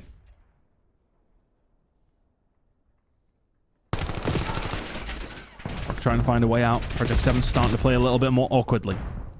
Henry's going to be cut down, though. And look at this line of Project 7 players all the way towards their spawn. This is going to be the wraparound. Timing. Not going to work out. F. will find one over towards the field side. Continues to survive. Flank player. Not going to be able to do a thing either. Henry off the respawn in time. Project 7 now can get themselves out of dodge. And Rock Esports need to come up with something within the next 90 seconds. Oh, F. taking all challenges. Mythics, this is big. They're in a position now to block this one off as well. They're going to know Mythics is going to be here. That'll be called out, and Mythics will find two. EMP is stalled. He goes up top, looks for it, and it's going to get another one. Word. EMP grabbed. Mythics says, all right, I'll do this myself. 1 minute 10 left to go here, and he's looking like a 3-0 ton. Golf copping at that one. Mythics, incredible. Finds two on the flank. Picks up the third to seal the deal, and it might seal the deal of this series. Rocker in danger of being 3-0'd here.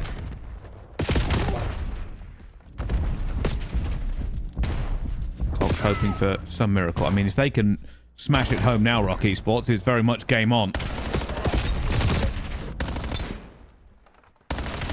Has to be reasonably fast. You've got to not only get this one in, you have to get it back. Yeah, I mean, Lucifer, you're ruining the Cinderella story here, my friend. I was going to say, there is always a potential. If you get it in early, then you get another one. You can technically use that free play time. You get a bit of extra time towards the end, but I don't think they're going to allow them. There's 20 seconds left to go. It makes it mathematically impossible done. And, well, we did say, Rock Esports, we didn't really believe in their Overload. And Overload didn't believe in them. Yeah, it would have been the gridlock search and destroy to get them back into it, to get them back up and running. If you were heading into a map number 4 on Den, I'd have fancied their chances to send that to a map number 5. But Project 7, as it goes, will 3-0 them. And that's a statement win for P7, who had a pretty poor time in the group stages. Beating one of their old foes in Rock in that manner has got to feel good heading into next week. Oh, it most certainly will. We said before, a lot of history between these two squads. Both their rosters coming into this stage of the Elite. Project 7, I would have kind of put a little bit lower than our expectations, as Rock had basically beaten everybody but their academy team. And now they've managed to put Rock into the lower side of the bracket, and will move on to face OMiT again. Bit of history between those two. OMiT kind of usurping their crown, P7. Yep, OMiT will be licking their lips at the opportunity that is being presented to them for either one of these rosters. They would have fancied it. They'll be going up against P7 next week, but P7, fantastic work from them. To 3-0 Rock is a difficult thing to do. Very good work throughout the Overload. They were, I mean, so consistent in their attacks. Rock did really well to defend as long as they did in that first half, to be honest with you. Did brilliantly to find themselves in the lead. Then after that, as soon as Project 7 had a couple of opportunities, that's when the magic started to happen. Mythics and Co. working so well on multiple different occasions. Henry was there for some defensive work. Was there to set up the play. The first point that went in pretty much immediately from P7. This one from Lucifer just straight over the line. That's the one you look at if you're looking and sort of say we've got to do a little bit better there. But this was brilliant from Mythics that we're about to see. That set them up for the third. 4 kills in a row. He makes it 5 to seal the deal. That's one that Dom just has to win. Doesn't even get a bullet on him. Mythics absolutely brilliant with a minute to go, and that is game. Yeah, I mean, yeah, that was game. I mean, a 2-1 is always going to hang in the balance to the very last second. A 3-1 with a minute to go is, we have to basically have a generational run all the way through, right? So, Project 7, they have 3-0'd Rock, something that we do not get to say very often. I do not remember the last time Rock Esports got 3-0'd. It hasn't happened for a while. Not at least in EMEA. But what we have done is seen them in the elimination side of things and make a run. They'll be going up against Team France next week with Exceptional taking on Ask in the other elimination round 2 game. But the winners finals, the big boy, Project 7 up against OMiT. Both these two teams have played up against each other already this season. OMiT walked away as winners. But a really, really interesting bracket with only 6 teams remaining. BTD and Orgless will drop out in top 8. 3,000 points to their name, as well as some prize money as well, Brett. Certainly will. We said goodbye to the others, but you are right. We have said goodbye to 6 teams so far. 4 of them never made it to the playoffs. 2 more have said goodbye today. And our last 6 will play it out for the chance to get $20,000 in prize money as they move forward. But a very big set of games to come forward, Tan. It has been a little bit more surprising of a day than I was expecting. Yeah, to be honest with you, I was expecting some games to maybe not be as close as they were, and then some games to be closer. I mean, especially in that losers bracket side of things, that was a strange old time when we see 2 3-0s in the very first losers bracket games. That's always a bit of a surprise. Then to see Project 7 3-0 Rock, that's a massive surprise. I would have expected Rock to really force the issue on this one. Not surprised to see P7 win, but in the manner that they did, yeah, Rock are going to have to bounce back pretty quickly in the losers bracket. They certainly will. And well, It has been an interesting time for us, and there are 2 more days of Call of Duty to come, but that is next week for EMEA. If you want more action, North America goes into its own playoffs in just about an hour or so's time, and that'll be winging your way here on these very same channels. So thank you for watching. We'll see you next week, but more COD action after this.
Ladies and gentlemen, make some noise for your back-to-back challengers champions. Nobody cut him down. Oh my Everyone God. finds three. Henry, who gets the good timing over by the bar. He's able to find number 3. Oh, good movement from Mamba. Keeps the killing spree alive. Now down low. Whoa, whoa, whoa. Lost for a minute, but I'm back. Now I'm at the top and they be at where I'm at. Ladies and gentlemen, hello and welcome to Challengers Elite North America edition. My name is Bryce. I'll be joining you for at least a little bit. And of course, the main man, Study. How are we today? I'm doing great, brother. I was obviously watching a little bit of the EU side and watching two teams just run over everyone else. I wasn't expecting that. OMiT on your end, Ethan is still the top person in the game, and then P7 with the likes of Henry, they took care of Rock Esports like they ain't even won the Elite this year so far. So EU is insane, and I'm expecting NA to be the exact same. Oh, me too. It's going to be a great day as we jump into our playoff games. We will say goodbye to some, but here's how we are going to do it. In our alpha slot, we're going to see Huntsmen up against the Stallions Bush, or the Stush, as I have been told. In Bravo, P7 Notorious versus OMiT Brooklyn. Then Telluride Bush Gaming versus BitterSweet. And last but not least, CABAL and Falcons Academy Green. And we'll be populating the rest of it as we have a 3-block schedule today. Study, what game are you looking forward to? Oh, I think without a doubt, Huntsmen v Stallions Bush. We know the history between those two organizations. Obviously, one player on the Stallions Bush lineup was just playing for the Huntsmen in the last Elite. So, some bad blood potentially in that series. But I'm super excited for that Delta matchup, too, between CABAL and Falcons. Because CABAL, realistically, Bryce, were the last team to qualify for this Elite. And they go undefeated in group play to now have the #1 seed. So, that's going to be exciting to see if they can bring that same level of gameplay that got them to this position. Well, all to play for in the playoffs as we look at our bracket and see how these teams get through. Some very big names in that lower half of the bracket as well. They'll certainly be trying to make their way into it. But yeah, almost every single one of these teams has a story behind it. Some of them more likely to go the distance than others, though, Stud. Yeah, I think if you're thinking about that P7 OMiT Brooklyn matchup, like P7 realistically are one of the top dogs that we have in challenges. They lost one of their matchups last week all the way into Game 5, but then they right the wrongs yesterday in their series to walk away with that #2 seed. But with the likes of Beans, with the likes of Snoopy going up against Paul X, that one is must-see TV. It certainly is. Well, they're all trying to get into the points and pricing. Of course, the further you go, the more you get. Points up for grabs. Of course, today, whoever we say goodbye to will still grab 3,000, which is definitely good for qualification. If you can come first, though, which will take at least another week to get done, 15,000 up for grabs. But it's not just the points that will get you a better seed. We're also playing for an awful lot of money, Study. Yeah, nice little bag of chicken, man. 20,000 going to that first place. We know that we have seen these numbers for 3 different Elite stages now, but there's a lot of money to play for. Realistically, in my mind, I think the pro points are more important at this point of the year, though, because if you think about it, Bryce, Challengers Champs, EWC, in order for you to auto-qualify, you need to have the most pro points. So come out here and have your best placing in the final Elite to give yourself the best shot. Oh, 100%. We are now on that final run towards the end of the year. No more excuses. No more playing hot rosters and everybody dropping everybody, although it probably still happened, if I'm honest, in North America. But realistically, you've got to get those mistakes out the way. So a good roster at this point sets you up wonderfully. And maybe for some of these teams and players, a chance for revenge of what happened at the Pro-Am. Oh, definitely, man, because for some teams, especially like P7, a team who was up 5-2 versus the likes of the Paris Gentlemaids, to make it into group play, you lose that, and then you get to challenges and you get top 12. So a lot of wrongs need to be written correctly to end out the season for some of these amateur players. They certainly do. Well, let's talk about our alpha game then. Coming up first, the Huntsmen, a very storied team. Brack, Johnny, Awakening, and Renegade are the team that are looking forward to make a bit of a run here, Stud. Oh, yeah, without a doubt, man. Huntsmen, they end off this qualifying stage by losing their final matchup in a Game 5. And what threw me completely off is the fact that they lost both Search and Destroys in that series. This is a team who last week were phenomenal in the 2-3-5s. They struggled a little bit in their hardpoint game, but then we always say COD can be so week to week. That game mode worked for them last week. This week it's been hardpoint, but hopefully now in the playoffs, everything is clicking for the Huntsmen. Oh, they're going to hope it does so, as there's no real place for errors into this one, but they have looked pretty good. Going against them, though, another big team that might be able to take them down. The Stush, Maniokis, Rixel, and Swoody will be going for this one. The Stallions Bush combination becoming a bit of a much-talked-about team. Oh, yeah, it's a very young team, man. We saw the likes of Okus on that C9 roster. Obviously, didn't really treat him well when he was just getting whooped by all the pro players, but now has found some comfortable position here alongside these guys. You know what, man, he's been bringing all season. I saw him on the first take alongside Tyler Fellow. He was one of those SMGs and also switched to the air, go back and forth between both weapons. But Swooty, everybody knows about this guy. He's Mr. Content. He just recently got dropped for the Huntsmen, so I know in this matchup, he is foaming out the mouth to get their hands on him. Oh, a little bit of bad blood, but just breeds a better competition. And we'll have to see how these two teams really do show down. But this is how they've chosen to do so. Scar Hardpoint, Raid, Search and Destroy, Gridlock, Overload, Colossus Hardpoint, and Hacienda Search and Destroy if we get this done. Oh, I'm excited for this map set for the Huntsmen because when you start off a map like Scar, this is where you rely on your veterans to really show their presence. They have the likes of Brack and Awakening on their team. Those are guys who have those lockdown ARs, and they can shut down this map single-handedly between them two. So if you are the Stallions Bush with such a young team, you need to be able to match that Slane Prince, or at least match that fundamental aspect of Scar, because if they beat you to the punch, you're most likely going to get smoked.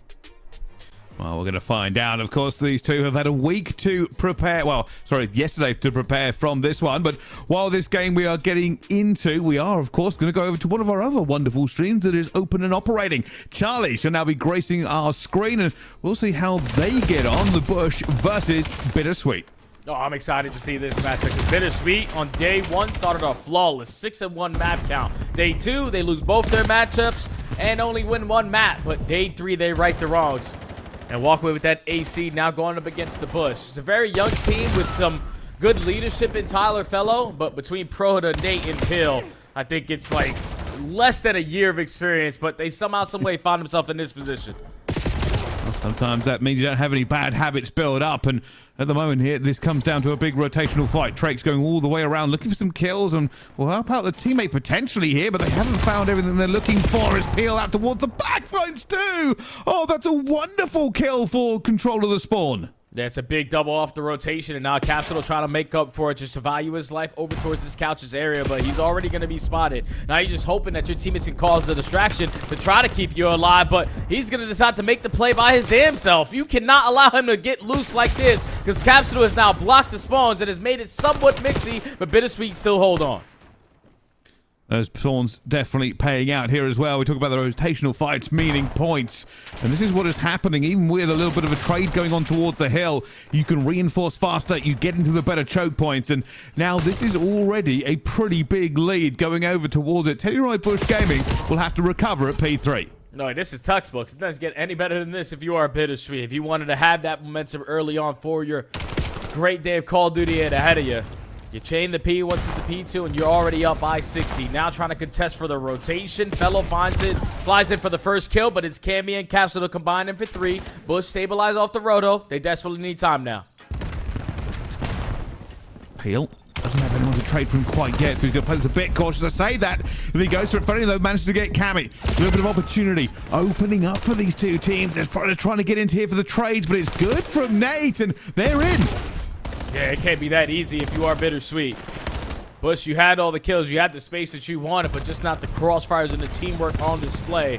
Keep in mind, Drake's just walked into the building not too long ago for this lineup, because he was recently released from the Heretics, and for some reason, Bush always get those crack-headed SMG players. Just right now, the chemistry not showing for the Bush. BitterSweet are slamming them. Oh. Well, Drake's hitting his teammate in the back, but has worked out. Problem for Telluride Bush Gaming is they have barely managed to scrape some points out from the P3, and now into the P4. It's a little bit convoluted. Teammates are going to be spawning out. BitterSweet not only get the scrap time, but have the numbers here if they choose to execute. Prolu first, looking for 2, not going to get it though. Still alive, and a good trade there from Capsule keeps the hope burning in the breast. Big win. That's a big win out of Tyler Fellow. Flies in for the one-on-one, keeps the spawns in favor of his team. Just consistently flood through the back door.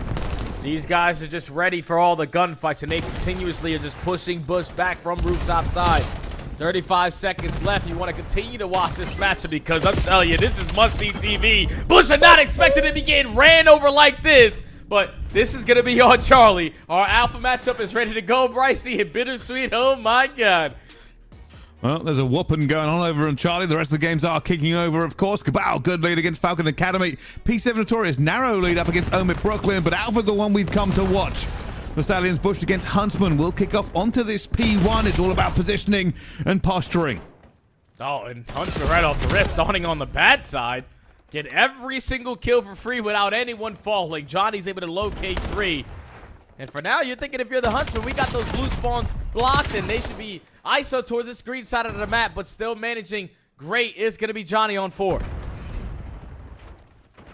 Just holding, waiting for this one as well. They're trying to get that horizontal split across the map here. You can see out towards the back, Orgless is not allowing them to do so, and he finds a very important kill to potentially give them some rotational room over.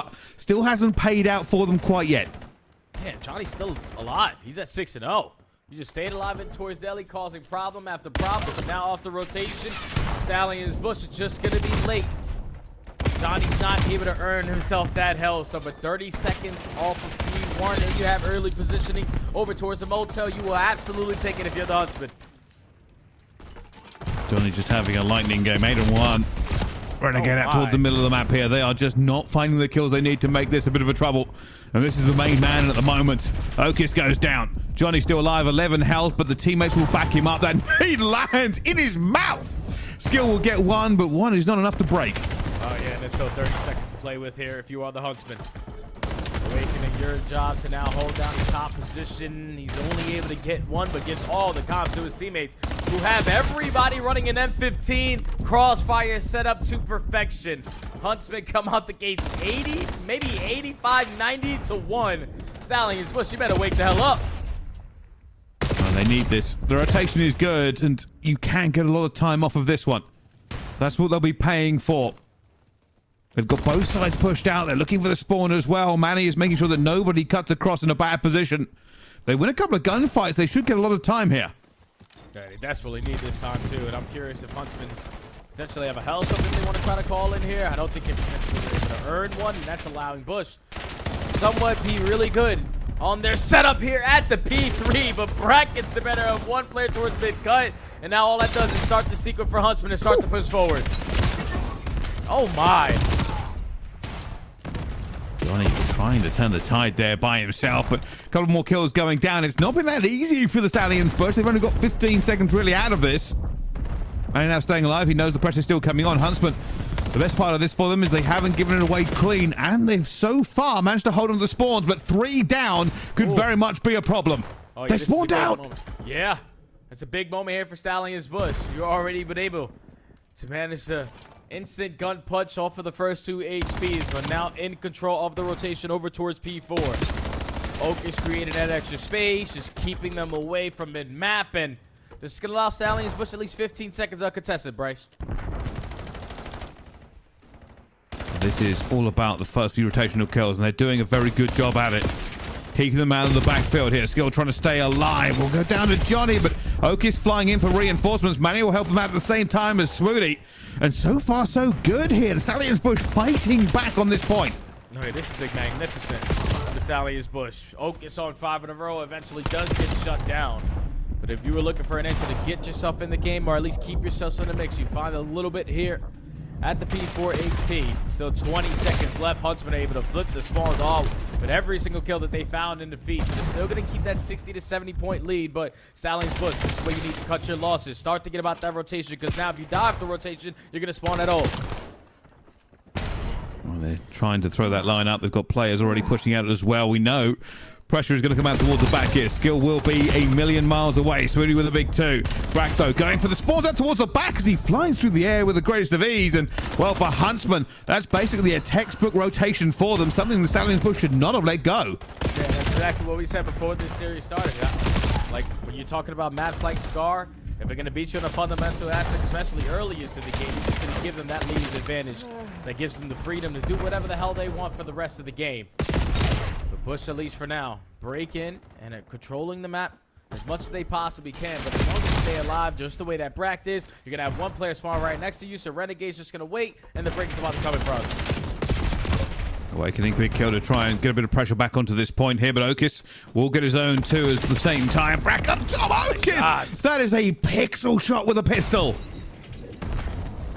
And all you're trying to do is push them back if you are the Bush. As you know, we can trap them for this P1 setup. Everyone from the Huntsmen are over towards the train side, and that's 3. Make it 4 dead as once you locate this last player, and Swooty's able to do just that. So only down 50, but this is the setup you need to get yourself back in the game.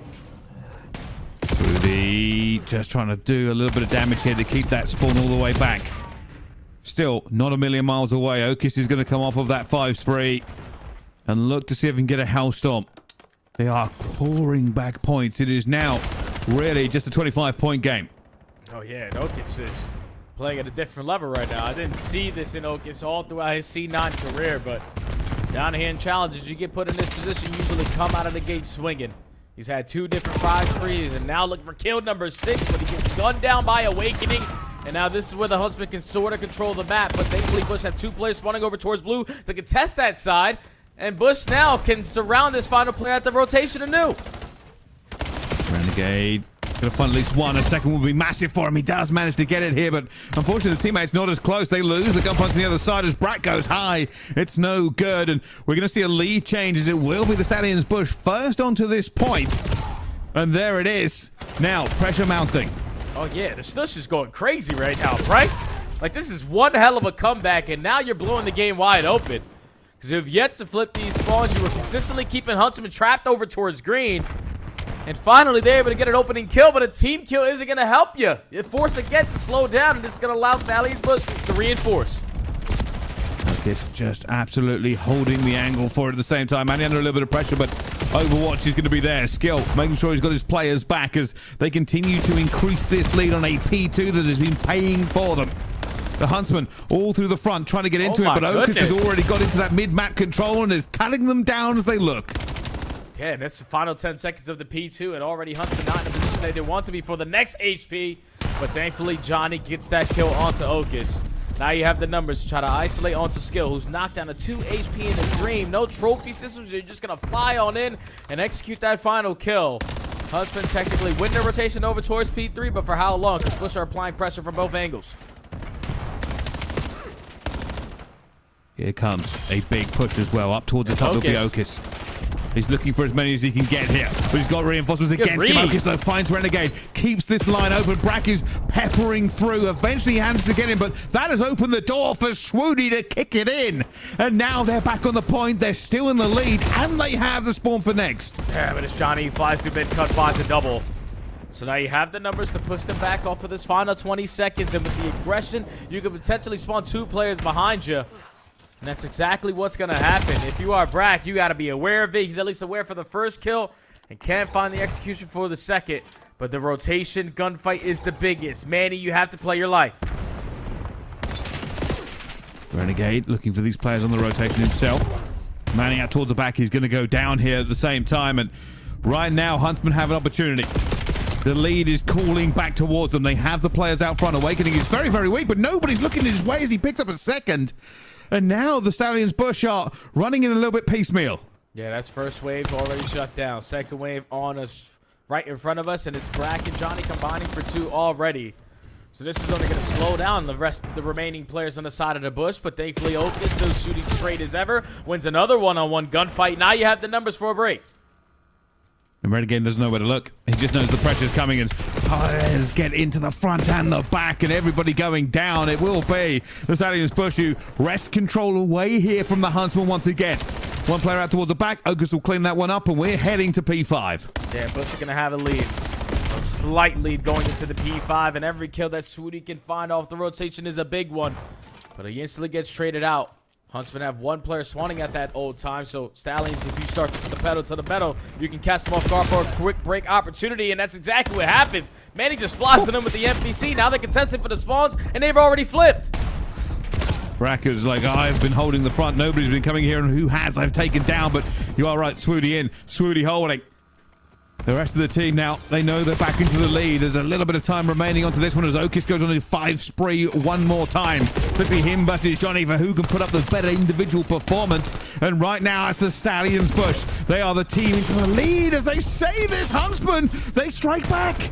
And they're just pushing the back. They know they have the spawns being blocked on the opposite side of the map. And you still have presence towards top green, so all of the Bush Trying to just not give up this time for free, but eventually get a gunfight to get you out of this position.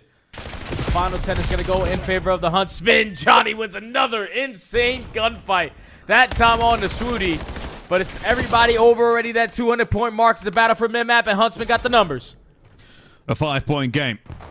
Huntsmen in the lead and in position. Brack finds one. Brack tickles the feet of the next one. Doesn't matter. Finds another one for himself as well. Will not get out of here, but time is now ticking. 30 seconds to win for the Huntsmen. Yeah, you're getting trapped if you are the Bush, so we have to start to work on some of these long routes. Thankfully, you do win a gunfight over towards Motel. You're causing distraction on the backside of White Wall. We just need to get him out of the hard point.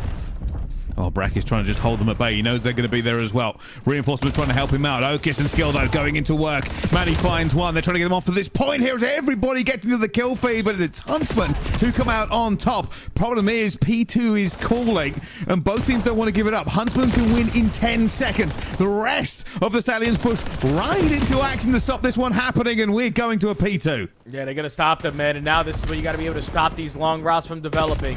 It's going to fall into the hands of Swooty. Swooty v. Brack. He knows that Brack is going to take his sweet time working around the tank area, so let me just wrap back and clear up that space. Teammates are already set up in towards the motel. 220 to 241. Stallions Bush setting themselves up to seal this game.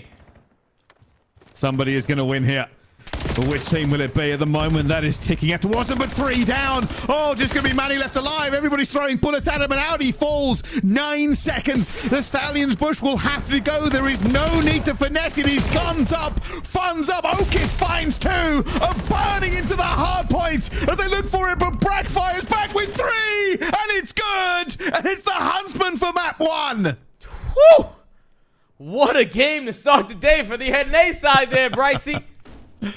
That was both teams not willing to give it up for free. The Huntsmen came out the gate swinging. The second rotation was all in favor of the Stush boys. But when you came down to the final play, it's the experience that makes the best play. And it's Brack valuing his life over towards blue, understanding I need 1 kill to control these spots for my team because we already have pressure on the opposite side towards green. He secures it. Your team spawns blue. You flood with the numbers, and then you locate 3, keeping your teammate alive on that gen to win the map number 1. Every single AR came to play, but Brack putting the finishing touches for Huntsmen to take map 1.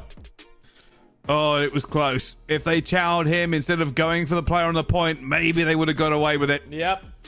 But it has just been game after game. Okis had some massive plays there in that first one, but it was not enough to carry the day.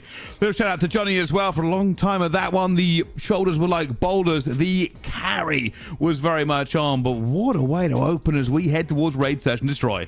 And I feel like Raid Search and Destroy and Challengers, they go hand to hand. Everybody plays this map. Everyone understands what they love to get away with. Water routes, take over mid with your nades, hit a snipe here and there. Raid Search and Destroy is always going to be in every series. But now if you are the Stallions Bush, Bryce, a very young team, you probably weren't expecting to face defeat in that map number 1. Now you're going to go into the Search and Destroy, which is going to be the Huntsman's pick. So you got to be in your A game.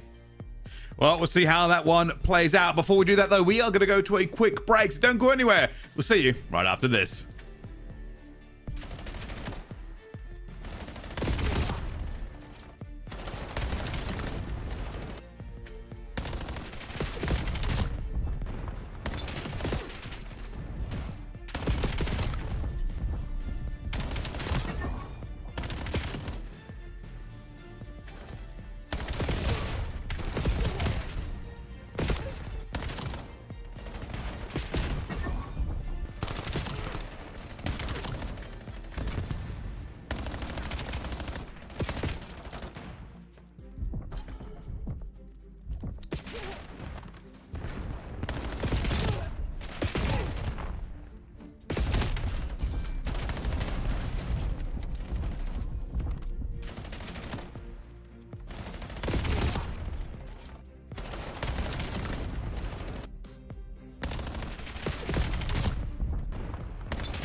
What's up, Challengers friends? Welcome back as we are through map number 1. Bryce, my guy, my legend, stepping in. Little family emergency situation here. But we're good. We're ready to go. We're locked in for Challengers all night long. And I'll tell you, Jay, if it's going to be anything like map number 1, we could be in for quite an evening tonight.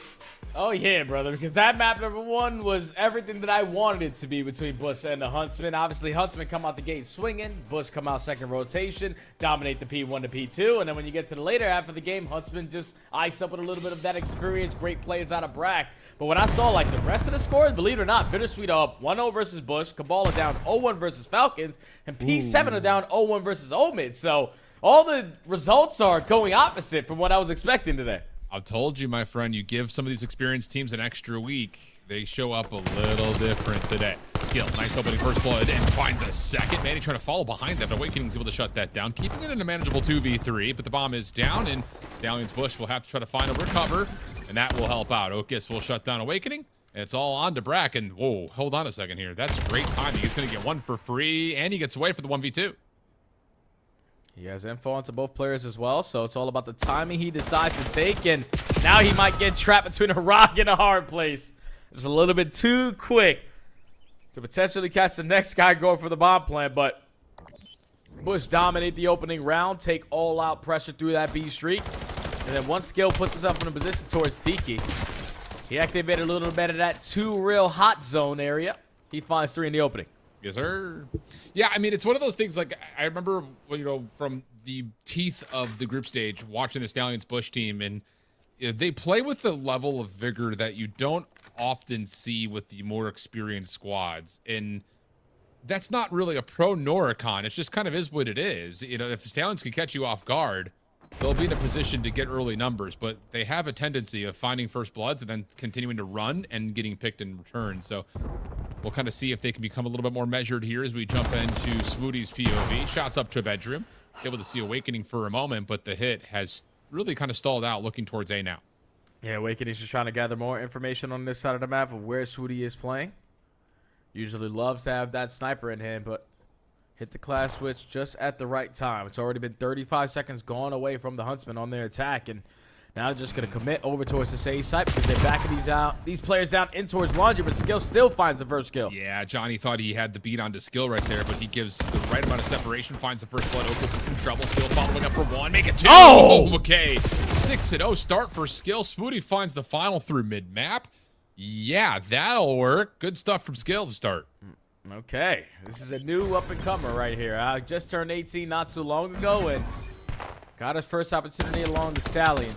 That didn't really work out, and now he's alongside some players who don't really have a lot of experience just like himself, but you get picked up for a reason to showcase your skill, and already into these 2 rounds, he's sitting at a flawless 6-0.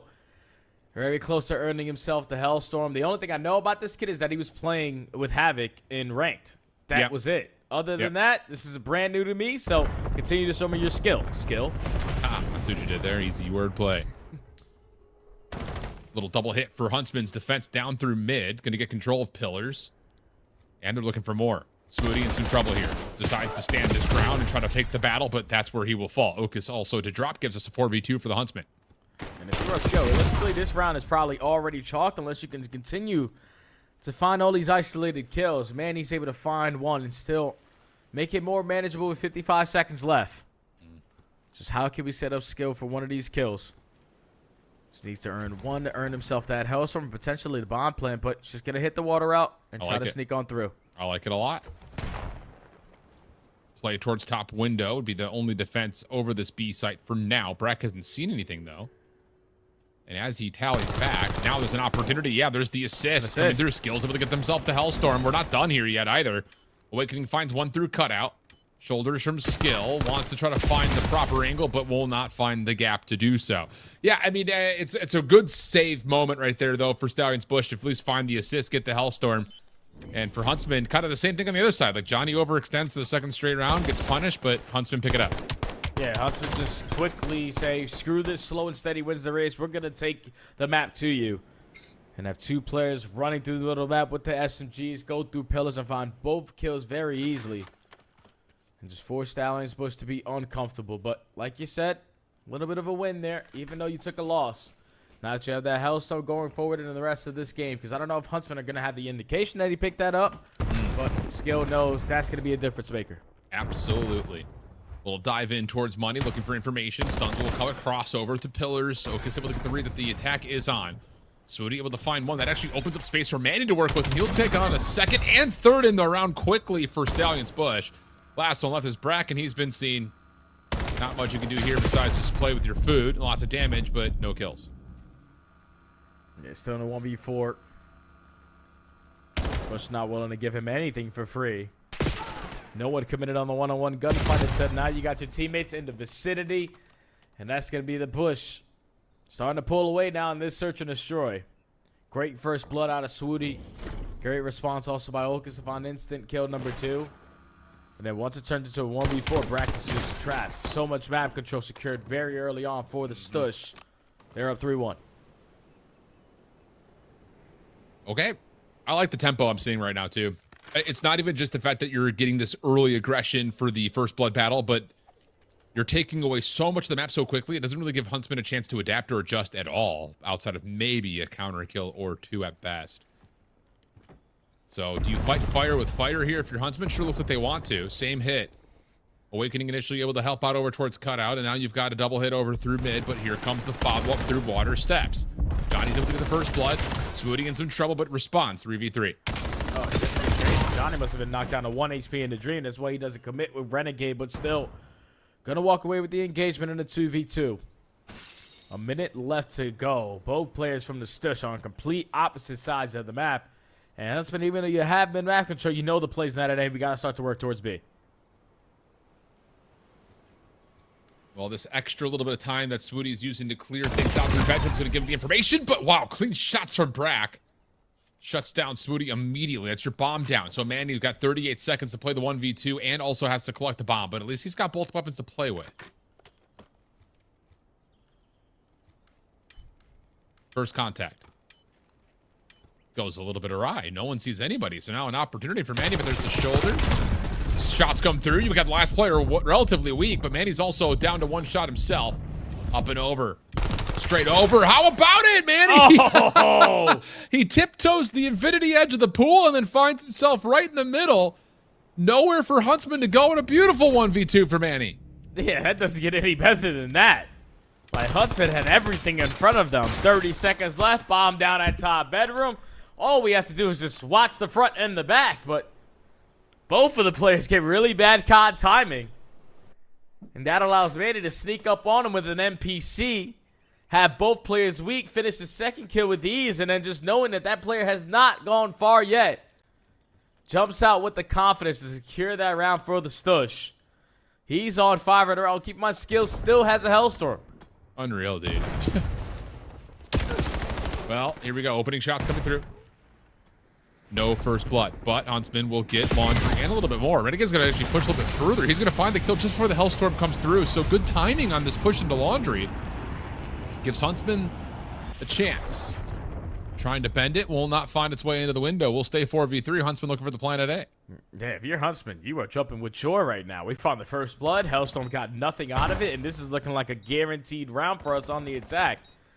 Because we still have the numbers. Just don't give him any one-on-one gunfight. Skills working one side, the other 2 teammates working towards Art. He needs to find an opening. Shot. Will land for Swooty. Manny, big contact here. No, just gets caught trying to throw a shoulder. Renegade follows on to Johnny's elimination, so now it's just down to Swooty. First shot absolutely critically lands. Now down to the 1v1. Time is starting to tick. How to find it, and as he pushes out, no chance of the regen to come through. Huntsman will secure the round 4-2. Yeah, and that's one of those rounds right there that you can start to build some heavy momentum off of.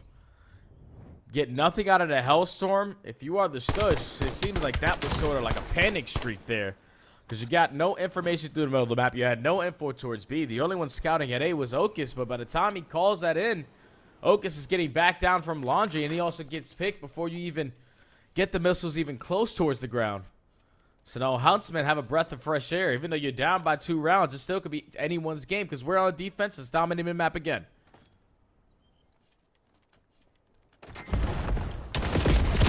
First shots coming through. Team shots are there for Huntsman, but the response is perfect for Bush. How about that? but Awakening, almost able to take away the angle through pillars. Now he's a little bit isolated, and help is on the way from Skill. Good prediction from Awakening, wins the battle. He's low. Now knows he's got to dance, and as he goes to the pistol, there's nowhere to go as the battle at ring will allow the easy finish. Clean stuff for Stush. 5-2 up now very quickly. Yeah, I thought the Huntsmen were going to take mid-map away without being contested, but the Stush must have heard the J-Stun calm there. It just doesn't want to give up mid-zig control. They all fly on in. Even though they get blooded, they walk away with a majority of the trades. Keep the numbers on their side and then trap the final players on the side of the Huntsmen. So now sitting at game point, the new up-and-comers are having a big performance here. Skill at 8-4, Manny at 9-3. The young guns coming to play. Nades over to bottom bedroom. Stush going to push aggressively over to water steps. Wow, Swoody hits that shot in a second. shot. Oh, my goodness. And now you know the last player somewhere in the pool. No worries for Manny. And that hit for Huntsman is immediately shut down. Brack's going to give it a go. I don't know if Okus has actually seen this, but the problem is Manny is playing a little bit further underneath bedroom. And he's not able to see much of anything. Okus gets the intel. Here's Manny for a little bit of help, and it's an easy follow-up. Absolutely perfect from Stush. 6-2 the count. Swoody looking good with the scope. Yeesh. Yeah, it doesn't get any better than that. I said it before this match started, Alex. It's something with challengers and raid, search, and destroy. This is basically going to be in every single series because so many players just have the experience and the game plan on this map. Swoody hitting shots, Manny running around with the NPC. Just a stellar performance out of the Stush, man. Young team, look like some vets here on raid. They tie the series. Unreal stuff, man. And again, it's the tempo. It's the measured aggression that we're seeing. And I feel like we, you know, and it's not atypical that we see challengers teams literally run at you. But I think the thing that really stands out with a team that plays that aggression but still coordinates with one another to not get too loose, like where they're not overextending. They're aggressive. They're not overextending. They're not overchelling as a solo. It's like, even in that last moment right there where Okus is in some trouble over through Tiki, he knows he just needs to play his life, throw a couple extra shoulders. Yep. Help will eventually get there. Like, it's one of those things of like, oh, I'm in trouble here. Let me just throw a couple of shoulders, keep my life, wait for help, which seems like help is quickly on the way all the time. So great stuff for Stush. After the drop in map number 1, they come back with the Fury in map number 2 as is looking at a gridlock overload and a Colossus hardpoint. But our Charlie match, which saw a rundown from BitterSweet on map number 1, well, the response from Bush has been good. One map 2, and now they're up 3-0 in the overload. Oh, you're feeling fantastic. You're on 3-0 the overload. You're already controlling the majority of the map, also from the good side, but a minute 30 left to go. BitterSweet trying to at least get one on the board for the half. And every single time one of these players get pushed into a position, they are losing that key gunfight. So now all the pressure for the Bush to be playing. Looking good, looking clean. Cammy, wow, big win on the peel. And Caps looking to just force it forward. Nate in some trouble in the back. But the rest of the Bush players are also a little bit low. Reinforcements will be here off the quick spawn through fence side. But Prolo just decides to bounce off the tank. And that's enough for them to alleviate some of the pressure from the play through fences and find a way through the threshold to force the overtime 4-0 up. Oh, yeah. This roster for the Bush, these are the maps that you're sort of expecting. Got Cammy in the mix. Trakes walks in the building 2 weeks ago. They come out of your group, sitting at 4-1, walking into the tournament and playoffs as the number 2 seed. But Bush, at least we're woken up off of that map number 1. Seems like the search and destroy so far this overload has been very easy for them. Yeah, the search was a 6-2 on Fringe, just for reference point there, Jay. So it's just a small wake-up moment. Get the guns out, get the fingers going. Looks like they're here, they've arrived. Opening shots from Nate, perfect on the Cammy. Follow-up on the nade from Fellow works out, and all of a sudden, BitterSweet are looking to put together their first offensive opportunity. Trakes is actually not going to cut mid. He's going to go all the way back up top to green. He's in a good spot to find the first, but cannot find the EMP carrier. So now it's just onto the defender's backside of the spawn. Fellow kind of playing with really 2 things at once. Decides to go over towards the A zone where he will score right off the get-go. Good start for BitterSweet in the second half. Yeah, now BitterSweet still trying to just cause mayhem in the spawn. They're finding every single kill. Tiger Rush have absolutely no breathing room, but thankfully Trakes and Caps will find 2. So BitterSweet are just going to be forced to slow down this play. Their first score in the first 25 seconds of the game. Quickly trying to add score number 2, but it gets shut down, and now Bush battling for mid-map. Yeah, BitterSweet just not quite able to find the wins that they wanted at mid, so Fellow was a little bit stuck. And the first pistol win was good, but there was no chance for a second. Bush now reclaiming the map. They just cannot find a way, BitterSweet, to win back this field position. It's just so much finesse over the middle of the map, and Cammy comes back to find Proto. Trace up and over. A couple of shots come through, but Nate's able to find 2. That might be enough to stall this out a little while longer. ProLuke, good pistol shots, can't find the win. Cammy just pushing forward to find some spawn presence, and that will work out, but you've got to get help to get the EMP, and that's getting stuck at mid-map. Yeah, the EMP's about to reset. All the hard work that Cammy just did is for nothing.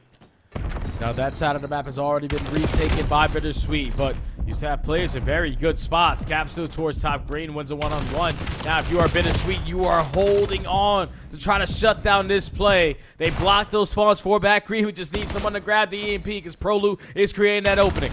There's still a chance here for the defense to get their way in, and that's enough for actually Cammy. He will drop by Nate mid-map.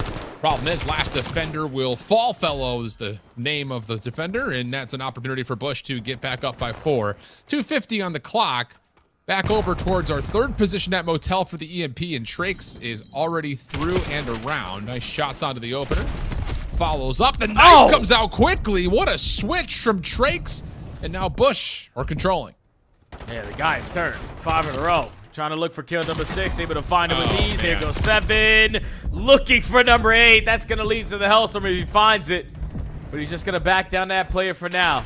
Now play the timing game. When is he going to throw that shoulder? Still sitting at 7. Dancing around Train. Not able to earn himself the Hellstorm. BitterSweet shut him down, but just still down 4. Yeah, that's the bigger point here. As much as Trakes' individual spree sets a bit of a tone, really for BitterSweet, it's just about you don't have a lot of time on the clock here. Good 3 players down all of a sudden. ProLuke, last defender up, but he's able to win 1 gunfight. Teammates will spawn all around him. EMP in the hands of Peel. Nate finds 1 on this secondary setup, but Capsule, ProLuke pushing forward, no problems, get this shut down. Now we're under 2 with a 4 score deficit. And if you're the Bush, just whip out an M15, hold your frame, start guaranteeing your corner one-on-one kills. Time is drastically getting away from BitterSweet. Every time they find a couple kills in sync, it's everyone on the side of the Bush finding that same exact response, now with a little bit better. All 4 dead. Looking for score number 6. Cammy the lead blocker. M15 is hitting, but just not good enough. BitterSweet should have the reinforcements to stop. Bro, I swear when you're affected by your stun, your bullets do 25% total damage. Yep, it's awful. I hate getting stunned. Like, Cammy's sitting there like with 9 hit markers, and he still loses the gunfight. Caps, though, picks things up. Nice headshots coming through as Proto and Fellow will drop. The EMP still on the ground, 60 seconds. Mathematically, it becomes pretty much an impossibility here for BitterSweet to take this map. So, yeah, I mean, a bit of a surprise. Map number 1 in this series that you guys were able to walk in on before the alpha stream had started. But it looks like after that, it's been all Bush all the time, always. 2 convincing map wins in a row. Yeah, you just would expect, like, the Bush, the team that just walked away as victors of Major 3 at Atlanta. You make a roster change because one of your players get picked up to the Pro League, and you get potentially who I thought was one of the high candidates for Rookie of the Year for the fill-in. It's only a matter of time before that chemistry starts to show, and right now they are just dominating BitterSweet. The game's already done. Bush is going to be up 2-1. Yep. Clean. Okay. Excuse me. Back over to Alpha we go. Ooh, okay. All the streams at once. All right. But, excuse me, I got a frog in my throat here. Take some water, brother. I got us. The Bush versus the Huntsmen going into map 3. It was Huntsmen taking map number 1. Bush with a fantastic response on the raid search and destroy, but the gridlock overload. It was a stands in between of who's going to take the lead in this series. Awakening flies on in for the first kill. I love the way that the Bush are playing this, though, because even though they lost that first blood, they made up for the mistakes and now can turn defense into offense. But Johnny from behind does keep Huntsman kicking for now. Brack finds another from the front. Ooh, and all of a sudden the map starts to look really enticing for Huntsman. Oak is responding by moving back over towards the bottom side at underpass, and right now both teams are playing from opposite sides of the Nice map. shots. But EMP still stays down nonetheless. Spawns for Huntsman not in a great spot towards 18, but they win the first gunfight onto Awakening, and Johnny from behind the play is at least stalling the Stush from finding forward progress. Yeah, he would have loved to have an M15 for that engagement, but thankfully the NPC still does the job because your teammates off the respawn find kills. So now you're instantly going to put the EMP in a position that you want it to be and Stallions Bush don't want you to be. Johnny's already been the lead blocker. He has yet to die on this map, and that's going to lead to the Huntsman getting score number 1. All right, well, Huntsman will score. Johnny will eventually drop, but you're right. I mean, he was on a 3-0 spree, and we're almost 2 minutes into the game. Brack now trying to follow up as a couple of kills go the way of the Huntsman. Up top, good read, good find. That might lead to an opportunity to open up this A point. Spawns are coming in closely, though, over towards post. And, oh, Johnny can't quite get over to the top of square. Skill going to push forward, collect, and the defense will hold. And look at Okis already taking a lot of space over towards B. Just needs someone to put you in a spot to guarantee some kills, but he tries to do a little bit too much there. And now this is only going to force your teammates to be a little bit slower on their approach. Manny finds one Renegade there for the trade, and you're trying to finesse a little bit with the EMP in hand if you're skilled, but you can't go nowhere. Nope, he is completely stuck. Pistol out. Oh, wow, nice shots Jesus. coming through, but Nate eventually puts him out of commission. 2 still will drop for Huntsman. Renegade making a mess, though, of the top side of overpass. Manny following up will find the kill. EMP still down, though, and there's no reinforcements here, so Manny is just trying to play for positioning. He will drop, and Huntsman, no, they will not get to the EMP in time. It'll reset back to mid, and that's where Okus is waiting to pull it back to Ice Cream. Yeah, Kasuti's already in towards the mail room. All you need is the opening kill. But every single time, it's Johnny in the position that the Huntsmen desperately need him to be. Oak is trying to work the outskirts of 18, but he gets cut down. All these offensive attacks are just getting stopped at the goal line. Now, Huntsmen have all of B street control. They're finding kills in trade scenarios, but they're probably just going to allow the CMP to reset. No, they're going to push it forward. Oh, I was thinking the same thing, that they were just going to kind of play for some street control, then eventually re-wrap back over, but instead, now they're a little bit stuck towards 18 with the EMP in hand. Swooty, perfect timing on this wrap. No one had eyes on him whatsoever, and now all of a sudden he becomes a forward blocker. EMP is right down in front of the goal. Can anyone get there in time? Skill's getting the kills. You need to get the EMP, though. Don't let it reset in, though. Just in the nick of time. Swooty's able to grab, score, and that will move things to a 1-1 game. Yeah, and that's why I thought the Huntsmen should 100% have let that reset, because those spawns for you, just spawning over towards B, very deep, that doesn't even give you a chance to contest it. So Stallions Bush slay their way through that A side street. They're able to tie the game. Now 1:30 left to go. Johnny's able to locate 3, and Huntsmen are just going to try to retrieve this EMP and push it through Ice Cream. Yeah, they're just essentially trying to force the correction of their previous mistakes. Brack just kind of dancing in and out of top grandmas. He's taking a ton of damage, though, and as he tries to remantle, he will drop. Follow-up from Awakening, not going to beat the NPC that close in quarters. So now it's down to, can you get control of this A point? Spawns are already being manipulated up top towards B, so opportunity here for Stush. Manny right behind the play, able to find one. Defense able to get another, but Okus trying to sprint it forward, is able to get there just in the nick of time before Awakening finds the pick. So that's going to lead us to 50 seconds of the clock. Stush up by 1. Yep, and now you got to fight for mid-map if you are the Huntsman. Don't have anyone sitting at that mid-truck area, but you still know that Brack with the AR is going to be prepared for all the gunfights. Now your SMGs, you're just hoping that they can create some openings, but Renegade, the last man standing, he falls. Now we got to retreat back in the showers. 2 defenders here, though, for Stush. First win goes to skill. Second Nice shots are perfect. Almost able to get a third, but the defense will pick things up, and now it's all of a sudden defense turns into offense. Manny trying to control this broken hole. Johnny shuts it down, though.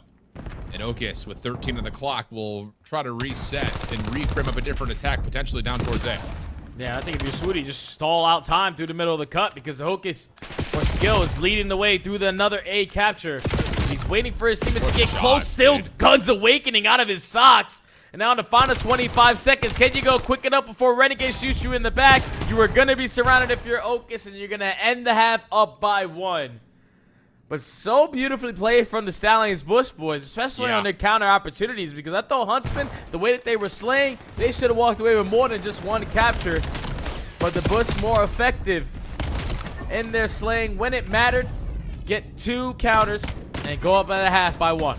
Yeah, and you also got to keep in mind just the critical error, their decision-making from Huntsmen on the EMP through B Street. They just kind of pull it back and sit stuck. Yeah, exactly. Yep. Even if you're not going to let it reset, like, at least pull it further away from the goal. Don't just try to sit there and force a battle down towards the bottom street. But small error leads to a big result. And now we swap the sides into the second half. See who gets the breakoff win.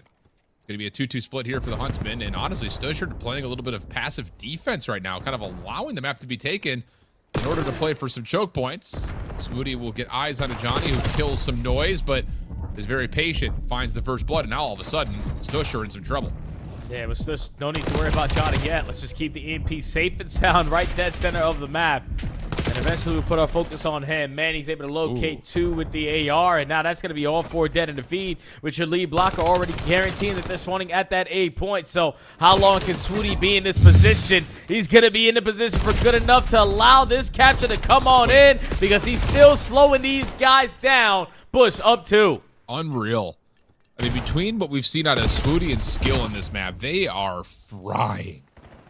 3-1 the count. Huntsman a chance to try to get someone forward. That's Johnny, but the problem is Okus is sitting very patiently underneath the jump wall. And that will keep the EMP safe. Big 1v1 here. Swooty respecting the damage, waiting for Okus. Perfect, dude. I'm telling you. Like, they're so good at finessing their lives. I feel like most other cracked out young challengers players have been like, I know I'm 30 HP. I'm just going to go challenge that. No, not these Stush boys. 3 in a row for Swooty. Shots to Awakening are good enough to keep him far enough away. And Manny will score 4-1 Stush. Yeah, Huntsman are just getting ran over right now. It's too much pressure from the Stush boys. This is not giving them any breathing room off of the respawn. Every time you find one, someone from the Stush is in the response. 3 in a row still for Skill. Can't get the gunfight there onto Awakening, but there's still 3 minutes left, and you have been map control to push them back. Yeah, this is looking really convincing right now for Stallions Bush.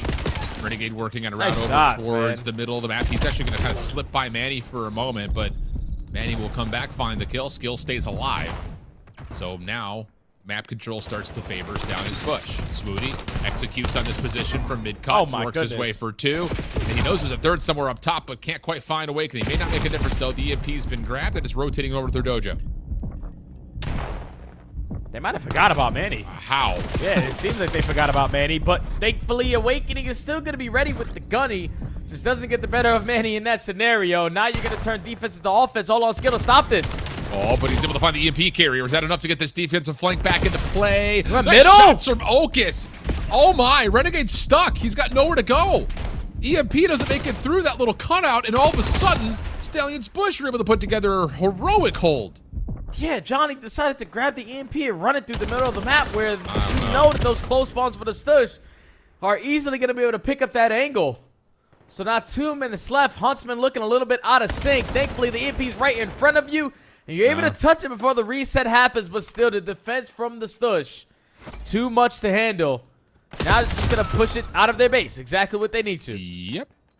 Play over towards Grandma's house, though. Not going to feel very comfortable with just ARs in their hand, but Huntsman needing to play quickly. Allow a couple of eliminations to come through for the Stallions Push. They went through mid-map for Johnny. He's going to have to do a little bit more than that, though, as, yeah, this is just aggressively parking the bus. This is parallel parking the bus out and over towards the street side, but 3 kills come through for Stallions Bush. No intention of trying to score. They're just all locking things down at Ticket. It's working out nicely. Yeah, because look at where the spawns are for the Huntsmen. It's going to take them 20 seconds to hit a long route through B Street, so you're just forced to commit through the front because time is getting away from you. Now you're losing that battle if you were to Stush with the pressure. Just going to wrap it on out. They are playing next level Call of Duty right now versus a team who has a lot of experience on the other side. Some next level. Oh, they're out of all here. All of a sudden, they are going to score at B. Yep. Unbelievable. Oh, my goodness. Yeah, dude. Huntsman just trying to chase it down. I think they recognize that Stallions Bush were playing keep away, so they try to hit a long wrap together. Doesn't work. Score comes through. Stallions Bush going to dominate map number 3 and go up in the series 2-1. Yeah, and I'm not going to lie. If you're any of the pro teams watching this matchup right now, that's a setup that you're going to potentially take the next time you play Gridlock Overload. Because if an amateur team could do it that well, imagine what you guys could do. That was a lockdown, firm control of the map, firm control of the OBJ. And when you have the leader's advantage, every single route that you hit is managing to work on out. The Stush dominating in the last 2 maps, man. It hasn't even been close. No, not close at all. Convincing search, more convincing overload. And they're going to get a 6th right before the clock hits zeros. Wow. What a display, man. They're helping each other in such an exquisite way that it really kind of makes you look at them and say, like, again, it's very similar in a lot of ways to like early Stallions last year, like very early, where they were like a bunch of guys 18, 19 years old, find each other, they go perfect in the group stage, and it's very similar where it's like you're running, you're gunning, everyone's helping each other though at the same time. Like nothing felt like it was missing in that measured aggression. It's kind of the same story here. Yeah, it's crazy to see, man, because this is a team basically full of players with chips on their shoulders. Like, Otis was getting beat up all throughout his pro career also alongside C9, but you put him down in challengers, the guy is going to be able to take everything that he's learned from that scenario and put it on display here. The same thing could be said for the likes of Swooty. He was just teaming alongside Huntsmen not so long ago. You gained some things from your teammates, even though you were dropped. That experience, the way that you need to play certain situational plays, he's looking like a completely different player alongside Manny, who has just been so clutch in a lot of crucial moments. And then you got the new up-and-comer in skill, who is, I feel like, one of those OBJ players who's never really worried about his stats. He's always playing for the win. And that's what's giving the Stuss the advantage right now versus the Huntsmen. Last two maps haven't even been close. Colossus HP is going to be the next dance between these two teams. Yeah. But I'm telling you, the Huntsmen, you need your SMGs to perform really good on Colossus to at least force Game 5. Yeah, man, and I'm just kind of, well, I was going to say, like, taking what we've seen and trying to apply it to the hard point, but we kind of also saw it on Scar, so I feel like I'm kind of throwing myself into a immediate counterpoint. But if they play the way they just did on Gridlock, or they're getting aggressive but helping each other out, they could be a problem on Colossus. Speaking of a problem, BitterSweet, huge start map number 1, lost 2 quick maps back-to-back, and they are backs against the wall here in this possible last rotation to Hills. Yeah, well, at least for now, they are setting themselves up for a potential comeback. You're controlling the spawns the way that you want. You're not allowing Bush to get a lot of time off of this B1. And now you're only down by 60, and it's still getting smaller and smaller. But in the final 15 seconds, we know that we need to flip this map on its head. And if we're not winning gunfights, it's only going to become more difficult. Bush look like they're going to lock up the rotation and potentially the series. Yep. Straight forward line of scrimmage established now by Bush.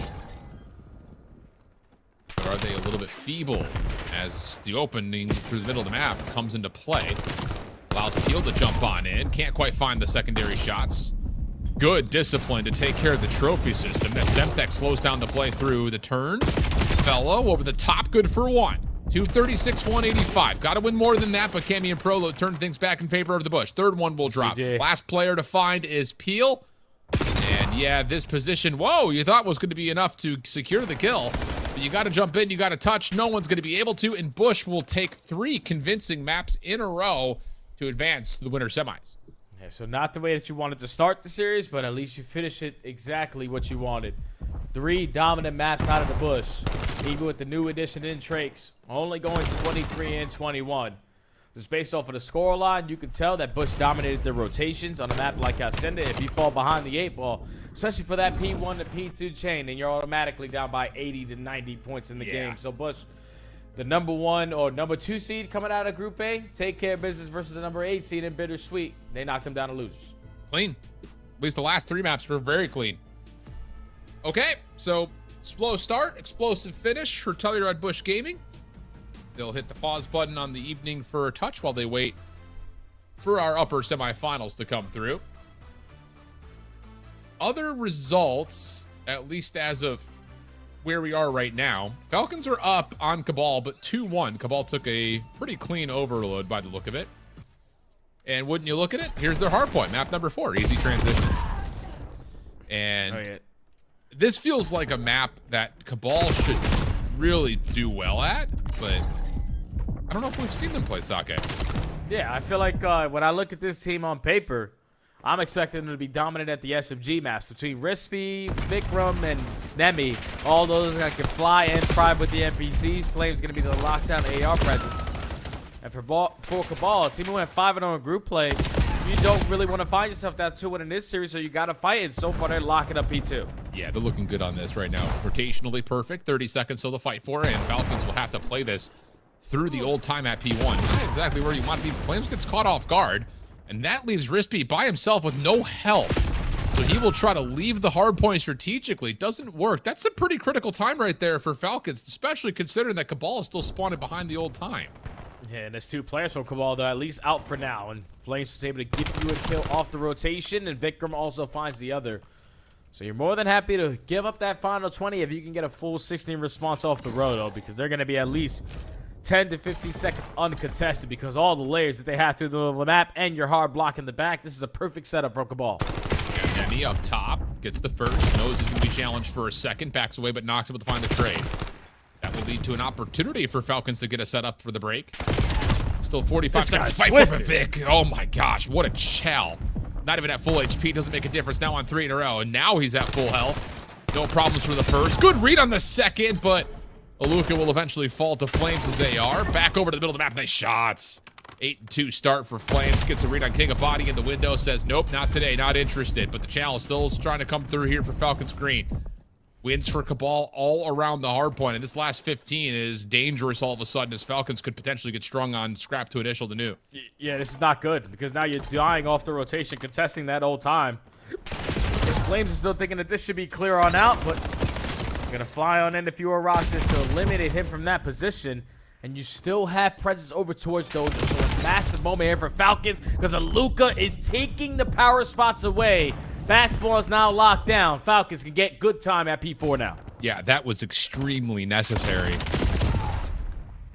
Follow up, though. It's not done with this battle for spawns yet. CABAL trying to work their way around. Rispy gets you 2. Wow, clean shots onto Aluka, who barely could put together a response. But Nox, because of the way the spawns are around P4, will spawn right back in. Find the kills, and now it's just down to can you deal with CABAL into the hard point itself. Pinch established. King of Body trying to play through the bar window. Able to find the first one cleanly, but shut down.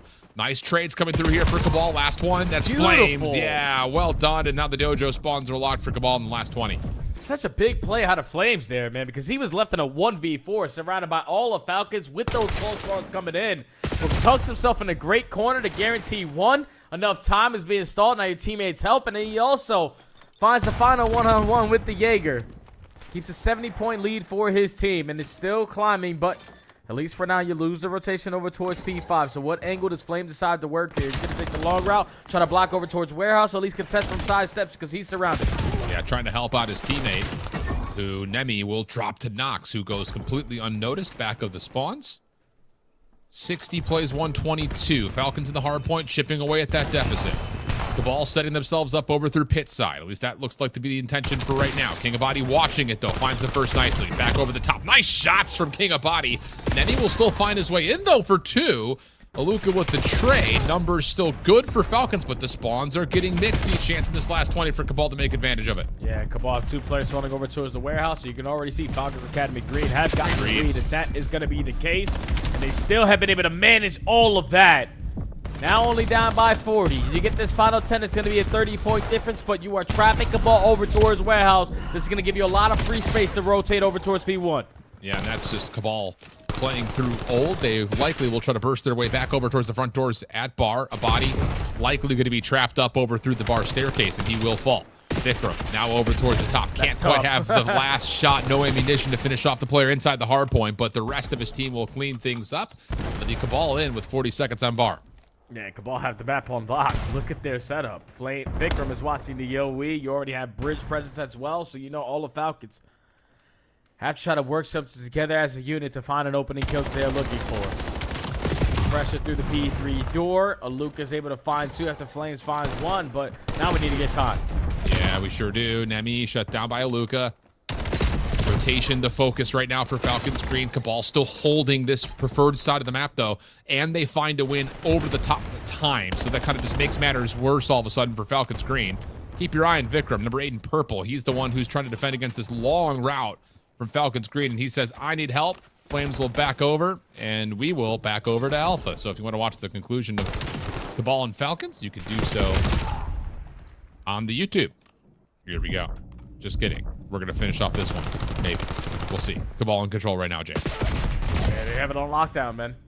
15 seconds already uncontested. Backspawns are still being locked down, and you are setting yourself up for waves through the front door and side. Vikram, you know he's roaring with confidence. He's not going to shy away from the chow, but get a little bit too aggressive and might come back to bite you, because at least for now, Falcons have pushed you back. Nice stuff here for Falcons. Can they get a read on where this next hit's going to come from? Roxas able to get a trophy system down. That could be huge. King of Body, Nox, Aluka, all finding 3 kills, and that's all 4 dead. But with 14 seconds, this is the problem with that timing for the hit for CABAL. They're going to spawn all the way through Old. So now a rotation win is going to be here for Falcons Green. The only bit of damage that CABAL could do is finding Nox on the Old time, but he wins that battle. So now it's just down to where will Rispy spawn? Down towards P4. Pinch potentially on the way all of a sudden by Nox, and the hold from the front is finding success. Falcons on the comeback. Yeah, this is what Falcons need to tie this game up. Already shut down the first wave, 3-for-1 trade, make it 4-for-1. Everything is cleared on out on the first wave. Still 40 seconds remaining here at the P3, and Nox has created so much space for his team, and is looking for kill number 5, just can't find it onto Nemi. But now in the final 30 seconds, you know where the pressure's coming in. Roxas hit a big one-on-one, he finds it. Yeah, over the top of the window, though. Flames able to find a win under that last defender inside the hard point. Aluka stepping up, and Nice he will shots. find 2, but Rispy still spawning close. We'll jump on in. Falcons making the comeback. CABAL starting to fight up against it, and now we will swap back over to our primary focus. So if you want to catch the conclusion, head over to the YouTube channel and find it. Let's get the Colossus. This is about to get nasty. Let's go. Yeah, I'll tell you right now, if you are Renegade and if you are Johnny and potentially even Brack, we need to match the aggression out of the NPCs, because one thing you can always count on, especially out of young players, is that they are more than happy to just run and gun in this level play of Call of Duty. So into the P1, all-out mix fest, battle for statue control. Huntsmen have a majority of the bodies on this side of the map, but Skills here contesting. Wow, nice little finesse right there from Skill. Bounces over, takes Renegade. And that will lead to Stush in the hard point, controlling the preferred side of the map. Oak gets in some trouble here at Statue, calling for help. It's Manny down low. Nice shots, looking for the follow-up. Lots of damage. He gets himself 2, plus an extra little bit of tally onto Awakening, who forces a team kill onto Johnny. So now Swooty's got a freebie here, and that's all 4 dead. Huntsmen with 5 seconds left in the hard point are trying to force their way through P1. And they will find a couple of kills, but spawns should still be good here for Stush. And yes, just barely, they all will spawn in. Yeah, the new hill pops. It's going to allow Stush to win the rotation over towards P2, but no one watching the back lines. Awakening is going to be able to slip on through. His team has applied enough pressure through the front to now guarantee this side of the map. Oak is going to be the last man standing. He falls, and that's a very quick break there for the Huntsman. Yeah, but you've got an opening here at mid-map. Johnny, though, goes unnoticed. Finds one. Looking for the shutdown on the overextension. Nice win there as well. Follow-up should be easy for Awakening, but there's help over the top from Okus. So Swooty stays alive. Okus gets you another one. So now you've got numbers here for Stush. And Huntsmen from inside the hard point with the preferred setup barely even get to shoot their guns. So break is through. Now it's just down to dealing with this last scrap time. 15 seconds to fight for. Pinch stripe kill feed. Skill, not even caring that he gets stunned. Wins the final battle, and will get the majority of that scrap time to Stush as we rotate to 3. It's a battle for 3 very early on. The ARs are hitting right now for the Huntsmen. There's only one player left standing on the side of the Stush. Manny gets taken care of, so rotation is won by the squad rocking green. An 8-point difference. A battle still for map control. Johnny's still finding kills. There's just so many things that are consistent, and the one thing that's been consistent is a photo finish between these two teams in our Yeah, feels that way. Hard point neutral for now. Huntsmen trying to work their way forward. Team kill forced by way of damage. Renegade, good for the opener. Knows there's a second nearby. Very patient as Brack is able to provide the assistance, and Huntsmen will take the lead for now. 25 seconds to fight for, though, on this hill. And all of a sudden, Stush now have numbers. Nades are landing all over the place. Johnny, though, off the reject. Trying to follow up after Brack's double, and Awakening is going to open up space through Statue. So now all of a sudden, Stush are panicking. They want to try to hold on to this side of the map, but the push from the Huntsmen will push them out. Yeah, there's only one player now off the rotation, needs to value his life, and they have yet to account for him. So how long can Okus get away with this positioning? Because you have to be somewhat head on the swivel to understand we haven't killed everyone yet, but thankfully you take care of him very quickly. Back spawn still secured for the Huntsman. Repitch on a Renegade, way too good, and now Swooty, you need to make the best play possible. Oh, he does. He gets one, stays alive. His teammates will spawn with him. Now you can flood the hard point. Rewrap from Renegade. He has been unbelievable, but the read is pretty solid. Doesn't make a difference. Nice shots from Rennie. In the corner, predicts the third. Almost able to get Swooty, but the spawns will still not be controlled by Huntsman. 87 plays 51. Huntsman holding from the front. 30 seconds to play with. Brack not going to find the first, but Awakening. Johnny following up. Contested hard point with 25 seconds, and finally Stush cracked the code. Yeah, it's like whatever team had the spawns didn't really want the spawns. No one was hard blocking, and that allows the Stush to keep on making it mixy. Johnny's going to fly on in for the final double. So 10 seconds here to battle for this side of the map for the map control going into the next set. But it's a 40 to 45 point lead as we start off P1 again. Yep. And it's going to be Stush held at the front for a moment. Oka switches to the NPC, finds the first blood. Johnny's just holding off the reinforcements. Eventually help arrives, though. That's going to actually lead to all 4 dead. Stush just played that in 2 separate 2v2s. And Manny's positioning is going to move spawns just a touch. So keep your eye on Smooty. Nah, not going to do that because he falls. Opportunity for a little bit of a pitch spawn in the ad. Brack just holds his life. Goes uncounted for. And now Skill has to make a special play, which apparently he's going for 3 out of Skill, and you know he wants all 4.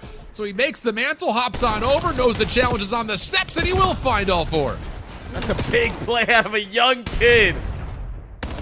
Only a 20-point difference now, even though you have given up those blue spawns. Now you can lock up this final 15. And with the aggression that they are setting with the NPC, you can try to catch them off guard right through the front door. It doesn't lead to a single kill going your way. But still, you have players in a position for the spawns. You didn't hard block if you're the Huntsman, so you still have to fight tooth and nail for the back line.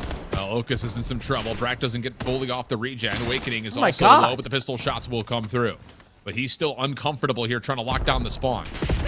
Up and over. Skill able to deal with it. Follow up from Brack, though, is good. Huntsman will stabilize. Next hit, though, already trying to be developed from the front, and that's just 2 players for Stush who are able to find picks. Nice Semtex. Makes life a little bit easier for Brack, but the repitch over through the middle of the map is looking good for Stush. They're still in from the front.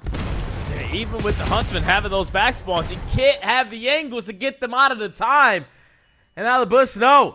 We have the numbers. Let's secure the backside so we can soak with this final 30. Huntsman spawned all the way across the map. Swooty finding kills. Okus unfortunately loses that one, but there's only 15 seconds remaining. You push this one more time, you're happy if you're the Stush. Oh, absolutely you are, but Huntsman will find their way in. Swooty finishes on a 5 spree. Skill trying to work their way through this zone. Semtex not going to initially be able to find the kill, but Okus is right there to provide, so the scrap time will go marginally in favor of Stush. Johnny locking down mid-map. A little bit of trouble here with Okus and will fall, so 3v3 over the top of P3 coming up. They have tunnel control. So Huntsman are already getting pushed back to an uncomfortable position. Okus flies on in 4 in a row. Getting closer and closer to earning himself a Hellstorm. You have a chance at taking the lead here, but it's Johnny with the pistol. Flies on in, finds 2. Swooty has responded with 2, but it's still Huntsman in the time. This is high-octane gameplay. Oh, yeah, mixy. Oh, my. 145, 125. Huntsman in the time, still earning towards the 150 mark. Swooty timing on this pitch, able to find one, cannot slip away. Does he set up his teammates to follow behind that? Yes, they do. 18 seconds of scrap time. Huntsman have hit the brakes just a touch, kind of letting this car cruise out towards P4. And that will be the opportunity now with Stush having some presence at mid-map to try to work their way over. That should possibly block and move spawns. Sure does, as this hardpoint's still open for the next 2 seconds. Yeah, it's going to move 2 players all the way across the map, but thankfully you got a player like Brack who's going to lock down the back line. So many clutch kills, especially in the respawns for Brack. Locks down now for the Huntsman to secure early time off the P4 and this side of the map to make it even more time. Oh, and here's Johnny on the cross, right back through tunnel, finds 2. That will stop the next Stallions push play before it can even happen. Renegade following up from the top side at P1. And what awareness this is from Renegade. The Semtex also lands up and over, looking for everything, but Johnny working with him will have the Huntsmen growing their lead to about 80 points. Yeah, and the Huntsman doing it a little bit better this go around at the P4. Sub 1 is sitting in the back, hard blocking, making their job very easy to just create all that space through the front door. Well, it's just a 20-point difference. Now you're up by 50, and it's still counting. Get this final 10. It could be 60 now going into our 3rd set. Oh, man. And off of the 3rd rotation, they are finding every single kill. So Bush is going to have 2 players spawning at not what you want to be. Yeah, Huntsmen are starting to force this into very separate spawn situations for Stallions Bush, but now they finally take advantage of that little 2-2 split off. All 4 Huntsmen will fall. Back to a 50-point game. Swooty showing presence, then backing away. Oh, nice setup. Up and over, looking for more nice shots from Swooty. Skill able to lock down the hard point, and there's nothing that Huntsman can do to try to crack the code. They will flip the map around. Yeah, that's the only thing is that they would have loved to get all those kills and still able to manage that blue side of the map. So Now you know you have to fight two things at the same exact time. Get time and try to flip them all the way over towards yellow. Back and forth to trades goal. Skill last man standing, but him and Swooty still staying alive, and Skill making the big play. Let me just get over towards P2, flip the map, think about new. Yeah, Awakening was really just responsible for trying to play over the top of P1, so that little bit of movement, the route from Skill flips the spawns right at the immediately appropriate time for the side of Stallions Bush. Huntsman double hitting from the front. Nice shots out of Skill. Now looking for more. Oh my goodness. 3 in a row. Brack able to keep his life up top towards P1. Skill working on it, but Awakening meets him there. Swooty now in some trouble. The OE being hit. But Awakening will be the first one to fall. It just comes down to will they get the read that Johnny's playing around the back. Now they know. Swooty dealing, well, with a lot of pressure, will eventually fall. Last one left is Okus, and Brack will find that elimination. 30 seconds. Huntsman can win here. Yeah, you can still win here. Brack doesn't have that trophy system yet to keep you safe from the stuns and the nades, but if you are the Stush, we have to hit a route. We have to try to contest this. So you're going to bank on Swooty now, working his way all the way through that B street. The contest is going to be there, but for not a long time. Huntsmen are slaying their way on through. Only need 10 more seconds. Well, the problem is Johnny kind of overextended just a little bit, gives away most of his life, but Brack and Renegade lock things down. Last 8 seconds. Contest from Swooty will force us to another hard point, but you look to the minimap, and Huntsmen are there first as well. Looking like we're going to go 5. Last couple of moments here through this play at Tunnel. Johnny locking it down, Awakening with him, and yes, we will go 5.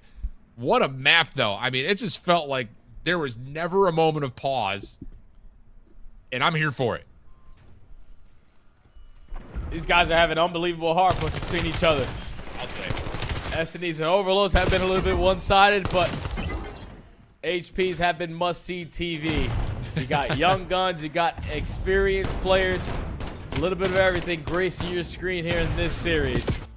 Both respawns, both hard points have been secured here from the Huntsmen, but it has not been easy. There's a lot of opportunities where the Stush gave themselves a run for their money, but this is the thing with young players, that sometimes that aggression comes back to bite you, and if we're not watching the proper things, or at least thinking about that next HP, that's where players on the opposite side, like Brack, can make you pay for it. Yeah, it's one of those, like, when you watch Stallions Bush play the Search and the Overload, how quick they are to help each other, at least I kind of look at that and I think, oh, they're just going to try to be in a position of doing that around just a hard point. But a couple of weird moments that I think just over how they were playing around spawns, they also, just to be fair, like Huntsmen are doing a really nice job of kind of, oh, 2 players are going to spawn favorably, but we'll push up to block the spawns. The other 2 players will spawn behind us. So they keep forcing these splits, and it just felt like through a lot of the middle portion of that second rotation, Huntsmen were playing 4v2s just by way of spawn manipulation. Yeah, so if you're going to play 4v2s off of spawn manipulation, I thought I was going to have another one of those sequences where I couldn't just say the word that I was thinking about, but it came out flawless there. Thankfully, you got players like Brack who could make that job a whole lot easier, because everybody else on his roster were running SMGs. Renegade was flying, Johnny was flying, Awakening was going between the NPC and the M15. But just the fact that Brack always put himself in position to be early off the rotation towards P4, blocking those back spawns. Okay, early off the rotation towards P2, even when they were losing those gunfights to the front, the experience, the veteran presence is the reason why Huntsmen were able to force that map number 5. So again, big shout out to Brack, but now we got to jump into another Game 5 between CABAL and Falcons. Love that. CABAL on the comeback after being down 2-0 to Falcons Academy. They find themselves up 2-0 here in the Search. A little bit of patience here in round number 3. Just a couple of nades. And now a delayed hit over towards A. King of Body is late to ring. He will drop. Nox not quite able to hit the quick scope. And he's in trouble. Needs to call for help, as this is looking very likely for an A plant, but the smoke is a fake. Oh, yeah, they draw them all on this side of the map, and Kabbalah said, hit you with the Harry Houdini. Plant it over towards B. Rispy does not want to get caught through the middle of the map, though. Aluka wins that one-on-one, doesn't take any damage, and now it's a full-on 3v3 with 40 seconds. Post plan is very sturdy here at Bedroom. Nemi is a little bit out of the play. He's looking for flank watch. That means that Vikram and Flames can just watch Tiki and watch the cutout. Vikram will fall. Flames hasn't seen much. He's going to have to start checking the palm here in a moment. No one's home, and he's going to realize that, yeah, you got to be all over me right here. Nemi following up. Falls the Nox. Flames in some trouble as Nox finds the easy find. And that's enough time to get to a 3-0 count. Or pardon me, 2-1 count. Yeah, CABAL thinking like that should be a lock-up round. We got the first blood. We have mid-map. We got the post plant down at B. It's just once they lose Rispy, which is their most important player, they had no other power positions to work off of besides bedroom. Raid has been out for so long. We've already had kitchen control. We had B-ball. There's no presence towards Tiki. So they have to be trapped on that side of the map. And just playing a little bit too tight on your post plant setup there from CABAL allowed Nox to sneak up on you with the NPC. Locate 3 on the round. And Falcons to finally get there first. Ooh, Falcons going to go with a 4-man hit over towards B quickly. No one here initially for the defense. Vikram will just play the window peek and call out that they are here. Rispy holding water steps. Looks like he wants to try to chow this, and Nox doesn't get into the pool at the right angle at the right time. And so that now leads to a 4v3. CABAL. What a play. Will just, yeah, find the pick and back away. This works out beautifully. Yeah, I thought Vikram was going to get caught there towards Tiki Same. because there's 2 players from Falcons ready to isolate onto him. Just the pistol bullets able to get out. Keep the numbers on your side, and now the trade fest goes down again towards water steps, and you still have the numbers if you are CABAL. So fantastically play it on the defense to read where the pressure was coming in. And CABAL take a 2-round lead. But if you want to continue to watch this, remember, this is going to be on the Delta stream. But back over to Alpha we go with this is a Game 5. Indeed, indeed. Round number 1 on the way. Whoa, Huntsman getting aggressive through Fire Hall. Able to find a 2-for-1 exchange skill in some trouble, and he's the last one standing for a 1v3, and he's got nowhere to go.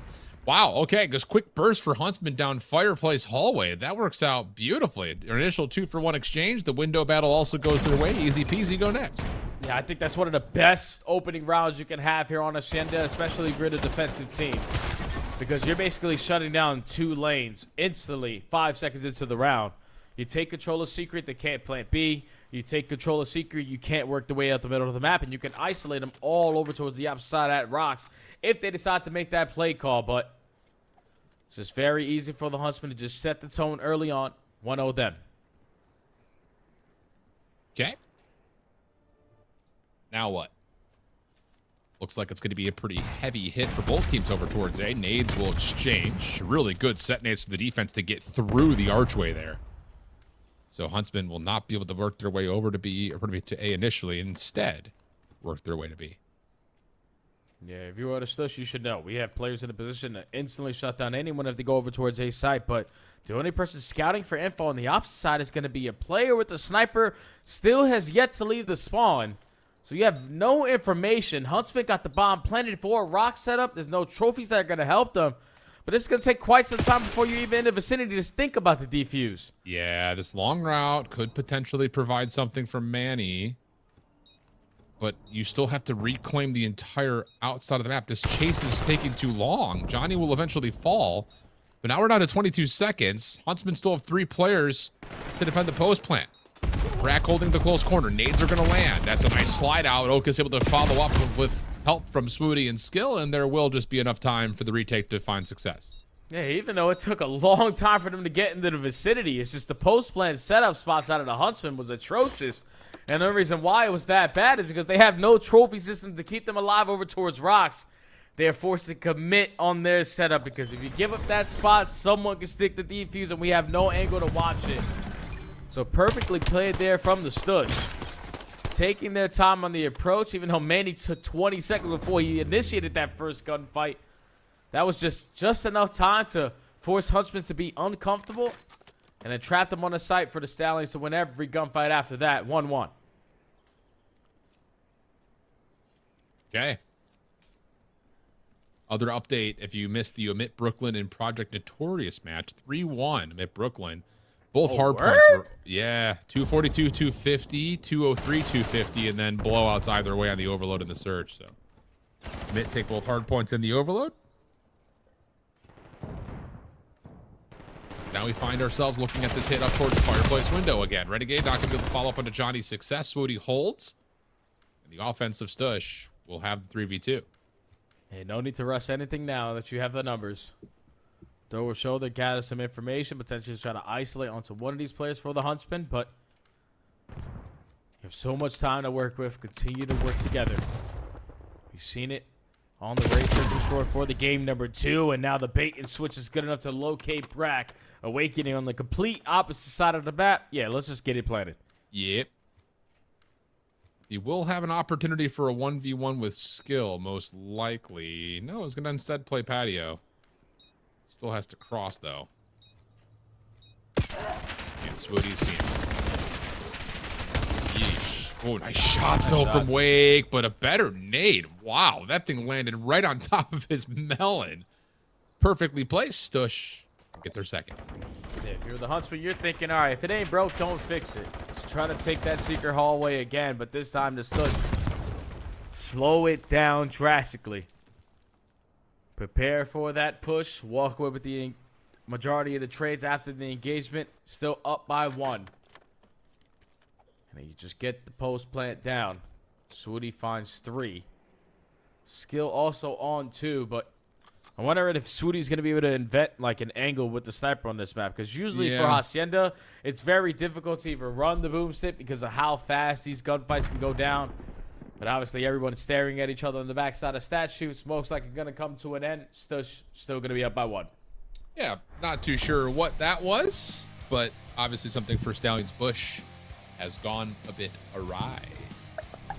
Not sure what that sound was, but we're in it. We're here. We are looking at some spicy results right now, Jay. Let's just go ahead and read through them for those that are at home, pending that CABAL haven't cleaned up. Yeah, they're map 5. I was going to say, they're working on a reverse sweep here. 5-2 the current count, and now make it 5-3. We'll hit those results after this map. Okay, all right. So Falcons Academy not trying to allow this reverse sweeps to happen. Got to fight round by round to get yourself back into the game, but it's a good turning point. King of Body's able to locate a couple on this one. To force round number 9. Just a tall ladder to climb. You're going to be on the defensive side. You know that CABAL love to play with their aggression. Mm-hmm. So maybe just spread map a little bit, bank on the info, and then attack as a full 4. 3-1 split here for Falcons. Looking to get aggressive through ring as King of Body. And without seeing any nades or any info, he is just going to take art It's got to be a free. streak. Yep. Yeah. So the streak's going to come through. Aluka will return to laundry. Everyone should stay safe. But I will say for Falcons to like counter this Hellstorm, they have themselves in some good spots. And you can see the panic right now for Rispy. He's using all that Hellstorm just to try to keep himself safe. Knocks him to connect over the top of the B site even though the bomb is planted. Can he find a second? Someone's going to have to check. Wow, they are trusting that no one's hot for the defused. Flames hasn't even bothered to look yet. Now he'll peek and see, yep, no one's on. Time becoming a bit of an issue. Falcons need to find a way to retake. But nah, Rispy around the back. That'll work. King of Body able to find one, but he's not in a position to hit Rispy. 1v1. 13 on the clock. King of Body seen on the cross. Rispy will just wait this out, and CABAL is going to reverse sweep Falcons Academy green. Whoa, okay.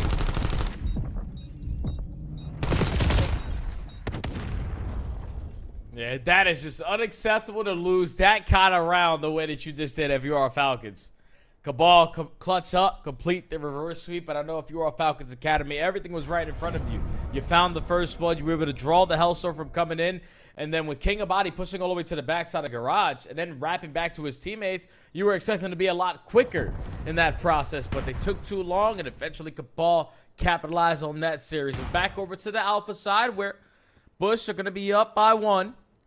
Huntsmen back on the offense, and again another round where they're uncontested at this site, and another round where they're not going to have trophy systems to keep it safe. Yeah, that's the bigger part of the reset is there's no trophy system. And 2-1 the count in rounds. Awakening able to find skill before he can dive underneath into Tiger. Manny thinking about trying to help out over to the middle of the map, but the problem is you still have Brack in a position to find the trade, and he can just slip away and keep his life. So now you have to retake this from the front. I mean, there's just not enough time to re-hit back through open steps, you would think. So he's going to try for it, but Brack punishes, and Okus has got nowhere to go. Absolutely perfect post plan from Huntsman. Yeah, that's what they were hoping that the first offense looked like for them. When they got that opening kill, when they got that bomb plant down, it was just when all that time is being wasted. The first initial kill went to the Stush boys. Just this time, a little bit more spread on your post-plant setup. Allows Brack to be in a very crucial spot to not only watch mid, but also watch the pinch. And it doesn't give the Stush any opportunities there to take that round away.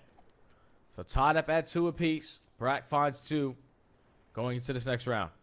We'll try to give you guys the verbal update as much as we can. Like my boy Jay said, 2-2. 4-man stack up to the windows here for Stallions Bush. Brack, the only defender who is nearby, respects it. And we'll just sit here to make sure nobody pushes him at office. Easy peasy. Wait for the offense to make a move. And it looks like they're going to take Fire Hall and make a play over to A. Yes, this said fire. There's no way this is going to work against us again. So just keep on dominating secret and hallway. But now you're getting a little bit too aggressive. That's going to walk right into the preems of the ARs. Awakening finds the first blood. So now trying to make up for it is going to be Manny. Sneaking a good spot here at open. With only 40 seconds left, you know that bomb's down all the way on the opposite side of the map. He's playing for a scammer. Yeah, and then it's not happening. There's no reason for Huntsmen to rotate right now. Like, Okus needs to make noise. Create the intention that the bomb's moving to A, and see if you can allow Manny's position to work out. But now you've got to try to recover the bomb because you're running out of time. So Brack, who was the initial defender of the office, gave away some space. Now they retake. This is just a little too easy right now for Huntsmen. Can't quite see the toes, but the nade will work. Yeah, I mean, I get it. I mean, you're in a 3v4 if you're Stallions Bush, but you need to create some noise to force that defense to rotate. Just no one willing to take that risk. Al comes back to bite them because the Huntsman was standing strong on their setup. No need to force any one-on-one gunfights. We have B site on lockdown, so they have to be committing through fences. And without showing any presence through top secret hallway, we already know. We retake mid. We have secret. You can't get this bomb down for free. Our teammates have already been watching our push through. Just an easy round there from the Huntsman off of the back of a very quick first blood. Now up by 1. And I'm telling you right now, the way that the Stush are playing out, it seems like they're a little bit nervous. You got to play with that confidence again, and they do it here in this round. Oh, Brack able to get one, traded away. Johnny holds down the trigger for another. Awakening, bold play, forces the team kill to come through. So now we got an early 1v1 between Johnny and Swooty. And the bomb for Johnny is in a very recoverable position, and he will grab it and then make a decision. 1v1 between former teammates. Swooty desperately wants to clutch on up in this round, but the timing is not going to work out. Johnny sitting in bottom secret. Looked left and right. Make sure you check both sides before crossing the street, but Johnny turns right and Swooty gives him a high five. Huntsman able to clutch on up. Now a 2-round lead. Yeah, they literally bump into each other. The only thing that allows Johnny to win that is he hits the ADS.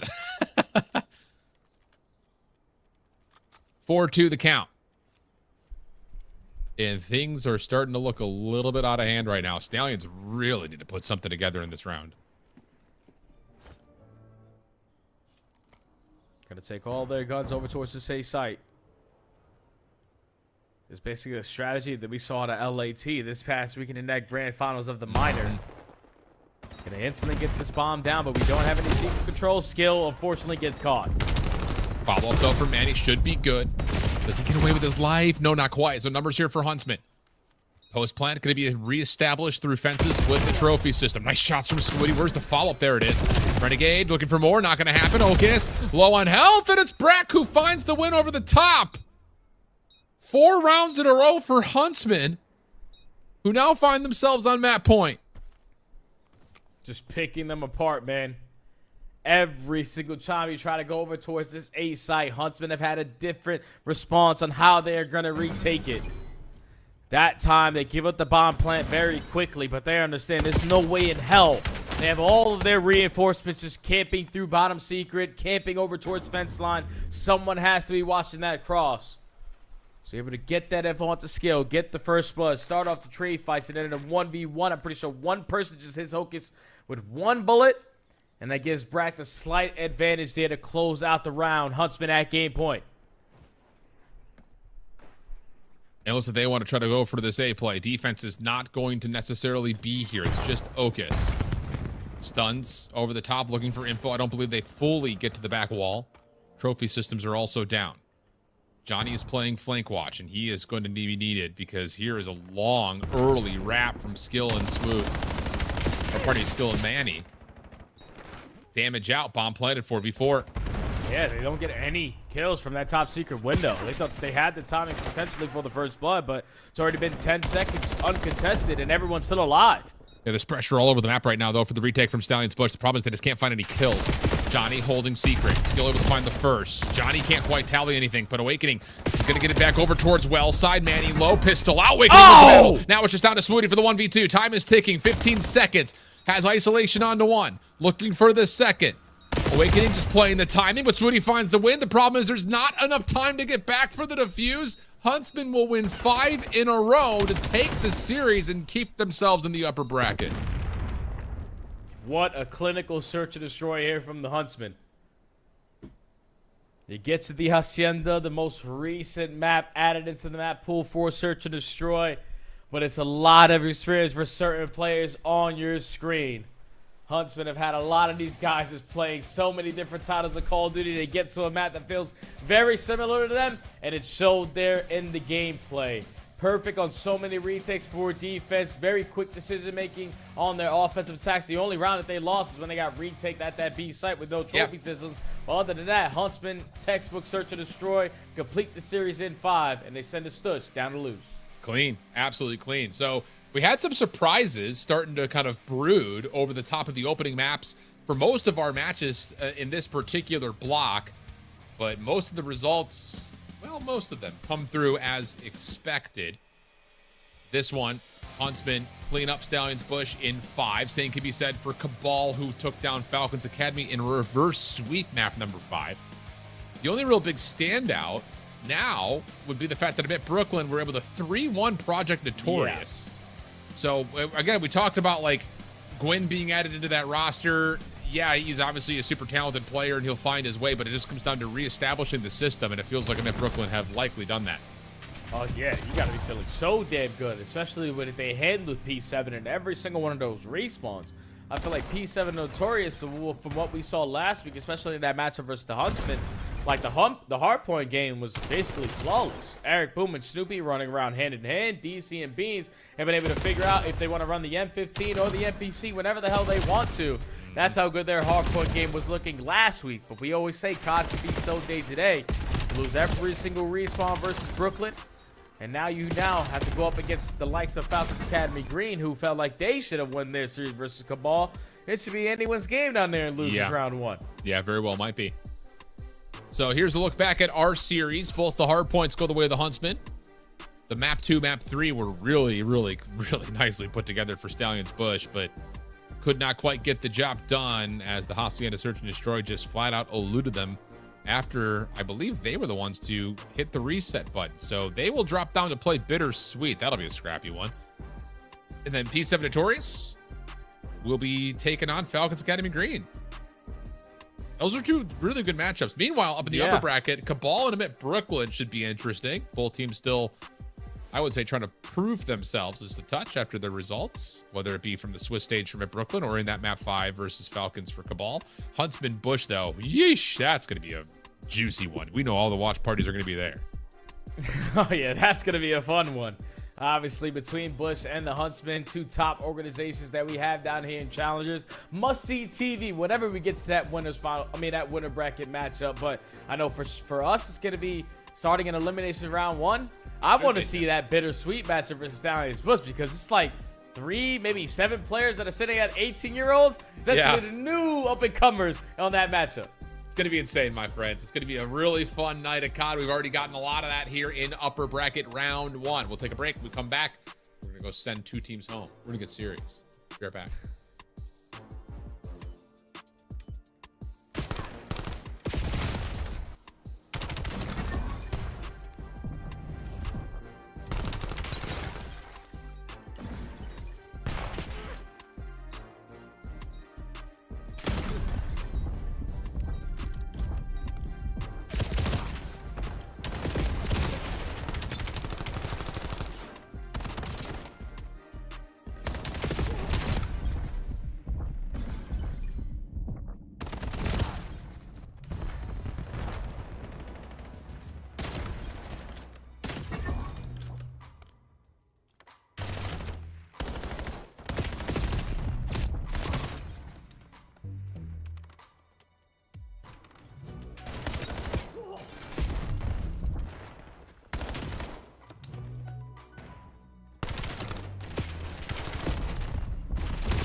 Welcome back there, friends. We are back and ready to go with lower round one. We're going to start eliminating some teams here in a minute, Jay. Biggest thing about it is we had some results starting to come through in the top of this that started to look like we were going to have major upsets. Not fully the case, but now we find ourselves still needing to say goodbye to two teams. Yeah, there's going to be two teams that unfortunately going to be eliminated very quickly into this tournament, man. P7, Falcons Academy, Green, Stallions, Bush, and BitterSweet. It's going to be 2 out of the 4 of those rosters. P7 is the only team, realistically, in my mind, that shouldn't be in this position because of how good they are. We know what that team is capable of. We know what these guys have when you look at the roster from top to bottom, but they just couldn't figure it out in that series and all the resources over at Brooklyn. But this Falcons Academy, Green, you can quickly right the wrongs there. Yeah, absolutely the case. And like you mentioned kind of before we went to break, this is like a young gun showcase right now between these two squads. Oldest player in the lobby fell out by a pretty hefty margin. Manny, nice pinch setup here. We'll give him a free 2, and really good stuff here for Stallions Bush in terms of like controlling the map, making sure that they're also fighting for hard point top. And Nate comes back up top to the stairs, finds the elimination, traded out by Swooty, but at least there's a moment of recovery on the preferred side of the map for BitterSweet. Yeah, if you're BitterSweet, okay, you can stand strong still because final 20 seconds, we still have 3 players on the right side of the map, but now 2 players have already fallen. Last guy's going to be in towards the time. It's going to be Felony, and Fellow's able to find 2, but there was still 3 players in the vicinity for the Bush boys. So now spawn split, BitterSweet have to find a break and find it quick. Yeah, indeed they do. Find first blood is good. Nate already putting some pressure on the front doors. It looks like BitterSweet are just going to try to bully this from the front. They know they've got the numbers, but they need to commit to jumping in, and as they do, they just don't do it together. So Stallions Bush cleaning things up nicely. Okus knows that he's got a player in front of him. That's Peel who will fall. And now with 35 seconds, this is where things become very desperate. It just in terms of trying to set up a bit of a break attempt, and nice shots from Swooty will keep things pretty comfortable for the most part for Stush. Still spawning close for now. Double hit from the front door. Swooty up top. Good for 1. Second to day. Well, not really able to do too much there. And yeah, this has just been kind of the recipe is about as good as it gets for Stush. Yeah, BitterSweet is trying to push them back as much as they possibly can. Potentially now for the kills that Nate just found on the front side of the warehouse, you can still try to contest for this final 10 seconds, but now that you lose those gunfights, you're going to be down by almost 60. Banking on a good setup here at the Money Hill in P3. It all starts with the initial fight, and Peel gets the first. Good to slow things down. Looks like Okus will try to work on moving these spawns around. And Proto's going to give him a chance, but no, the gunfight comes through. Proto loses that one. Maybe there's a chance to start pushing things away, but instead it's Peel on the repinch back through mid.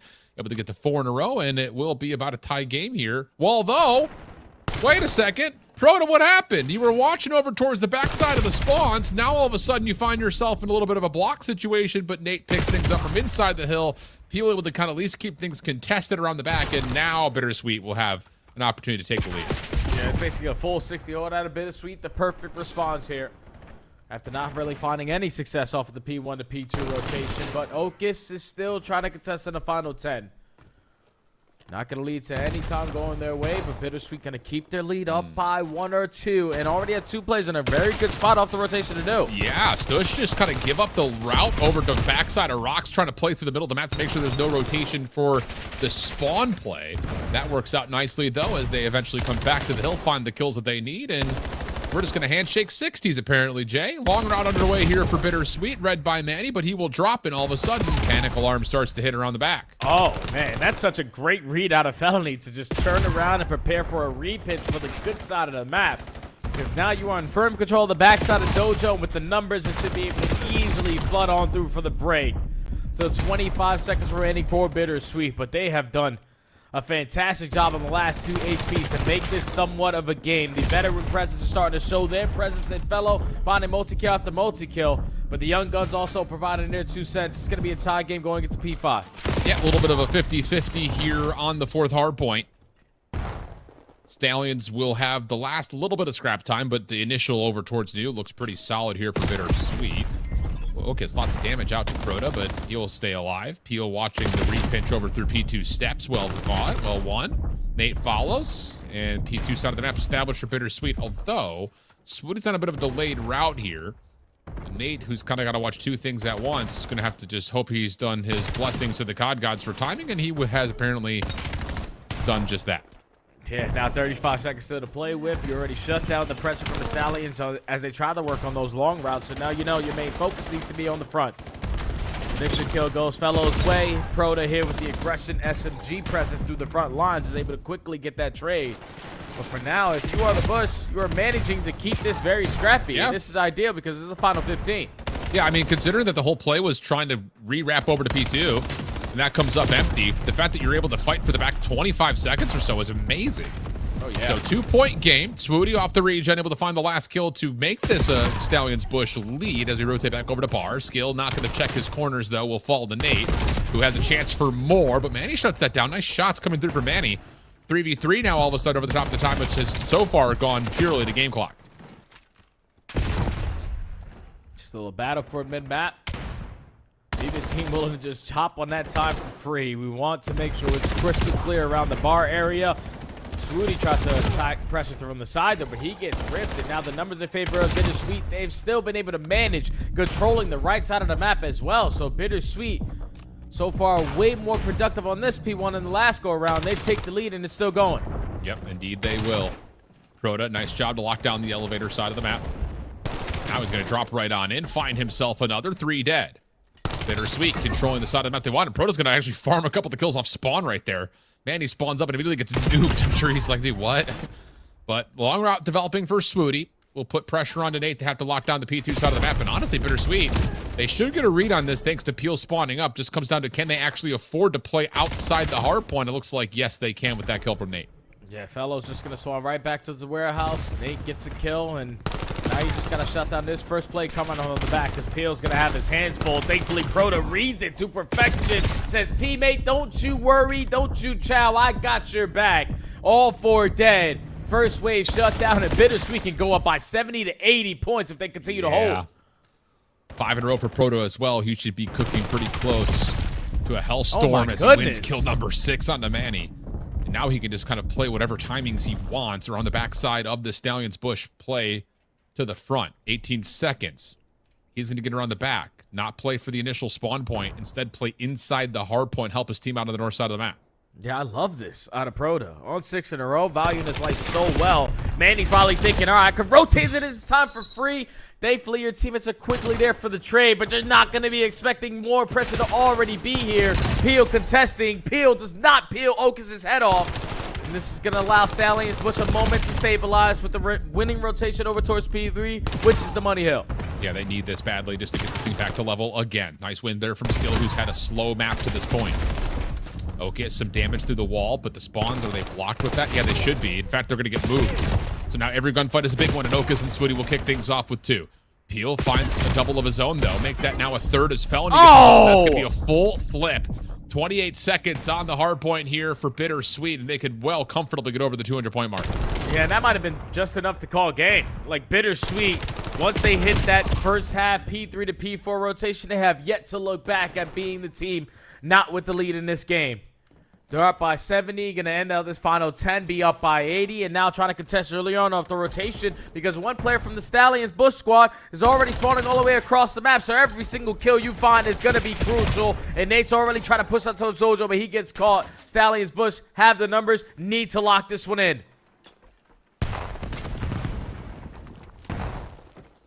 Okay. Shots over the top. That works out. Proto's able to find 1. Stallions Bush need to hold, but it's just Okus inside the hard point, and he is going to be completely overwhelmed. Help is coming in the way with Manny, though. He wins 1. Skill finds another from the front, so even though Fellow finds 1 onto Okus, help here from the Stallions Bush is absolutely exquisite.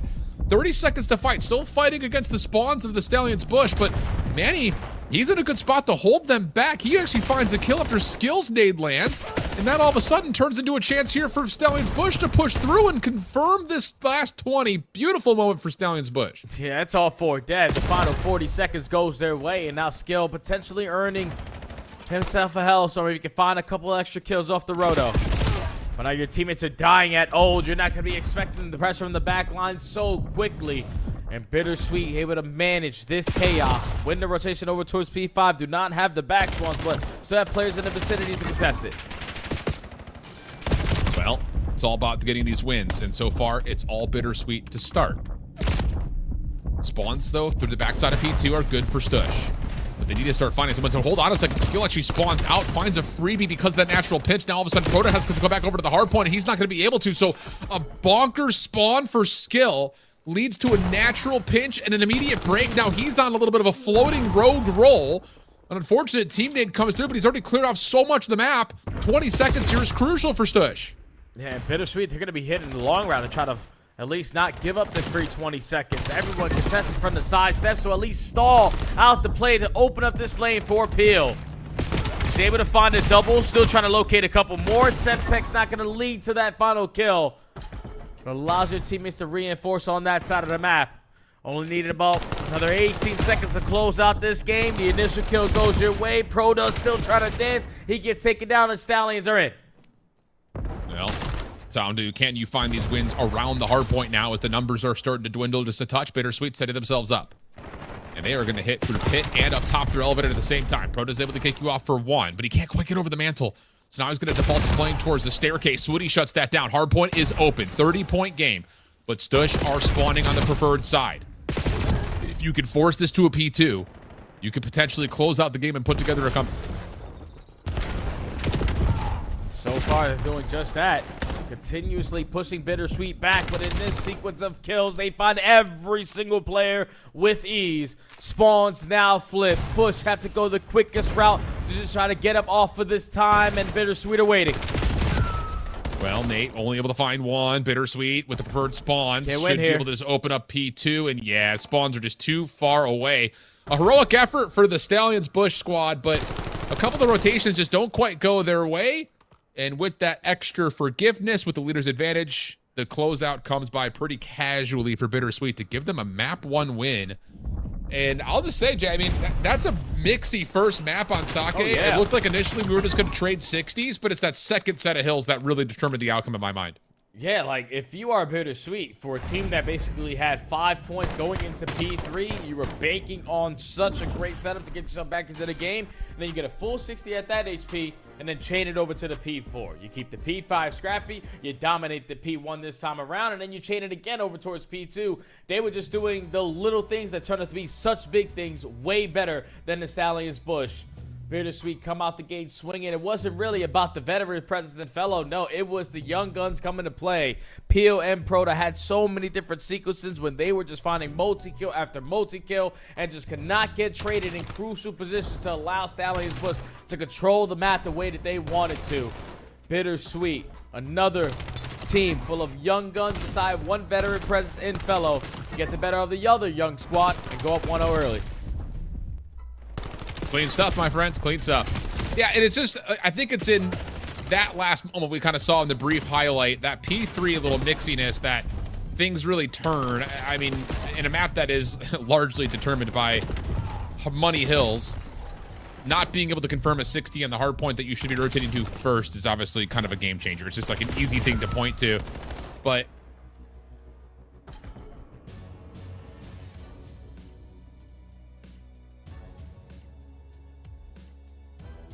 Did Alan just go lost on me? Did I disconnect?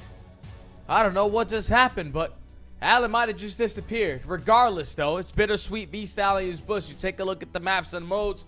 Sake Hardpoint goes in favor of BitterSweet. Raid, Search and Destroy between challengers teams.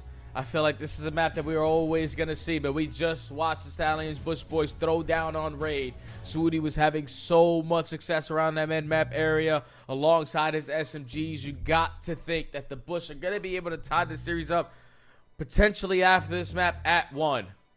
But for BitterSweet to come out the gates like that, that is what you were expecting. Just to give you guys a little bit of update too, I don't know where Alan is yet, but he will 100% be coming back here shortly. P7 do fall in that map number 1 to Falcons Academy Green 250 to 158 on Gridlock. I don't really understand what's going on with their hardpoint game so far in the playoff aspect, but it's just not been clicking for that P7 lineup. For BitterSweet, at least in this series, take care of business in map number 1. Now, for such a young team, followed by leadership, presence, and felony, what kind of play calls are they going to have on Raid, man? Because you got to know, like, between Peel and Proto, these guys are just going to want to run and gun. So I would allow them, if I'm fellow, if I'm their leader, Just go out there and play free, play loose, play what got you to this position, because at that point is what obviously has been the turning difference to them making the playoffs and now potentially continuing on.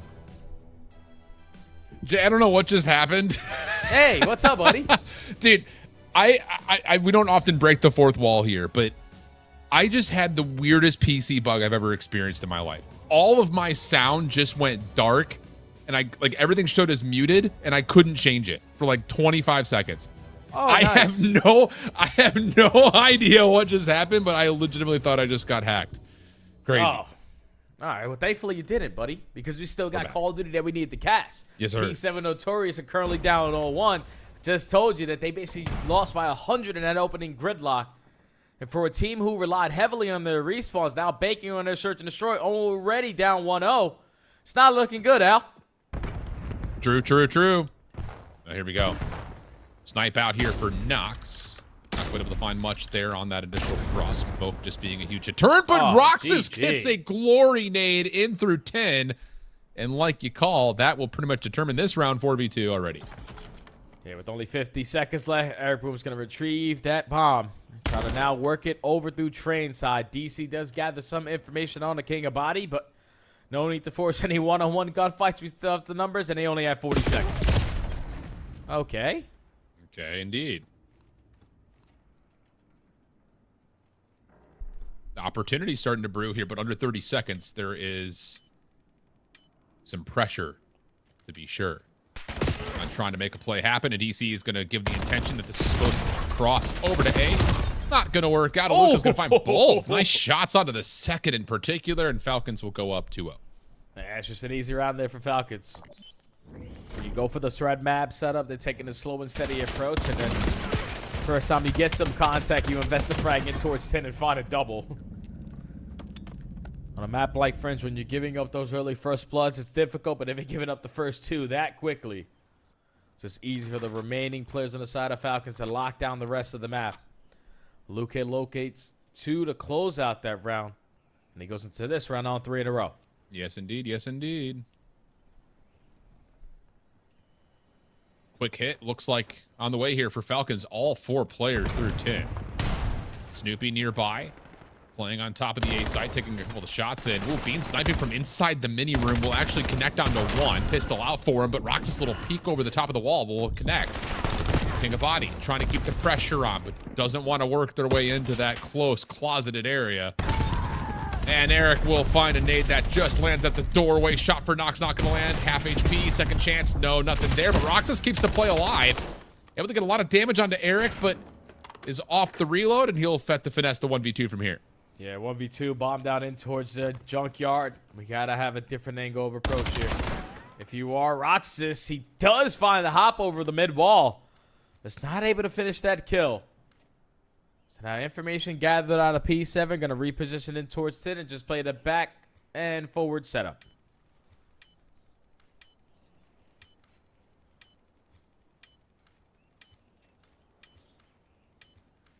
Well, Roxas, we'll see a little bit of info. Has a chance to collect the bomb here. Knows both players are there. Nice opening shots. Oh, you have to make a decision here if you're Eric Boom. Roxas to the SMG. Can try to push forward. Eric right there with him. Roxas for the 1v2. Huge play. And that's just a split moment of decision right there for Eric Boom, trying to throw shoulders to see if he's planting, and instead gets caught with the NPC grab. It's just like Eric Boom is throwing shoulders and DC is just pre-aiming at the window. It's like P7 are not on the same page right there. Because you should gather the information once he approaches those junkyard and make your life very difficult to get taken down. But DC just gives him a freebie, and Roxas with the power spot, knowing that Eric Boom had to keep himself in the vicinity to even think about stopping this bomb plant, chooses correctly to which gun I'm going to go into this engagement with. NPC gets the job done. Falcons up 3 on Roxas on 6 in a row. P7, you better wake up before it's too late. Yes, sir. You better, you better. Oh, boy. 3-0 the count. But a lot of opening space here at A for P7 to go for a very early plant. But we will head back over to our main focus on the Alpha stream. And here we are. Raid, search, and destroy. BitterSweet looking to go 2-0 up. Bush looking to start things off with the round 1 win, and Swooty will already give us some heroics with that opening pick. That was incredible. You know the guy's a highlight reel with the sniping head.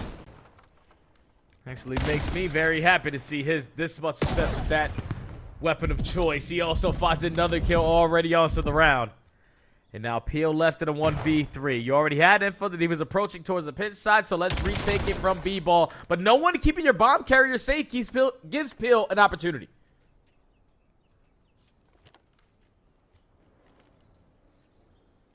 Well, bomb will be planted here by Skill.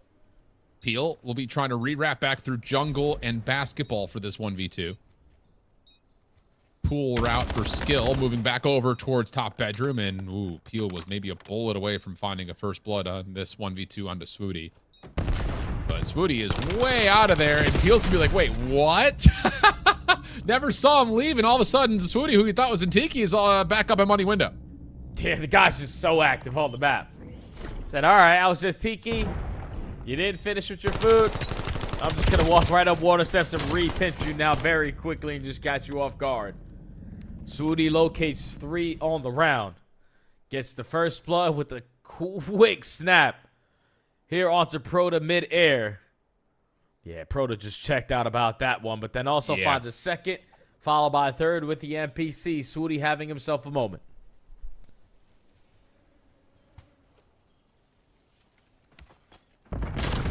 Ooh! Dude! No words needed. Just wanted to see if he was going to be able to connect onto another one, and yes, he does. 4-0 start. Manny following up through Zig. Has the bomb carrier down. 3v2 early for Stush. Swooty's got all the B bomb site on lock, so he's played a 2-man setup over at this A bomb. Oak is going to be scouting for the info. Does put down a couple shots. Is now just going to give up this position. But I'd rather him stay alive than potentially get isolated, so choose wisely. Going to give up that space, allow Manny to be the aggressor. Now it's a 1v2.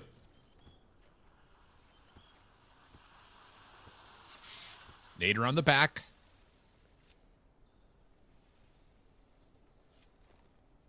Not going to bother. Just going to instead redraft back over to where the smoke was before. Get the plant, and he will have a chance to set himself up for this 1v2 on his terms. NPC in hand. He sees Okus. You know you're playing up against the scope of Swooty, so you just got to make sure you're staying away from him. Good wrap back. Re-clears pillars. Can do a quick check of the bomb. And that's all you need to know. He's in a perfect spot to win this round now. When he decides to go for the Chow, though, now he's going to get back down. Both players going to go for the 2v1 Chow. Just not enough time for Nate to work with. He understands if I get out of this position towards the middle of the map, they can potentially instantly hop that defuse. So I have to sort of keep myself into the play. But the Stush boys don't give him an opportunity to do anything else. The double child through mid pillars. Swooty ends that. Another 2 kills on that round. Going into round number 3 on 5 in a row. Jesus that's Christ. just another insane shot, bro. And that's, you know, there's a lot of, obviously, focus on Swooty over the course of the last month and a half, 2 months or so with the Huntsman change. But one of the skill sets he brings into COD is his ability to flick. And, wow. You've seen it on whatever uniform he's wearing. Not going to connect that time. But now good information. 2 defenders playing back of A. Bomb leaning B, but Fallow hits onto Swooty, who was sniping the whole time. I don't even know if Swooty recognized that. Never saw the glint, so he will drop. Sometimes all it takes is a vet sometimes to shut down that player on the opposite side. Fellow usually not one of the guys that likes to run the sniper, but he was sick aside of Swooty having a good time. Gets the first blood for his team in this round. 40 seconds remaining on the game clock. No need to budge. You have everything on lockdown. All you're trying to do is spot for information. And time is getting away from Stallions Bush. Yeah, you sure are. But they're going to get the plant. Fellow, tossing some utility. Doesn't see Manny with the scope, but does read that he's dropped into the pool. So Proto's going to have to worry about that. Okus, throws a little bit of a shoulder that Fellow's now focused purely on. Smoke trying to force a peek to come through, and Fellow's attention gets a little bit pulled, but doesn't make a difference. The rest of the squad is finding the eliminations that they need. Okus over the top, good for the first, not the second. No chance. Nate was right behind, no problems, and BitterSweet's on the board. Yeah, just a clean retake there from BitterSweet. Get the first blood with a very counter play out of Fellow, whipping out the sniper to shut down Swooty on the opposite side or at A. But then it's about 30 seconds before they even think about the bomb plant. We still have yet to drop anyone. We still have all the players in the power spots. And once they get this bomb planted, we can surround them. Clean around there from BitterSweet to get on the board. Wait, hold up, Al. I just looked at this. Hit me. Oh, to my right. P7 just got 6-0'd on that Fringe Search and Destroy. They're down 0-2 versus Falcons Academy Green. Uh-oh. What's going on with that team? I don't know, bro. Like, I don't know if they thought after the Atlanta event, all right, some of us are going to get picked up. We're probably not going to be the same exact roster. But then you get a top 12 at Atlanta. You get to this elite stage, and now you're one map away from getting sent home top 8. Yikes. I don't know what's happened with the chemistry with that P7 roster, but they quickly need to figure it out. Speaking of quickly needing to figure it out, trades have us in a 2v2 as we figure out this round. Crota is going to connect for the plant. Peel watching over the top. Manny picked up the scope ball, but wow, that's a pretty easy shot that Manny's not quite able to land. Over the top skill, good for one. Predicts the secondary challenge and able to win the gunfight. Oh my goodness. Yeah, you could say that again as we harmonize it perfectly. Now back to the reset to the 1v1. Doesn't recognize where Peel has gone. Clean shots, Peel! Whoa! Skills finding all the damage in the world, but somehow Peel doesn't drop. It perfectly pops up to read Skill's push-up, but whoa! I thought Skill was going to pull off that round. Facts! The fact that he's able to work with that first gunfight is unbelievable. But then the second gunfight, I'm curious to how much HP Peel had. Because he was getting ripped off of that head glitch.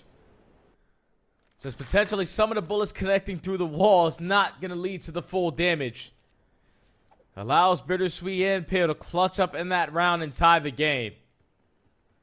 But I feel like these Stallions Bush boys keep on giving us moments where we believe. Just not the closing moments that they want.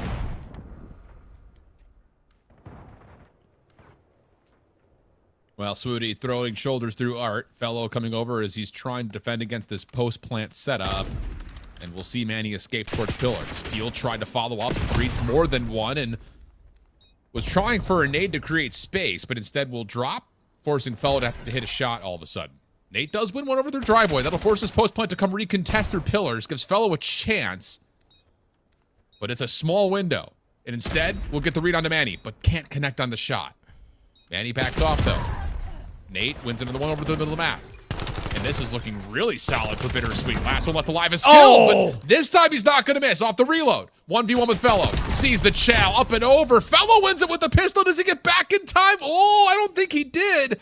It'll be really close, though. Fellow's going to stick. Does he have the time for it? No, not quite.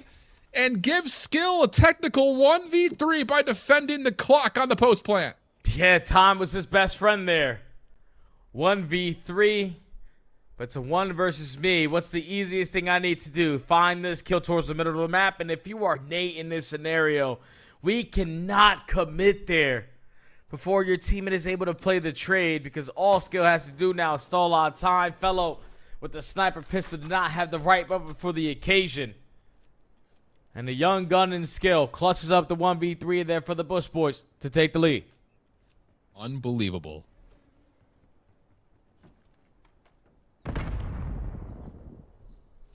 Okay. Back over to A we go. All 4 players from BitterSweet watching for it. Stallions Bush have already cleared out B, looking just to make sure no one's at bedroom for a late peek, and then they're going to play retake at A. And the first one to try to check that out will be Okus through pillars. Swooty will recognize that, yep, laundry's gone, so it's going to force the double hit around the back through garage for this retake to come through. Yeah, and they're not even going to force this gunfight versus Swooty. Going to keep on showing shoulders at him, keep him at bay. Everyone else focus on the Finch, but Manny's able to find that first blood. So you see what it's going to do to BitterSweet. We have to isolate Swooty on the opposite side, and now it's a 3v3. Yeah, not looking good. Skill, that's all the information you need. A little bit of help coming through. Now we're just going to bully ball our way through there. Fellow can't hit the shot, leaving Nate by himself. He's stuck. But wait a second, they're going to play for the kill instead of playing for the defuse. Nate's going to get a timeline to possibly come back to the play, but Oka shuts that down. Skill hops on for the defuse, and Stush will go up 4-2. Yeah, I love the play call for BitterSweet to obviously push out Swooty to make it a 3v3, but the angle right there on the felony was atrocious. Sniper pistol, we're just sitting at the top staircase playing such a tight angle that if we hit the shot, great, but if we don't, I'm most likely going to die. Don't give your teammate an opportunity, and Nate still being weak off of the previous fights. Loud Oak is a slight edge in that one-on-one. Stallions Bush, great on the retake. Now up by 2.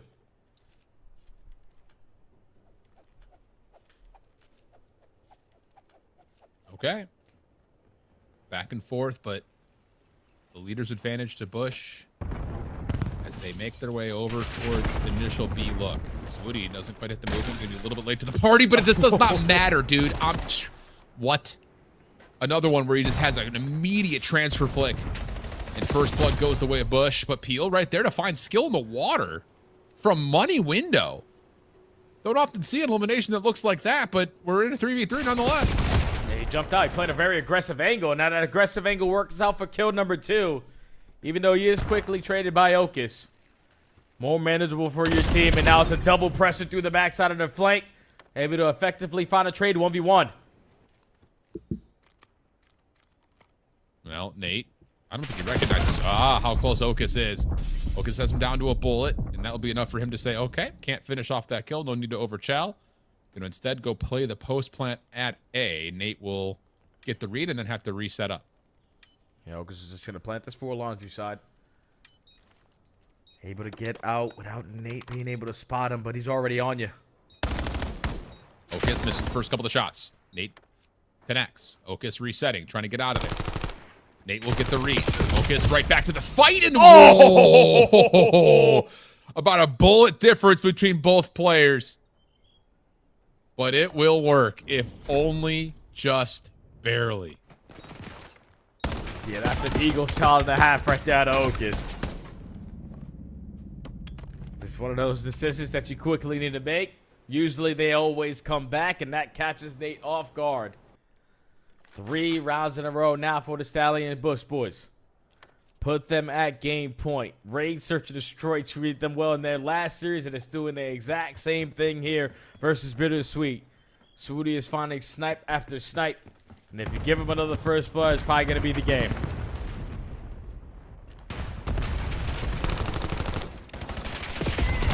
Well, Peel gets first blood. Manny just barely able to slip away. Skill tried to defend, but the bomb will be planted. Swooty now getting activated over the water steps. Lots of damage, but cannot find the kill onto Nate, who was his intended target. Oh, so now all of a sudden, this post plant looks very sturdy. Skill, little shoulder. He's not going to have a lot of time to wait for Manny to try to follow up the water steps. That's being watched. Manny and Skill do combine for a couple, but it's down to Skill what would have to be a 1v3. And he's got to go. And he's trying to trust a pistol against a 1v2. Not going to work. BitterSweet stay alive. Yeah, they just step up their aggression right there in that round. They don't allow Swooty to make an impactful sniper kill count. No one shows presence over towards that B side. You take mid-map, you take ring, you get it planted for mid-map. Then as soon as the bomb goes down, you instantly find that first kill to go your way. So perfect on the offensive side, but this is where you need to be able to figure it out. Because every single time the Stallions Bush get on the offense, it's Swooty, who we started off with the screen, that is hitting a flick of a lifetime. Yeah. So players like Fellow, who's trying to answer the call, don't give him an easy angle.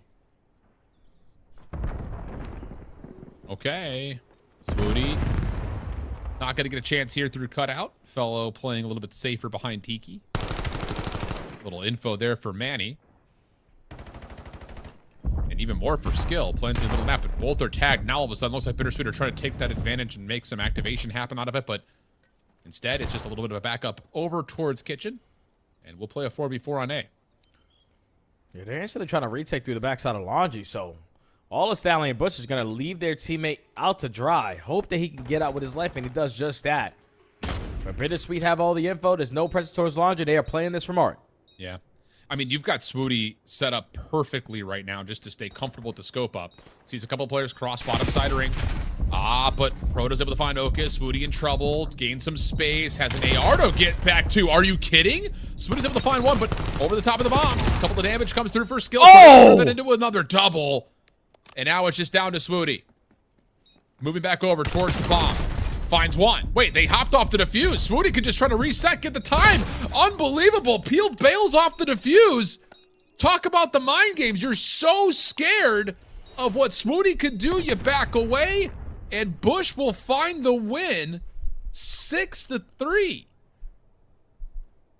Yeah, that's a good search and destroy from Stallions Bush. So many different looks on the defensive side, so many different play calls on their offenses.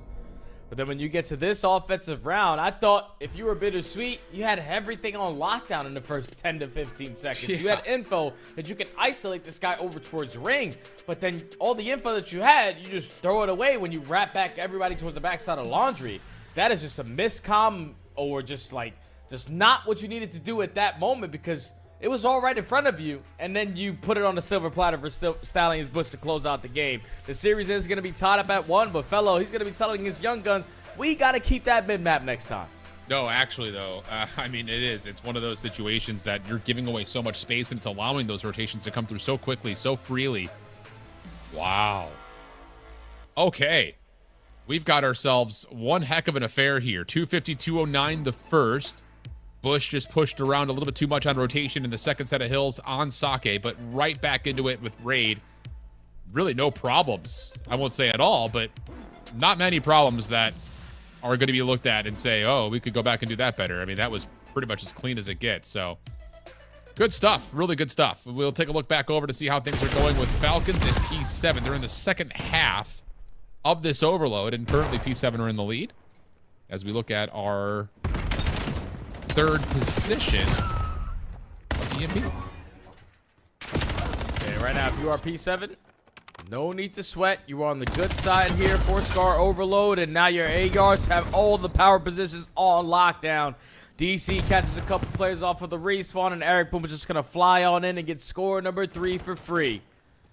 2 minutes left on the game clock. Falcons trying to complete the 3-0 here if they have a chance, and this might give them their best chance. All 4 dead. Lead blocker turns into a Luca. You just need him to find an opening. He does it and knocks with a stun and a nade, connecting. P7 get the stop. Okay. 3-1 the count now. Roxas on 4 in a row. Falcons trying to get some space. They need it badly. EMP still down. Roxas was trying to go for it, but he misses the timing. Instead tries to play the corner. Doesn't fully clear it, though, and that's where Eric will reside. So time is running out on the map here for Falcons Green. Although Luca's got some space. If he wins this gunfight, there's a chance to try to wrap this thing over. That should lead to a second score unless nades land. But Luca steps up, finds the win. Follow-up from Nox is good. Keep in mind, the EMP's going to go back up top. So now you've got a chance to move these spawns down to Motel, and there could be a quick run here. Yeah, and Beans is going to go for the long route. He's going to go all the way behind planes, so the teammates who are watching that mid-cut cross can just stall out time for him to make the big-time play, and you do just that. Defense into offense. Beans turns into your lead blocker. You know there's one player behind you, Eric Boone, with a perfect read, and this perfect counter cap is going to give P7 the opportunity that they were looking for. Snoopy flies on in for 40 seconds. Nice job, and now it's just down to desperation time. Trying to get out of spawn right now. Our Falcons Academy not looking good as P7 find a couple of kills to slow them down convincingly. 30 seconds on the clock. It has to be an immediate score. And it's over towards Motel side. It's just not going to happen. P7 are set up on the high ground. Eric behind you. A couple of kills come out, but no. Not enough time to make this happen. P7 Notorious are going to get a map here on the Scar Overload. Keep themselves alive in the series and try to right the wrongs of what today has been for them.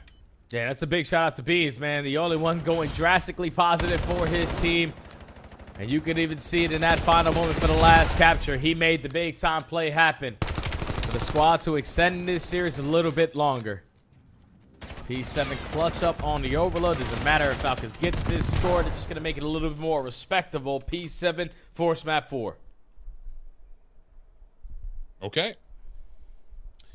Well done. Well done. It's just... I'm still having a hard time getting a read on what's going wrong for P7 Notorious right now. Granted, they're not out of it yet, but it just feels like they're fighting tooth and nail for even a little bit of space to work with. And that's just not something that you would expect for a team that was in control of North American challengers by the look of it up until they got to Atlanta. Yeah, I don't know what's been going on with this P7 lineup, but they quickly need to shake that one off, man. Because sometimes we always say, COD can be so day today. Today's not your day, but if you manage to get through today, it's anyone's game going into next week. But back over to the Alpha Stream we go, with both of these very young rosters are throwing down and already tied up at 1 apiece. The only one that's over 20 years old, I believe, is going to be Fellow, pushing 30, but he's still shooting like he's 16. I'll say. Well, EMP in hand already off this break off. Win on to Swooty in the corner. We'll get the EMP moving rapidly forward. Manny just hiding in a bush. Doing what the Stush does best. Nate, still alive and kicking, had help from Fellow, and that will be the initial score going the way of BitterSweet. And now if you are Stallions Bush, you quickly got to make a decision of how we are going to try to stop this next capture. Because the 2 different routes that you try to hit, you lose both of those initial one-on-ones. Now there's pressure behind enemy lines. Fellow gets taken off of that 7 in a row. And if you're the EMP carrier, why the hell are you focused on the kill? Okay, that's why. Because your teammate's still there. BitterSweet up 2-0. Yeah, that'll happen. Fellow caught with a knife out. Good mid-map presence here for Stush, even though they find themselves down 0-2. Swooty follows up with one more, but Peel's in the way. Nice shots on Marcus. Help is on the way here, but you got to be careful because the natural pitch from Skill is starting to develop. Nice little pounce off the wall. Keeps the focus a bit scattered as BitterSweet are looking for a pinch, and Nate will just say, I'm not needed, but he very well may be. Proda, live and kicking, just barely. Stun comes through. Swooty follows. Good help from behind. You've got numbers here if you're Stush. Swooty going to try to play for the EMP. Not going to push it yet. They're going to wait for Okus around the back, and that's absolutely well designed. First 2 kills come through. You need to just deal with these players up top, though, and Okus isn't going to follow up on that. Manny's nade lands. Chance to try to push this thing through, and Swooty will score to get Stush on the board. Yeah, they just bullied him back so well. Big plays out of Okus to find that opening through the pinch ankle for a double, and then damage onto the 3rd player. With all the map control that you have, you're potentially trying to quickly tie this game on up. Swooty has stayed alive all around this A capture point, and he's still finding kill after kill. All we have to do is retrieve the EMP, but if you are a Fellow, you are doing such a great job of just not allowing that to happen. Yeah. Well, Manny, oh my gosh. So he should be caught for free here. Still gave a little bit of a workout to Proda on the turn. Okus in trouble, playing top P2 stairs, and the NPC just does NPC things at that range. 2:18 on the clock. EMP still staying stagnant over the middle of the map, but watch this from Nate. He's already through at 3rd. And if he comes back to the play, there could be a huge pinch potential to just freely score this at A. Skill in trouble. Nate able to find that elimination. And then off the respawn, Proda gets another. Should lead to a 3rd score for BitterSweet. Fellows just going to wait for the proper time to allow his teammates to reset. Oh, but look at that close spawn that comes in from Manny. All right, don't take the risk there if you are a Fellow. Teammates are now already in a position to play the reset at new. Proda effective on the trade. Peel watching his back spawn too, takes care of Skill, and now you have a lead blocker in Proda. Information onto the last, can't turn and burn onto Okus, but BitterSweet have possession of the EMP. Well, that is until Okus shows up. Flies back up top to panel, so he'll get himself out of 3 in a row. Peel still alive and kicking, but only gets one of the 2 trades that were needed. Proda long route around the back here as the Hellstorm's going to come through. Interesting call. So Proda's going to find Swooty for free.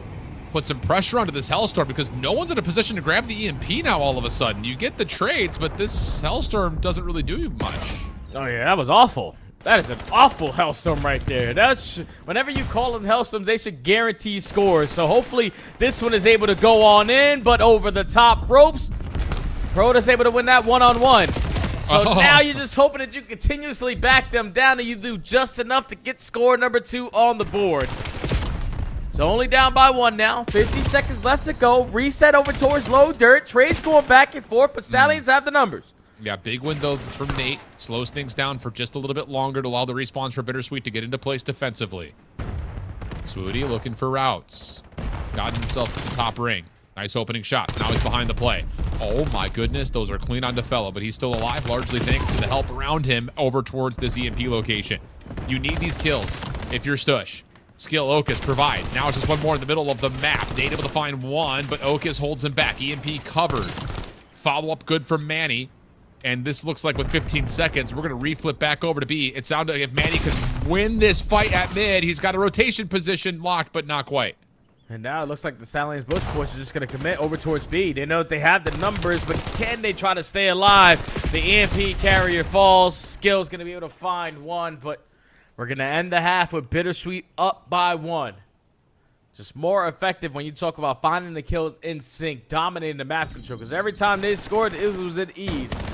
The opposite side for Bush, it took tooth and nail just to get to the goal line for them to get those 2 tallies on the board, but you would take it only being down by 1 going into the half. Yeah, I'll say.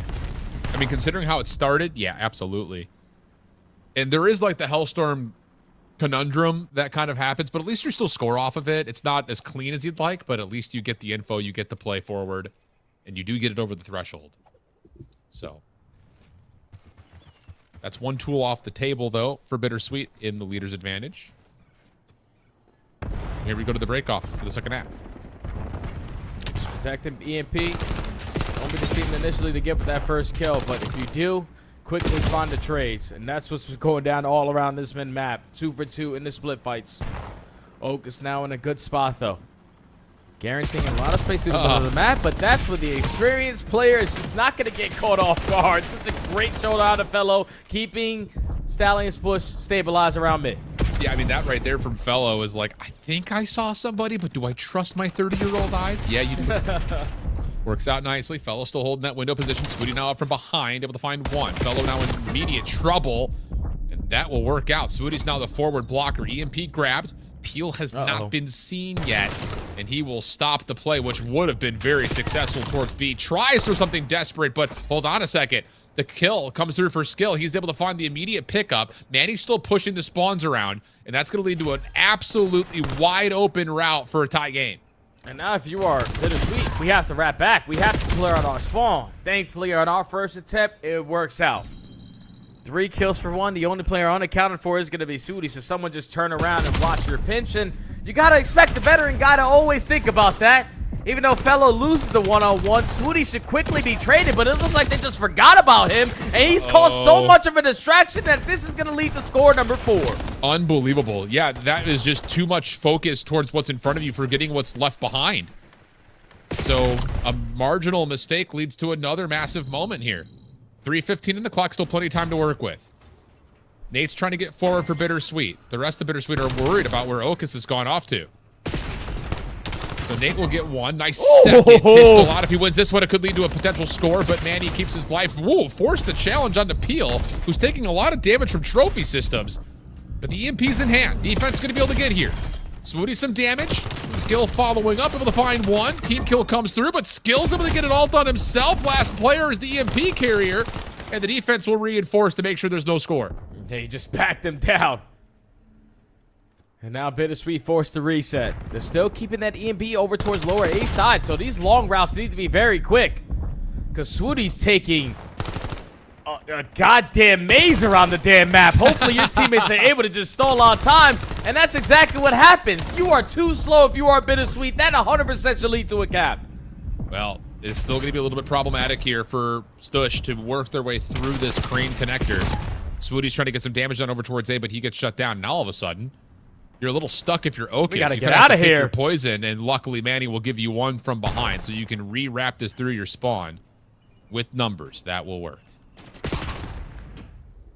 Take a little bit of a deep breath here, because now we're starting to panic a little bit. We're playing real tight into our spawn, and we are understanding that there's going to be pressure from the front, from the back, and if we don't go quick enough, they're going to kill us all. Nate locates 3. Nate locates all 4. Single-handedly opens up this B point, and they should be able to tie the game. Oh, and he gives himself another over the top. Nate still finding damage. Pistol comes through, and the score is in. 90 seconds on the clock. Nate goes on an absolute rampage to tie the game. And you still got a couple of players for BitterSweet floating around the spawn. Protoss being held. EMP spawns back up to mid, so you can finesse a little while longer here if you're Stush, trying to kill off the clock. And now, all of a sudden, if you got a route developing through this P3 window, maybe there's a chance, but Nate, Peel, able to congest it, take it, turn it away, and now they're controlling the EMP. Yeah, they're controlling the EMP with 3 kills at the right time. So now they know 3 players are already off the respawn. We're trying to locate where the last guy is, and unfortunately, Skill locates Nate. and he's the guy with a pistol. So now if you are BitterSweet, how can we control this game? And that's such a big play there out of Peel. Even though he's on 5 in a row, let me control the EMP because I have a Hellstorm that can potentially close out this game. However, Okis route. Oh, no, he's going to want that moment back. He's going to want that moment back. That may have been enough right there to get things going. This is a Hellstorm essentially from your own end zone. Got to rotate it and run it all the way through the map. And honestly, the defense is going to be fine to kind of hold a couple of corners here. Nate gives you one. Here comes the full push, trying to make its way through. Does it get cut off? Skills in the way. Forces the team kill, but Fellow is right there. Does he have the angle to score? Yes, he does, just barely before Manny finds the elimination. 13 seconds. Manny will drop. Is that last second score going to do it? It sure feels that way. Last 8 seconds. EMP about to spawn. You've got to grab it. You've got to find Peel. There's the grab. Peel for one. Smoothie though gives you 2, but the EMP's on the ground. And Peel, a little kneel slide gets him the pistol win to secure the map for BitterSweet in the final seconds. Man, these young cats are just giving us highlight reel after highlight reel. We got to take a look at this best play again. Because Nate understanding, I'm the guy working the pinch. Let me just find 3 and then, oh yeah, last guy we're looking for, Sid B4. I'm just going to rip you in half. Individually shining at the right time there for BitterSweet. To take the overload, take advantage of the series again. And now if you are Stallions Bush, backs against the wall on the brink of elimination. Clean, my friend. Very, very clean. Unbelievable stuff. 5-4, the final tally in the last 30 seconds. As the Barstool boys slamming desks right now. Stush right there.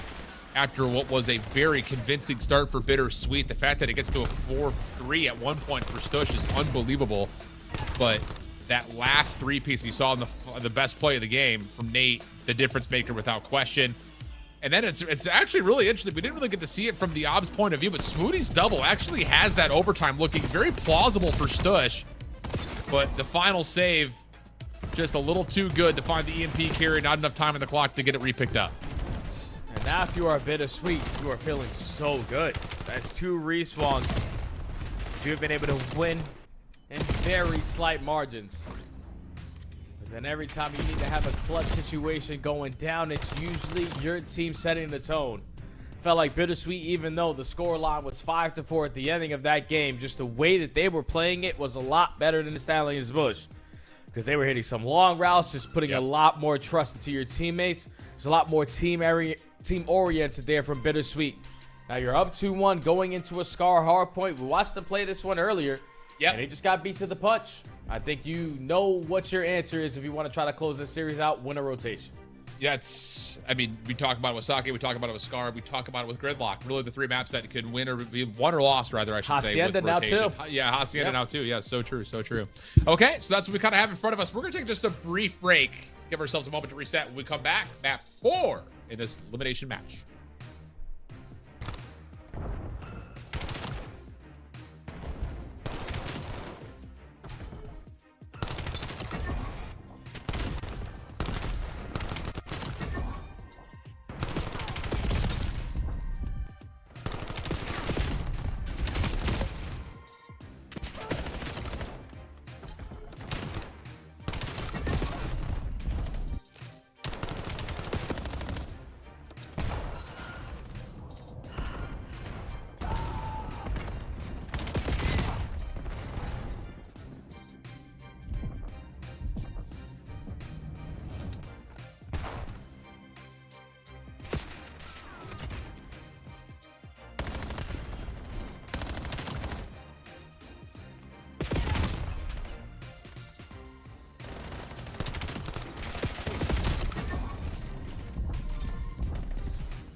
Welcome back there, friends. We're live. Map number 4, Scar Hardpoint. Kicked off and ready to go. BitterSweet up 2-1 in this series, but you just never know what's going to happen with these guys, it feels like. And so far, it's a back and forth affair in the kill feed, just like it's been so far in the series.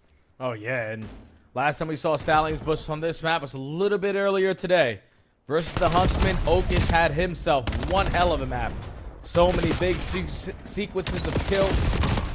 Turned out to them only losing the game by 17 points, but if your ARs are going to be on point, that's going to give you your best chance to try to force this game number 5. The entire time already for this P1, they have yet to flip towards the good side, but they are managing to keep BitterSweet away from it. Yeah, it's been one of those things that for BitterSweet, you can kind of see it off the spawn up. Like a lot of focus to take over market and try to get a rotation around the back to open up space, and that's worked out nicely. Now you start to get some counter time on the hardpoint itself. Peel, great read, great shots. Just on skates over the top of the truck. Spawns. And now you've got a chance to manipulate spawns. Peel in a position to watch the rotation out of blue. Manny aware of it, but can only do so much. Time looking good in the first 20 here for BitterSweet. Yeah, BitterSweet already beating him to a majority of the map punches. Do not give up this P1 to P2 chain, and also quickly take care of Proto because he's on 6 in a row. You give him a Hellstorm that they can get even more comfortable going into that P3. Spawns now flip. Proto still creating extra space. He's trying to locate the final kill, but is a little bit too aggressive up to the map. Eventually comes back to bite not only you, but your entire team. Yep. All 4 dead. Stallions get the break. And Swooty's just looking for information now through the middle of the map, but careful on this rotation. A couple of players for BitterSweet already putting the pressure on towards both plane and the middle of the map at the same time, and they get 3 dead all of a sudden. Make it all 4. What a response. Proto's now 10-2. After the electric first 2 lives, he's still putting together a hell of a stretch here in these first 3 hills. Stush will spawn over towards the front. No trophy system to keep both Peel and Nate safe, but they back up, they avoid a lot of the nades, and now it's just down to fighting off the next hit, which is maybe a little bit easier said than done. It's just Stush players bouncing, flying, frying all over the place, and that's another 4 dead in response again. That's a great break opportunity there out of Stallions Bush. No trophy system make that a whole lot easier for them to invest their stuns and nades at the plane heading so they can fly on in. But now for your attempt at a break, if you are BitterSweet, how are you going to set this up? You have so far been able to manage to keep a lot of players alive over towards the white wall. And by the pressure that Bush were putting on the map, 2 players spawn behind you towards green. And this is a perfect scenario for BitterSweet. You can potentially walk away with this final 20 and keep this side of the map going into P4. Yeah. Big moment to be sure. Got to find the kills, though. And the first one to kick us off is Skill. Nice little slide through the window. Proto just trying to avoid being seen. Great timing. Has damage into both. Finds a little 1v2 on the backside, trying to lock down the spawn. Skill the next one up. Maybe easier. Oh, done to man! Kill, but Proto is not missing. 15-5 through 3 hard points and change. And now Peel's got a read on the rotation back through Motel, but gets shut down quickly. Here come Bush on the break. Yeah, Fellows got some young shooters on his team, man. Nate, Peel, and Proto have all had their moments. Every single one of them shining in the respawns. And this is what's allowing BitterSweet to be as comfortable as they are here on Scar. Another 4 dead. 25 seconds still remaining. We're not willing to give this up for free, so no need to rush the next play. But now off the next play, you walk right into our pre-aims. 2 players going to be spawning at old, and you can have this final 15. We have the rotation to do. Yeah, Proto's going to get a read that Manny is nearby. He's going to ask for a little bit of help from both Peel and Fellow to try to isolate, win the spawns, and win the hard point. Up and around, there he is. Found you. No problems. Next read would have to be on the Skill. Up close and personal on the P5 doorstep. He's able to win a big 1v1. Help on the middle of the map on the way here for Stush. Peel try to get into contest, but how about Skill? How about Skill? Does it all by himself, and now the reinforcements are here from the front. Somebody get a trophy system at his feet. I already heard it get put down and try to keep him alive. But look at the long route out of Peel. Peel finds 1 kill. Teammate spawns alongside him, so now Skill knows I had to apply pressure to the backside. Swans now flip. This has been the best hardpoint from the Bush all game long. Oh, yeah, and it comes at a critical moment. They've kept the map scrappy enough to allow this to still potentially end the rotation in a tie game. And that's in the face of Manny going 3-12. He's been in the hardpoint, to be fair, but he needs to start shooting. Because this has been a tight series between both these 2 teams, and Swooty Skill combined for a couple of kills to the middle of the map, and all of a sudden, Stush are looking for a scrap to initial rotation from 5-1. Yeah, they already have one player from BitterSweet spawning behind them, but don't find any kills after that. Consistently spawn them all behind you. Thankfully, if you are skilled, you're able to spawn over towards blue. This is a very good spot to just keep BitterSweet off of the time. Nice. And now you're setting up your teammates for the kills around the hard point. Swooty gets shut down on 5 in a row, but spawns flipped. Yeah, that was Manny who is getting the Swooty kill feed name. Oh, I'm losing my mind. All right, that's I'm what telling you, happened. brother, Okay. it's All just right. one of these days it'll fix itself. Maybe, probably not. 5 in a row for Manny, gets it back to a serviceable 8-13 with over a minute in the hard point. But this moment is being owned by BitterSweet. Nate for another 3-piece. Gives the lead right back over to your read. team in pink. And now the spawns start to get put into the worst position possible for Stush. Proto's got the read on it. He has slowed down from his 15-5 start. And whoa, gets gunned there as Okus and Manny start to make their play over towards P2. Yeah, but this is like the hard point chain that BitterSweet banked on the first go around, and now going to do it the same exact scenario here for the second set. This was their money hill. This was their opportunity to blow the game wide open. Peel is finding kill after kill. It's time for you to have a highlight moment, but that's already 3 dead in the feed. And look at the event. Look at the experienced player and fellow. You guys keep on slaying. I'm going to keep on blocking. This is all of our time. Yeah, this route from Skill is just going to take so long to Oh! get there. But the win from Swooty is unbelievable. And now all of a sudden, Skill can just kind of hit the brakes and stop BitterSweet from reinforcing the hard point. This is great time here for Stush. Depending they can finish off the last 30. Okus going to be dealing with a lot of pressure. Swooty trying to watch over the top of him. And that's going to work out nicely. Reinforcements have now arrived. Proto trying to hit a route through mid, but that gets read and caught. Now a chance here for Stush. If they can find one more kill to the middle of the map, they might be able to rotate here. And Skill, nice shots. 22 and 15. Rotation on the way to new. Oh, yeah, he's taking over here on Scar. He's not trying to go home early in the top 8 in his very first elite of his career. Already finds another 2. Almost locates kill number 5 in a row.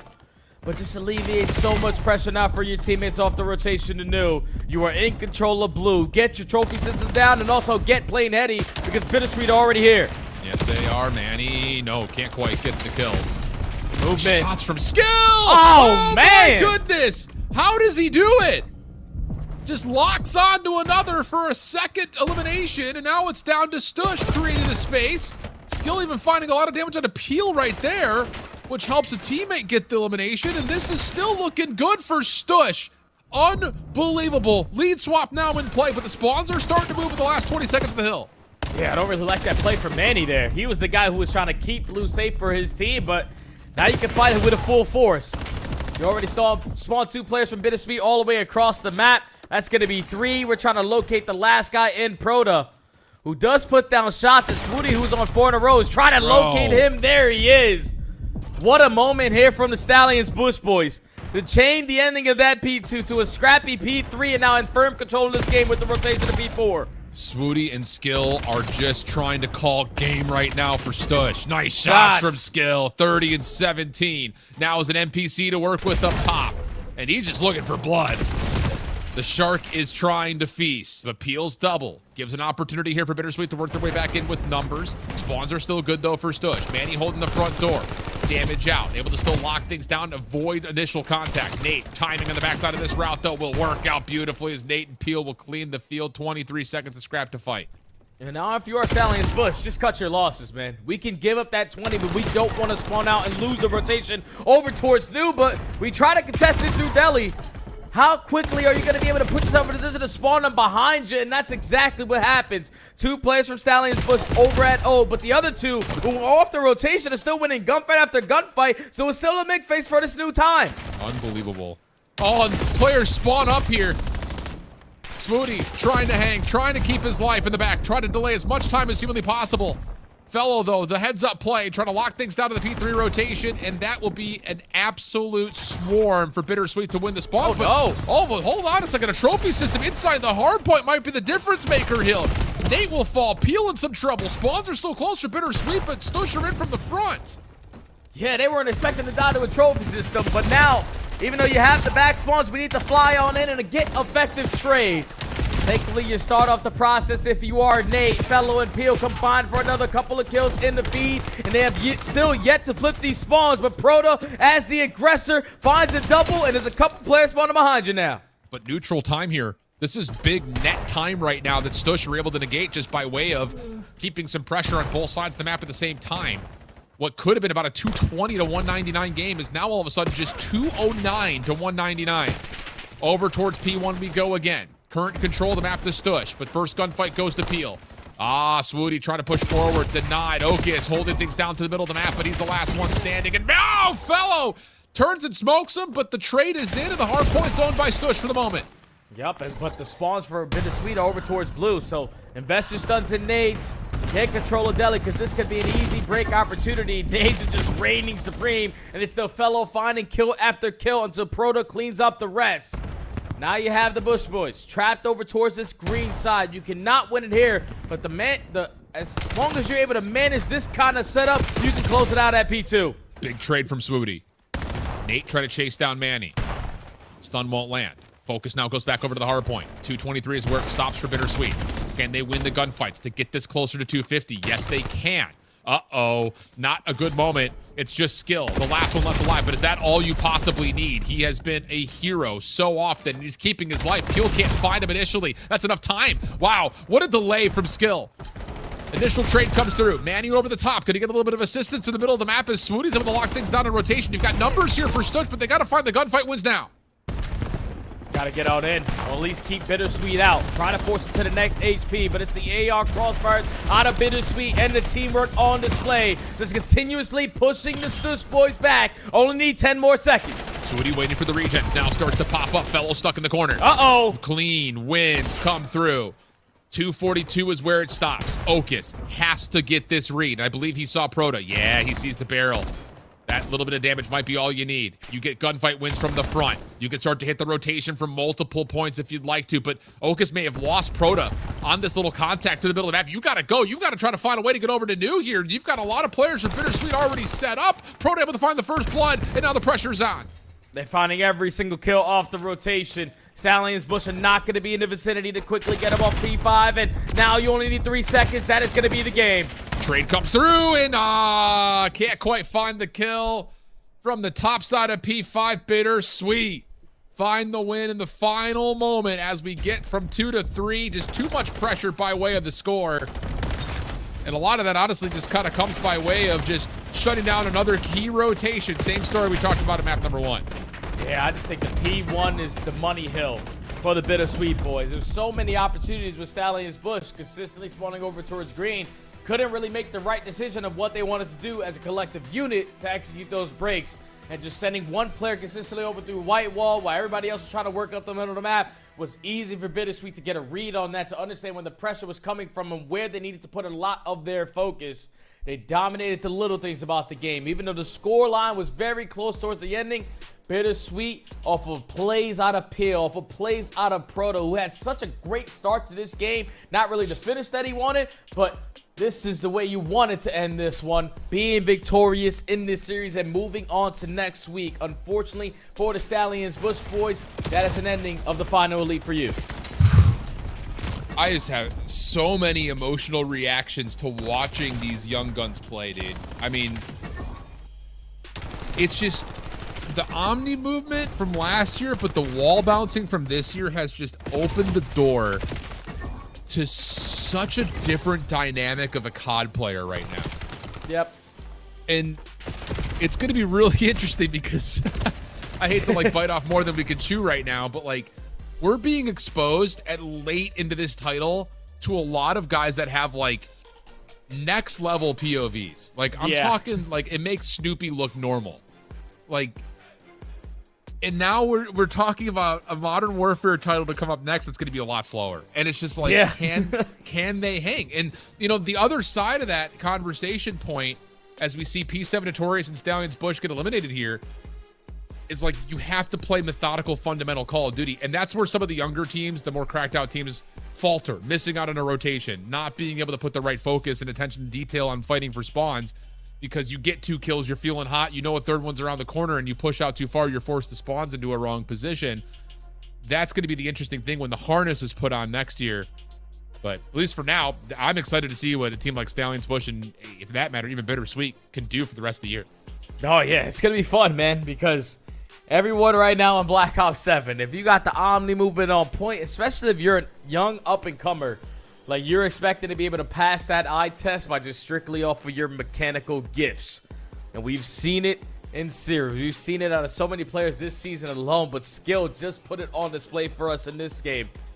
Even though you fall short versus a more experienced team in BitterSweet, even though it's not by that much, you still have a very exciting career in front of you. I just think like, you know, if you're one of these young players, like you said, Al, to go from Omni movement in this title to no Omni movement in the next game, I don't really know how you're going to be able to keep that momentum on your side if you're one of these crackhead SMGs. That's a conversation for another day. Yeah. For now, we say farewell to 2 teams, and we need to find out which 2 teams will join the upper bracket final, as we've got both of our semis to come up next. We're going to go to a break, get them set up, and we come back. Upper semis to close out the night.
Welcome back there, friends. We've said farewell to 2 teams. Now we get the chance to advance through the upper bracket into the upper bracket finals. And I'm not going to lie, I think both matches are bangers. It's going to be hard to pick one of the 2, but let's take a look at it. CABAL versus OMiT Brooklyn, Huntsmen versus Bush. Lots of juice to squeeze out of the content teams for that bottom matchup. But the big news, and I kind of want to visit this for a moment here, Jay, just kind of looking at the current pro point standings. Stallions Bush falling to BitterSweet is not like instrumentally important, but it does mean that there will be kind of a switch on the leaderboard for those 2 squads, with Bush out in 8th. BitterSweet was below them by about 2,000 pro points. CABAL is also kind of in the ballpark. They're floating in 8th right now. So that's the 8, 9, 10. CABAL, Bush, Stallions, Bush, and BitterSweet. But for these 4 teams at the top, besides CABAL, OMiT Brooklyn, Huntsmen, and Bush Gaming proper are all pretty safe in terms of where they sit right now in the pro points. The only thing that could possibly change that is the Icons, Rupert, KB, and Geo squad of Stallions could potentially supplant OMiT Brooklyn for the 4th spot in the pro point standings.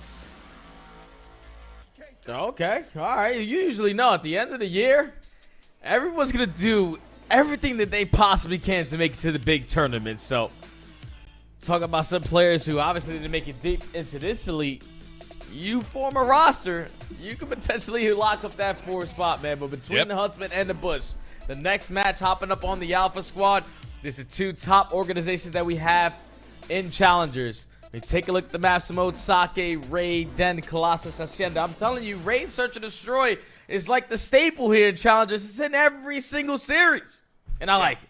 Yeah, me too. We've had a lot of Sake hardpoint, a lot of Raid Search, and a lot of Colossus hardpoint for that matter.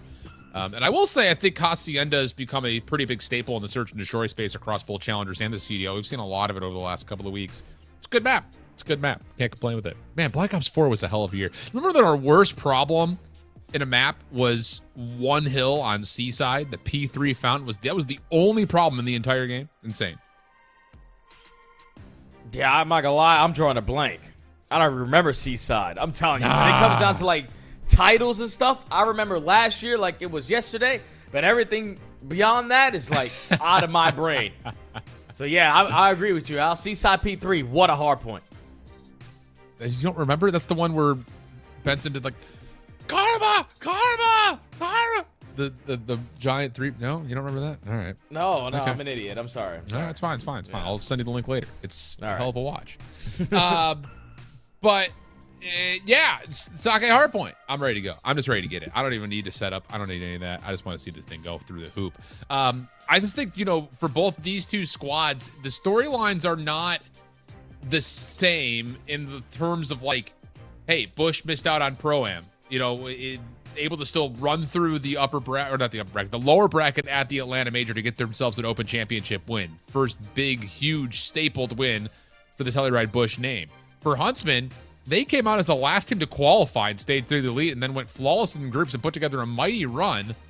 But then when you all of a sudden get to that point where it's like, okay, it's time for us to do it on the open, they don't quite get it all the way there, losing out a little bit earlier than they would have liked. So there is some longevity questions, I think, about Huntsmen, just because of the roster change, obviously being first and foremost the first thing. So now it's just down to, can you find the success to win a championship is what I'm getting at here in the long-winded version of that, with this roster move to go to a more veteran style. Yeah, I feel like obviously you have the players who have had that experience before, what it's like to be all the way at the top of the totem pole. That's why you make that roster change for Swooty out, Awakening in. Just for the experience, also somewhat because of the pro point situation, but you're expecting more consistent results now with an experienced lineup that you currently have. So going up against the likes of Bush, who have the same amount of experience, just a little bit more firepower, because you got pro players who were just in the league a couple weeks ago, now spawning in versus some AMs. So Bush v. Huntsman, let's get it on. Let's get it on. I know you like that one. 4 down immediately for Bush, and they're going to win the preferred side of the map instantly. Wow. Okay, that'll work. Drake's already putting some damage over towards Bridge. Gets found, though, by Brack. So now numbers for Huntsman on their break attempt. Trying to work their way largely from the elevator side. Nice little finesse from Renegade. Stays away from the line of sight of Prolude, who's able to line up a couple. Man. One more over the top. No. Renegade eventually dealt with by Capsule, and Trakes keeps the pit safe, but the spawns will move with 20 seconds on the hill. Yeah, but you would gladly take that if you are Bush, because you get 35 uncontested seconds at the P1 to start the game. So you're already putting pressure on the Huntsmen to play from the back foot, but thankfully Awakening takes some extra space through the front door, guarantees that first kill, and all you need now is to trade on the Trakes, and they quickly take care of it. So Huntsmen win their rotation over towards P2, Awakening on 3. This is some free time. Yeah, that's just one of those moments there for Bush where you're sitting there like, wow, we're frying. Uh-oh, now all of a sudden we're losing the map. Renegade in the back. Trakes, trying to get the shots in. Renegade down to low HP. Has help, though, from Brack. That'll keep him safe. And then off the regen, a chance to continue to lock down these spawns. 40 seconds to fight. Look at Awakening. Big Wake getting active on the map. Shut down, though. Prelude up and over. Can't quite find the player in the hard point. Gosh, that's so annoying. But Trakes able to at least get back in. Have a chance to maybe contest, but the spawn's just too close to deal with, and Huntsmen are going to regain the lead. Yeah, perfect response from the Huntsmen to go blow for blow. Match the energy early into this series. Going to be able to take the lead by a slight margin, but still trying to contest it is going to be Prelude. And he's going to get shot in the back for free. So now 3 players from the Bush spawning all at old, making all 4. A perfect sequence here from the Huntsmen to blow the game wide open. Not what you want to see. But Huntsmen are actually a little bit second-guessing if they miss somebody. And that actually allows, Bush to just run forward. And they must have not have been counting, or they maybe thought someone spawned over towards the middle of the map. Not the case. Everyone spawned behind, but luckily, Huntsmen have a chance to correct their mistake with the spawn still being locked in. And the kills come through from Johnny. Huge save moment there for Huntsmen. Everything is forgiven and reset as Huntsmen are now in a position to control the map. Yeah, up by 30, almost 40, and still climbing now that Awakening's on 5 in a row. Has both weapons for the occasion, just not the Omni movement to go with it. Trakes gets the better of him in that one-on-one, but it's 30 seconds uncontested. If you are Bush, you are not willing to give up this time for free, so we gotta give a crack at it. You go 3 for 1, all we have to do is trade Giga, and that's gonna be the final 20 going in favor of Bush. Still gonna be down by 20, but now we gotta fight off the rotation. Yeah, and that's actually a little bit interesting. I'm surprised Huntsmen don't spawn close there in that bottom side of the minimap, but now they do. That's interesting. Okay. We rotate over to P4. Brack trying to play the cutoff man over towards the top side of steps. Awakening looking for the spawn block, but the timing is so unfortunate. Now Trakes is kind of behind you and through with an NPC. Oh, but Awakening just locks it down, finds the win. Prelude, though, from bar window. Good first win. Johnny now in a little bit of trouble onto the hard point. Contest is going to be through, but Renegade's able to shut things down on his opposite play of the hard point, and that will be enough for Huntsmen to try to flood in from the front. Yeah, they're just pushing Bush back. Now, if you are Drakes, you already found an opening to get through the middle of the map. You also found a second kill as well. So this should lead to your teammates with the numbers being able to fly on in for the break, but it's Awakening again who finds a double. Brack being the safety net, staying alive, and it's still Huntsmen holding on to the time. Yeah, lots of damage here from Brack, but Bush will still spawn close. Game is starting to get a little bit out of hand, though. 70-plus points about to come through here for Huntsmen as Johnny gets 2 with a pistol. Renegade helps out with the third. Capsule can really only sit here and watch in the last 10 seconds. We need to rotate. Johnny's trying to cut that off. Capsule makes sure that that stays safe. So P2 control coming up for Bush. Brack may have just threaded a needle here, though. It's being watched by Prelude. Stun will come through. Cap's not going to be traded, and there's a chance here to swarm from the front, but Cammy turns, finds the kill into Awakening, and Bush, a nice moment here. Yeah, but Johnny's still able to find 2. Now this is going to allow Huntsmen to think that they have the opportunity to be aggressive from the front door, but Cammy with the repositioning only stalls out more time. Now that's going to be all 4 dead with Capsule on 5 in a row. Bush finally getting the response that they were looking for, because the last 3 hills are all dominated by the Huntsmen, but here at P5, different story. Nice shots from Cap on 6. Nice shots for 7. That's going to be the Hellstorm earned for Capsule on 7 in a row, and he's not done yet. Off the regen, looking for more. He gets up to 8, and there's still plenty of help around here as Caps is absolutely making a 7-figure statement right now for Telluride Bush Gaming. Eventually shut down, but the trade from Trakes is good, and that will make it only about a 30-point game as we rotate over back to P1. Another nice save moment for Telluride Bush. Yeah, just keeping themselves into the game. Because other than that, it's been dominant from the Huntsmen off the rotations, the little parts of the game that turn out to be such big moments. Now into the reset we go. Back for the battle of mid-map. Trades going back and forth, but it's Brack lining up a multi-kill, and Cammy gets sniffed out. So all 4 dead. You already understand where the spawns are coming in for Bush, and now you're setting up for that first push. Well, here we go. Battle over towards bar starting to come through. Huntsman still hanging for this back 20, but they're starting to get overwhelmed, and yeah, that'll work, that'll work. Stuns, nades, try to make their way through. Drake's nice win. And all of a sudden, Telluride Bush, they've got control of the hill, but yeah, Awakening spawns all the way back behind P2. And I mean, if you're Bush, you just would never expect this until maybe now when Cammy spawns up. Where will he spawn is the question. And he's going to spawn towards Dojo. So yeah, Cap should absolutely know that there's someone around the back, and that's a huge win for Capsule.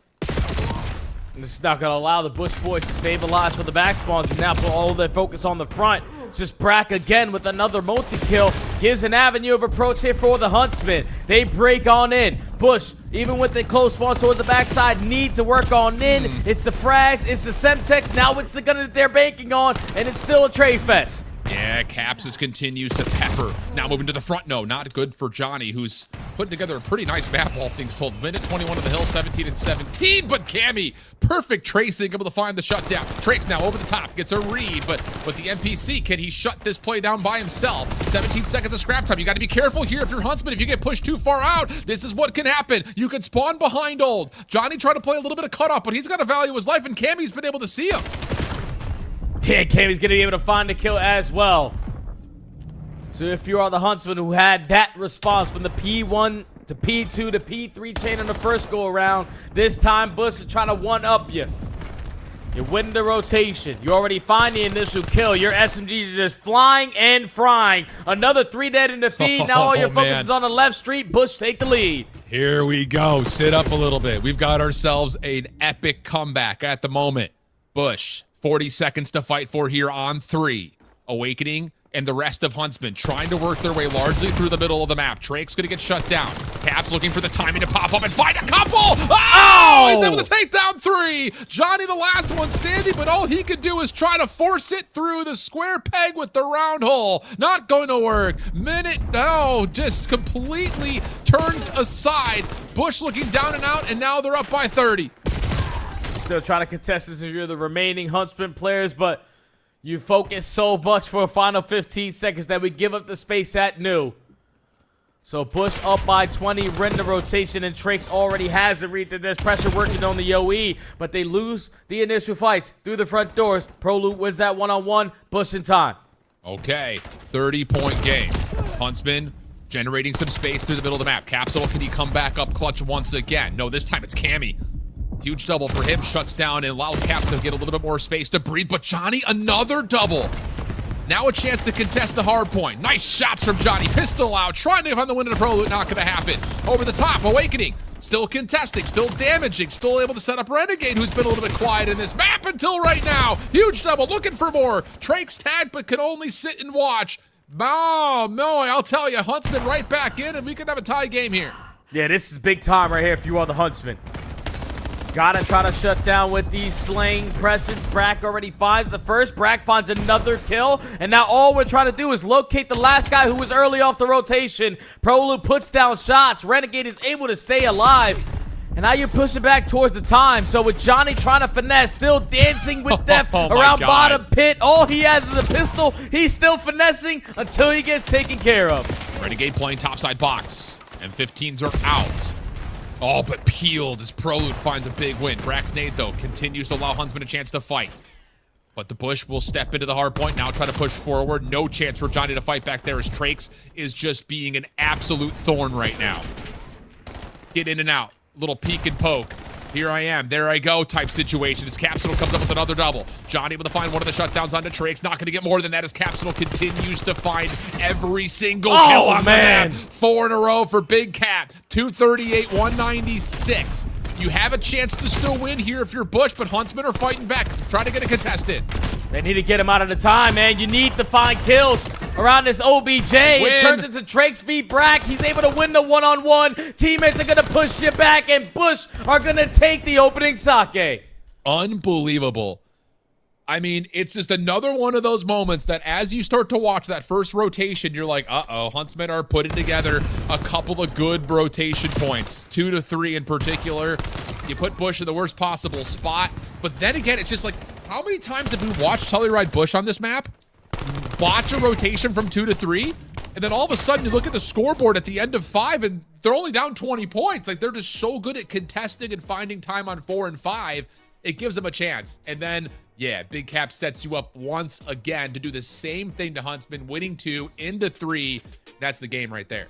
Yeah, it's insane to see such a turnaround from the Bush, because the first half was not going your way. You lost every single rotation. We were winning gunfights off the rotation, so you were consistently putting your own self in a bad position. But then when we got to the second set, as soon as we ended that P1, that was everything, because Awakening was the one guy for the Huntsman who was trying to value his life with a really good spawn to the backside of Warehouse. Bush get a read on it because a couple players die on their team, spawn in a certain position, and are able to get that information just based off of the respawn that there was a player behind enemy lines. You take care of Awakening, you dominate the P2, and in the final 15 seconds of that P2, you get 3-4 kills in sync to win the rotation over towards that P3 hill. What a turnaround there from the Bush, and it was all led from their SMGs, man. The fact that they're able to pop takeover like that on a map like Sake, where you're usually not going to find that much success, is very tippable. Oh, we find ourselves, I was thinking that maybe at the beginning of this Search and Destroy, but we're already deep into map number 2 here on our Bravo stream between OMiT Brooklyn and CABAL. 4-4 on the fridge. 2-Real. Wow, that's just awkward. I think he just got stuck on like that little flagpole out of the top of the building. Like, he kind of like bounced the second time. It looked like unintentionally. And so first blood goes the way of CABAL here in a pivotal round 9. And there's also going to be the bomb carrier too, so with 40 seconds left, Dylan Rex over towards the junkyard. Potentially going to get isolated here because CABAL have every single player stacked in towards A. And hopefully he doesn't get caught mid-reload because they're about to push you. Yeah, they sure are. Paul, aggressive, right down mid-street. Has to collect the bomb and finds an NPC for the effort. The cutoff from Rex is absolutely perfect, but the problem is you lose your bomb carrier in Paul X. Gwyn is still gone relatively unnoticed, but you're running out of time here, and you're not going to have a chance to get the bomb and replant this unless you force it over towards B, but Flames will stop it, and that's just a little bit too simple for CABAL, who's now on map point 5-4. And I just had to go double check on breaking point. The map 1 Hacienda was a 250-97 win. Yep. Unbelievable.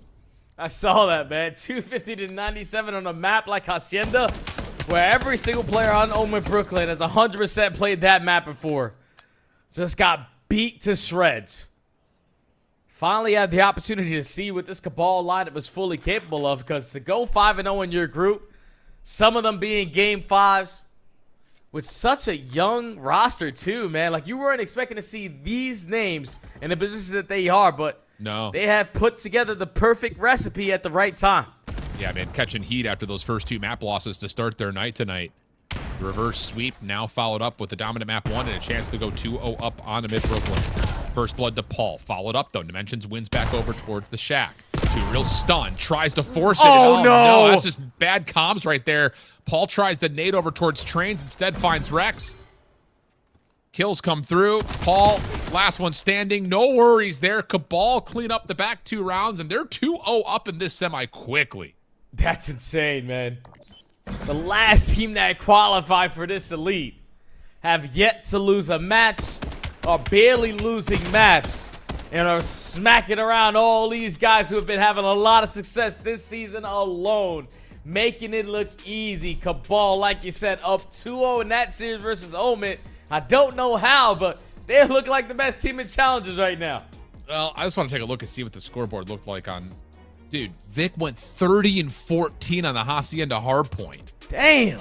I mean, it's just like one of those things. I feel like this CABAL team is very similar in style as like a BitterSweet or a Stallions Bush, that they can just run at you so quickly. Because like when you were running through the roster when we did a look in during their upper round 1 matchup, and you're saying like, yeah, Flames is just the main AR. Like, Flames was a Maddox player for BO4 and played the game for a while, even when it wasn't the main title, just because he wasn't 18 yet. Like, he's been Mr. Flexible through and through. So it's just like they have the ability to hit you with just this undeniable speed. And it feels like that's been likely the case. Like, if they catch a little bit of heat, they're going to run you down. And so far, that's been absolutely the name of the game since the reverse sweep and the first 2 maps here. Yeah, it's insane to see, man, because with Vikram, we saw in the beginning of the season alongside Peel, alongside Proto, that guy had the eye test. Like, he passed it with the SMG in hand, and that's when he was using the Drave.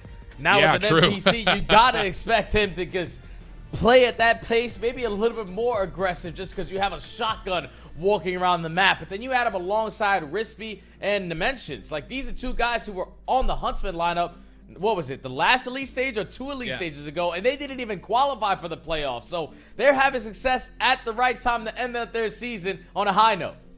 The semi has been unbelievable on both fronts. But we're going to go to a quick break. We're still waiting on map number 2 with Bush and Huntsman. So you will too.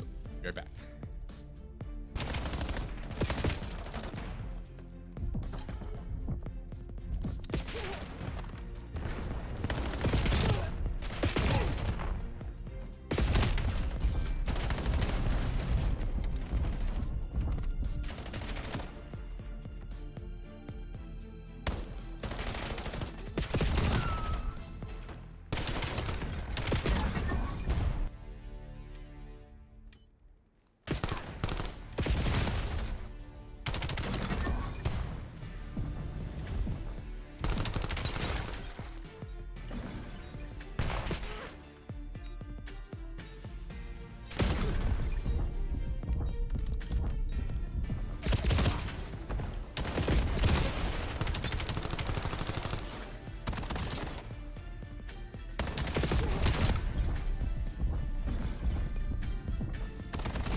Hi there, you. You remember us? Here we go. We're back. We're finally doing it. We're going to play some Call of Duty tonight here in this semifinal.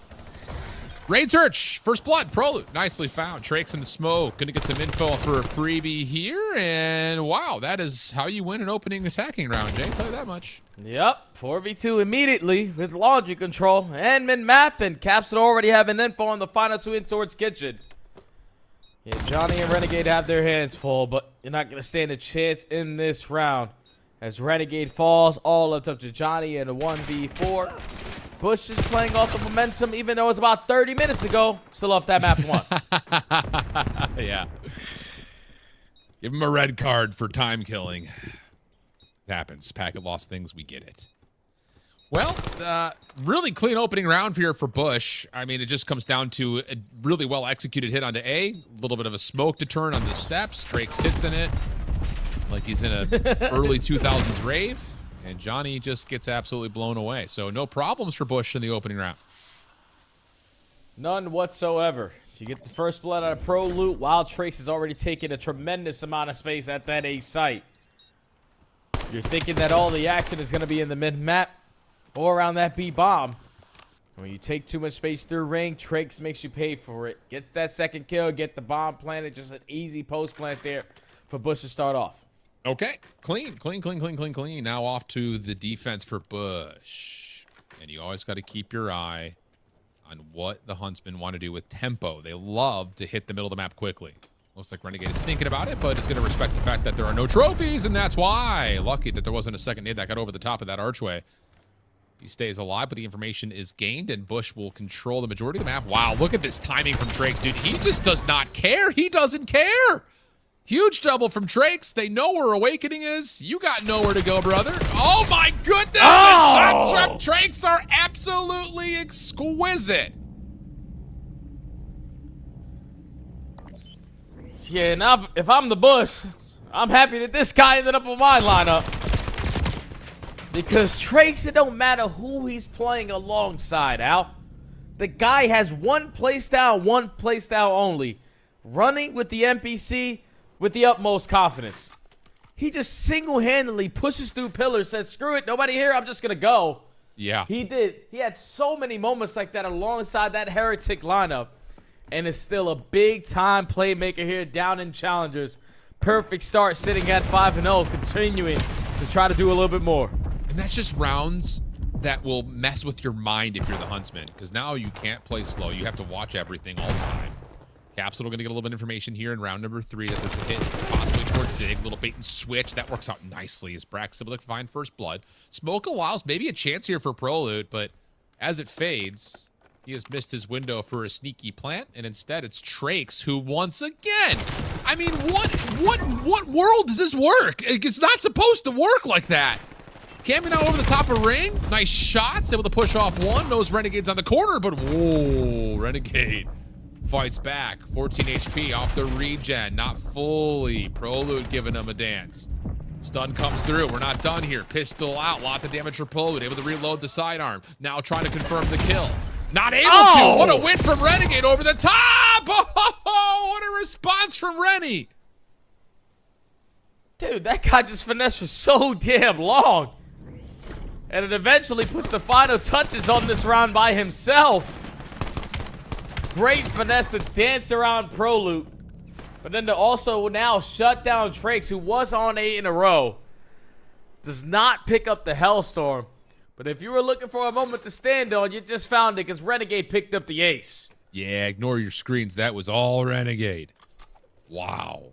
I mean, that was looking like a absolute clean 3-0 for Bush, thanks to Trakes' route. Not going to happen. Cap's now sniping over towards Art. Pushed back by Nate. Swaps over to the M15. Huntsman on the way over to ring.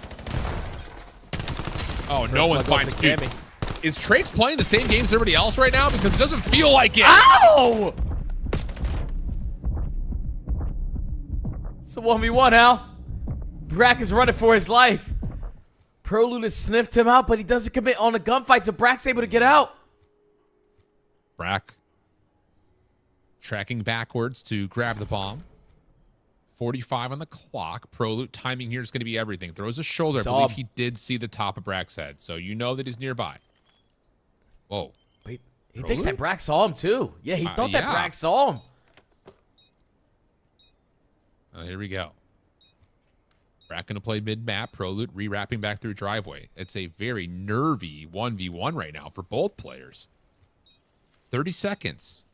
Prolute is still thinking that Brack's re-wrapping through Zig. This 1v1 has to happen eventually, right? Surely. Right? They're going to see each other and shoot at each other with their weapons, right? 15 seconds. If Prolute, no. There's no way he pulls this off before Brack checks. Oh my gosh, it got so close. But Brack doesn't allow it to happen. Big time players making big time plays, and Brack so far today has had so many crucial moments for the Huntsmen. It's not going to allow Prolute to get the better of him on this round. He needed another extra second, and he would have got this defuse in, but it all starts 45 seconds earlier when Prolute has the jump on him. You think that Brack with the shoulders through ring spots you too, but he had no info, commits on the bomb plant and the ring around the Rosie in the post plant. Good enough to tie the game. Oh, big nades awakening. You get a lot of information. Sees Cammy in the window, and you don't want to deal with that. Tries to back away. Capsule trying to force this play, and that will work out. Now laundry control to Bush. 4v3 on top of that, and great utility from Capsule. So much info. Gets the shoulder, gets the nade to land. Caps might be up for the ace here if you can find this. Able to get the first. Damage out, but Trakes will take away the fourth. And Bush just showcasing absolutely perfect utility. Yeah, it's crazy. Bush got two of the same players making big time plays at Search and Destroy. Like, if we spot Trakes on one hand, okay, he's not moving. But Capsule, he said, you're having way too much fun. Let me take laundry this go around. Gets a jump on the first, frag for the second, and then the gunny good for the third. The SMG duo taking over here for the Bush boys. Up by one. Back on defense, and Capsule is going to hit them with the ultimate switch up. Goes from the NPC in your face to not a sniper holding a long distance angle while the play is happy. Oh, the stun comes through. Trakes, yeah, he saw one in the water, but too many Huntsman players nearby. Trakes will find his watery grave. Capsule trying to follow back up through water steps to get himself into a 3v3. He's actually cleared a lot of space here. This is valuable info. The problem is Johnny is staying in the pool like a little shark.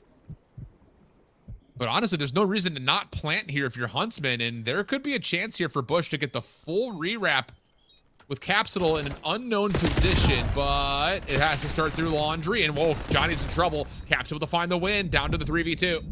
Yeah, that's insane timing from Johnny. That first skill goes down, he's like, all right, it's time for me to go. There's no way Capsule is going to be in a position to stop me, but now on the opposite side, Brack trying to make the play. Only's able to take down one. Wow. And Brack was actually the last man standing, so a great retake there from the Bush. Capsule now on 5 in a row. SMG's again taking over.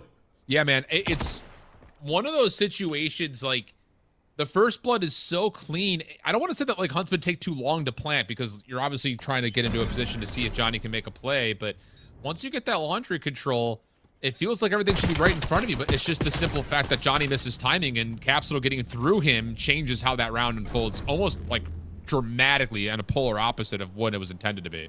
Yeah, because Capsule, he was able to slip on through bedroom. He's probably expecting, maybe I want to work this late pinch, but with all of A side control their way, someone has to be watching this angle.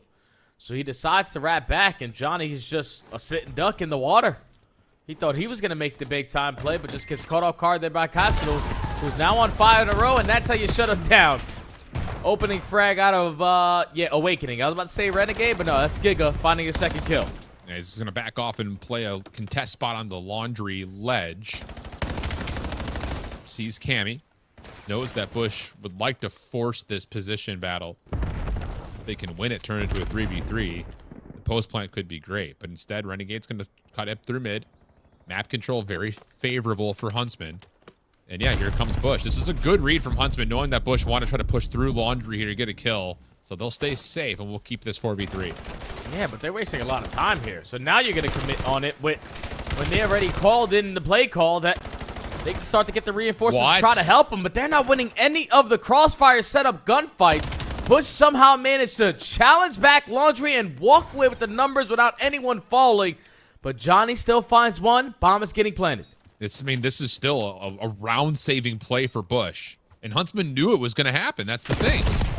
Wow, shots from Proloot. Holy cow. Even through the pillar, it works out. Last one left is Johnny. Trying to finish off what would be 3 in the round in a 1v2, but he's running out of time. Smoke comes out. Proloot still dealing damage, keeping him at half HP. There's just no way Johnny gets on for a defuse anytime soon. Trying to one-way his position here at the smoke, and yeah, you're just hoping that the strafing is enough. It's not going to happen. What a recovery from Bush, but I'll tell you, Jay, Huntsmen were prepared for that and still lost all the battles. Yeah, that's unacceptable, Al. You get the first blood. You were prepared for the press on the backside of Laundry. The only way we lose this round is if we all die or if that bomb blows up. But it was about 30 seconds left. They decide to commit through back Laundry, and all the teamwork that you thought you had, none of it actually existed. What a clutch there from Bush to walk away with the 3v4 round and now put themselves at game point. Huntsman, that is just unacceptable. Yeah, 5-2 map point. Battle for mid. Not going to work out. Although, Cammy makes it salvageable. 1v2, Proloot. He's been crisp. He's got a lot of damage, but too many to deal with. Huntsman with a quick round with just the straight-up battle at mid. Yeah, and that's a frustrating response there from the Huntsmen. Because they understood there's no way we should have lost that previous defense. We should be tied up at 4-4 apiece. So with a little bit of anger inside, they decide to just take mid-map away instantly. Walk away with a majority of the fights. Then leave one player left in a 1v2. He stood no chance. So Huntsman, at least for now, force round number 9. But when we get that first blood, force them to beat you by planting the bomb. Well, Huntsman going to spread the map here on this defense. Play very passive. Renegade's just looking for a central one-and-done angle. Shots coming through. Awakening going to be called over to assist. Drake's already on this crossing position. He just knows when he can attack. It's not fair. It's just not fair. I don't know what Miami is thinking. But I'm sure Mook, Sass, and Jerry are like, gracias, amigos. Yeah, I'd be happy as hell if I'm the Bush Boys and I get to pick up this kind of player 2 days before the Elite starts, and this is what he's providing to the team. Like, Trakes, I'm telling you, he was one of the Rookie of the Year candidates, no doubt in my mind, out of all the rookies that we've seen go up to the pro scene this year. And the fact that this guy is still as confident as ever, regardless of what's happened to him in the last couple of weeks, going from pro to amateur, Trakes is still putting on a clinic. 13-4, 8 non-traded. Like you said, Al, the guy, he might be hacking because he always finds the opening. Like, it's insane to see how he always has Call of Duty timing going his way. But Bush up 2-0 in that series. And over here on Bravo, CABAL are trying to send OMiT Brooklyn down to losers. Oh, and it's going to be a battle for P2. Rispy the first one there. No one in control of spawns at the moment. It's a straight-up foot race. Rispy's picked his Alamo. Help is on the way from the front. Spawns, though, are in for OMiT Brooklyn. They need to provide contest and a break. Rispy. No, shut down. What a play from Real. Too Real. Hard to say because he's got 100 letters and numbers in his name right there. And Too Real will bounce back forward through the alleyway and find another. So OMiT Brooklyn put themselves in control to possibly win the game. Yeah, they can win it here. Still at P2. So if you are CABAL, start to work on some of these long rocks because all we need is one sequence of contest. And that's going to allow us to force the next HP. They find 2 kills through the middle of the map, so already OMiT are feeling the pressure. They are surrounded from side door, from front door. Dillarex gives you a double, but Vikram flies on it for 2 of his own. Spawns flip, CABAL looking to win. And Nemi able to lock down the front door. That was just a little bit too fast from Too Real. The rest of his team was not there yet. So now it's a 10-point game. CABAL within 10 points of winning. Team nade comes through, but Too Real's able to find one. It's just him and Rex. Vikram able to find another from the front door. Vic, no, someone got it killed. They're all number 5. I don't know who it was. CABAL's going to win the series. That's all I know. Numbers are a lie. 2 Real, 196, a bunch of 5s. All the number that matters is 3-1. CABAL, winner final. What is happening in Challengers this stage? It's like, what happened in the last Elite stage, Al? Huntsmen, weren't they the last team to qualify and then go flawless and then go all the way to the winners finals without losing a series? CABAL might be in that same situation. This is the last team that qualified for this Elite. A bunch of scraps you get put together, and sometimes it might work out to be the perfect recipe. They have knocked down the likes of OMiT. They have knocked down the likes of Bush. They have knocked down the likes of basically everybody they have played so far throughout this Elite. That's a big shout out to that organization for just believing in such a young team. This squad hasn't found success all year long, but sometimes all you need to find is the right fit, and they found it at the perfect time. Yep. I don't know what else to say, man. It's just this year, maybe not just this year, but like this stage in particular has been so baffling because usually at this point we get into the season of if you have a veteran team, you're going to win. It's just the way it is because everyone starts to understand the game at such a deep level that the young cracked out guns don't have the opportunity to win maps because they're not rotating well. They're not playing off objective well. Seems like all of our young guns are finding ways to make that happen. Woo! We're cooking. We're burning. Of course, though, we're going to go to a break. Hopefully it won't take too long. We'll be right back.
Welcome back. We're jumping straight on into the Overload Den, the medium for this map number 3.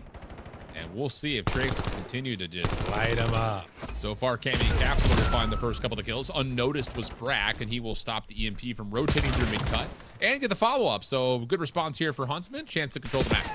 Yeah, shut down that first wave. Not controlling a lot of the map control because you already have players like Johnny trying to lead block on the opposite side. He does get picked off, and it's immediate defense out of Bush to have that goal line stop.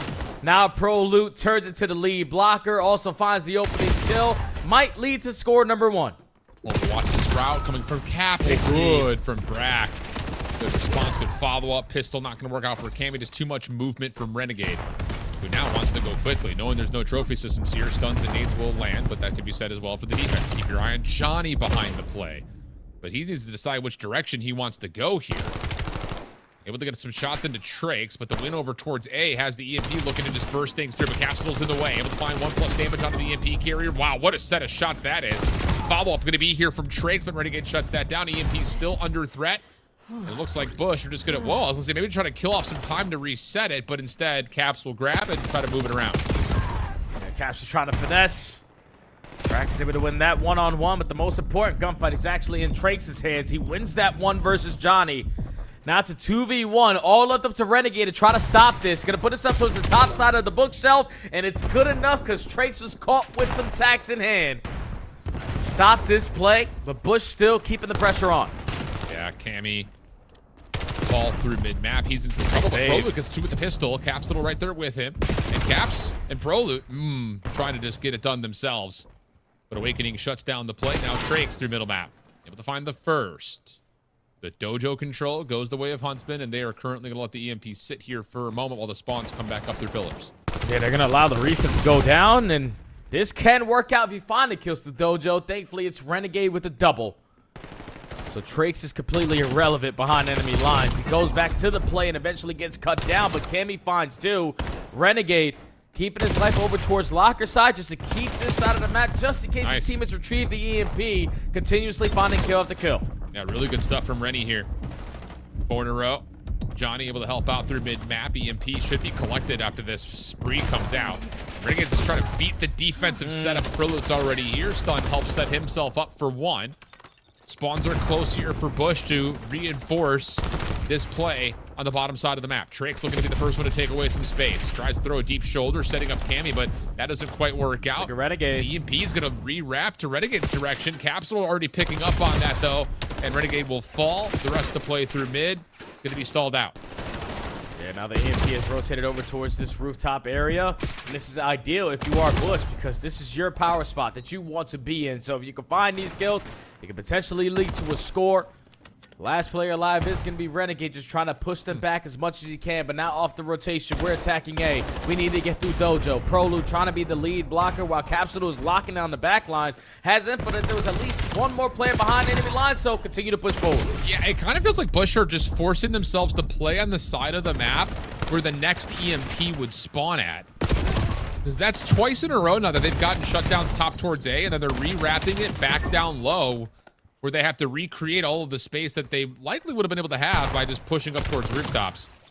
Renegade playing a little bit of EMP defense on top of the spawn point, only able to find 1. And that's 3 dead. Ooh, Awakening needs to be very careful here through Dojo. Spawns are right down the middle of Dragon. Awakening's got both weapons to play with, able to find the first, cannot respond to the second. Nades land on a Renegade. Trakes finds another one around the backside of the pinch. This should lead to a score, pending that you don't let Brax do something miraculous, and that will be enough for Cammy to get to 5 in a row, plus the score is in for Bush. Oh, and they have them trapped to smithereens. This is not good if you are the Huntsman. Because now in 30 seconds, you're potentially going to go down 0-2 before the half. Cammy earns himself the Hellstorm. Prolute just flies on in. Bush gets score number 2.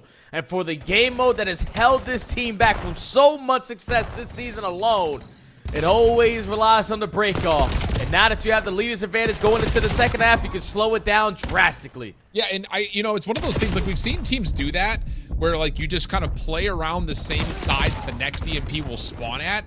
And I guess like in a certain sense, as we talk about really for the last 2 splits of the Elite, Bush have been a little bit scattered when they play Overload. On a map like Den, set your protocol of just play on the same side that the next EMP is going to spawn at. Just force that. Let that be your one rule of thumb, and this time it works out beautifully for him.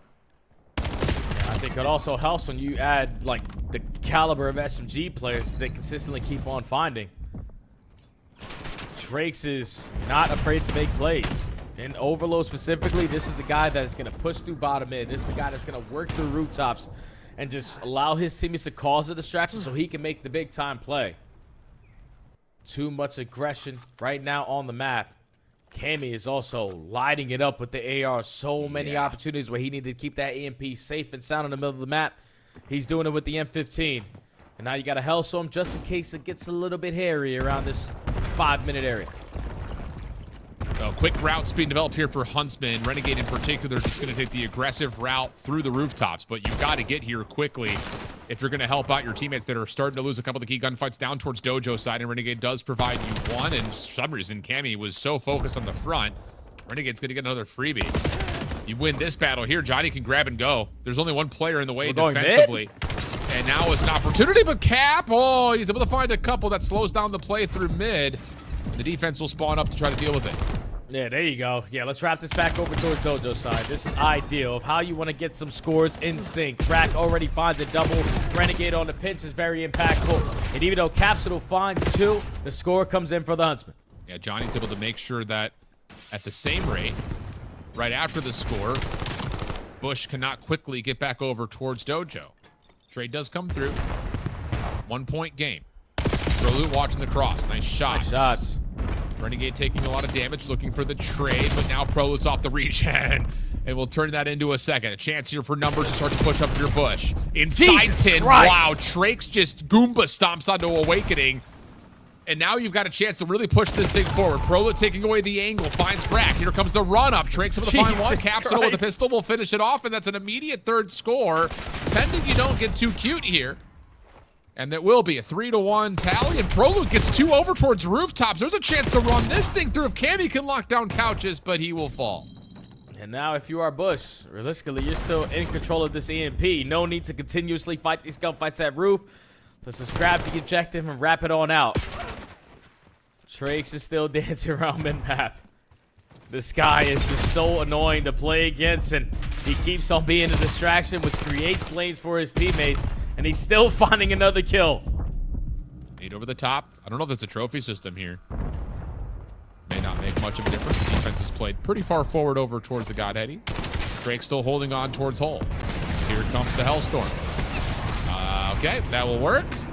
All 3 players will fall thanks to the scattered Semtex of the Hellstorm, and now you've got Trax in a very deep position just to once more do what he does best, but everyone just spawns up and just takes a look at him. Capsule just trying to beat the timing, not quite putting it there.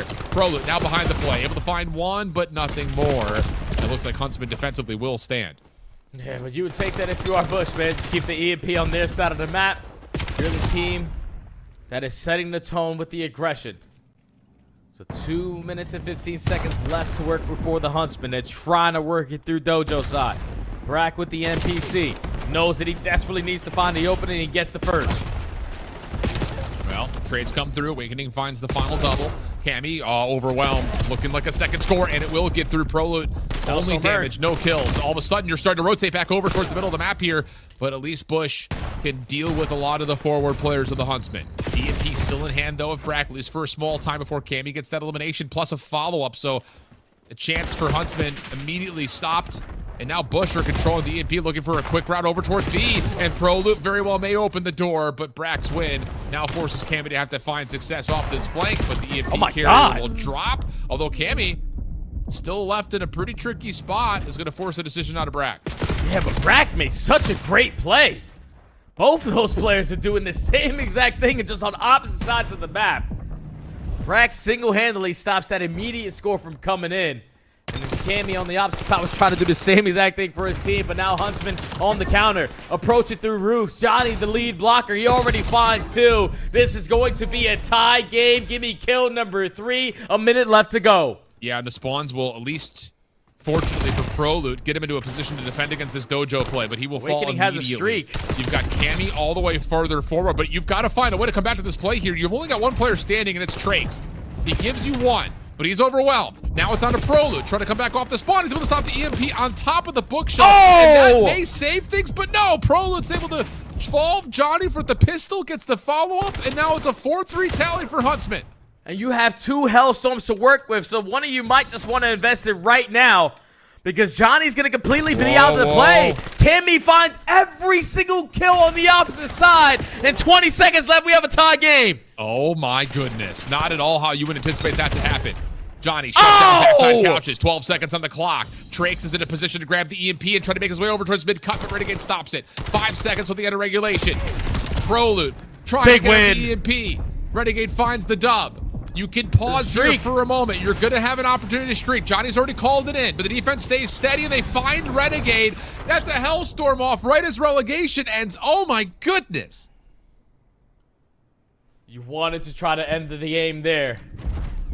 If you were the Huntsmen, and even though you invested one of the Hellstorm, you still have another one. The Johnny or Awakening who can invest it in this regulation time. There was so many opportunities and big-time plays from both teams. The fact that this is a tie game and not a 3-0 for the Bush is very typical out of the Huntsmen. Not willing to give it up until the final tally. Now we go into OT. It's all about protect mid-map, but we have to set up Awakening for this Hellstorm to lead to that score. Yeah, and this is going to be key about timing of this Hellstorm. Because you could set the bar immediately if you can find success and efficiency, but Bush will find the first 2 kills. Look, Trax is already in this run. You've got one player trying to watch it, but Trax is aware that his position should be known, so he's going to wait a little bit longer. Doesn't find the kill. 2 dead. Is this where Awakening decides to pull out the Hellstorm to get this space cleared out and possibly find a quick score? We're just trying to brack down Proloop, but Proloop finds a very important first gunfight there onto Renegade. Now you give your teammates a chance to get this goal line stopped. Both players that turn into lead blockers get gunned down, and now Awakening is just going to force the EMP to the opposite side of the map. Renegade completely out of the play. You might have to call in a Hellstorm to stop this, or you just got to go. You might not be able to get there in time. Here comes the full flood, and Caps is able to get there. That is such an absolutely captivating moment because of how it works. Bush play through the middle of the map in couches, and they eventually get mid-cut control, but the spawns for Huntsmen, because of Renegade's route, I want to say, all get pushed up towards rooftops. So not only is Renegade out of the play, he pulls his teammates to the north side of the map, and they don't have a chance to get back to defend in time. Yeah, that was a whole lot of pressure that Renegade put on his team. And unfortunately, they didn't rise to the occasion. Everyone fell, and then you basically look at the minimap, and he's in La La Land. So Renegade not making the best play at the best moment. But now you have 54 seconds to try to not get 3-0'd here. Oh, and this is Awakening having to come like, okay, I got to use this Hellstorm sooner rather than later. You put together a couple of kills right off the get-go. Maybe there's a chance, but Trax is already behind you. You're able to just isolate completely. Nice shots from Trax. An absolute laser beam. Could just put this one to bed right here. Prolo trying to block off this side archway.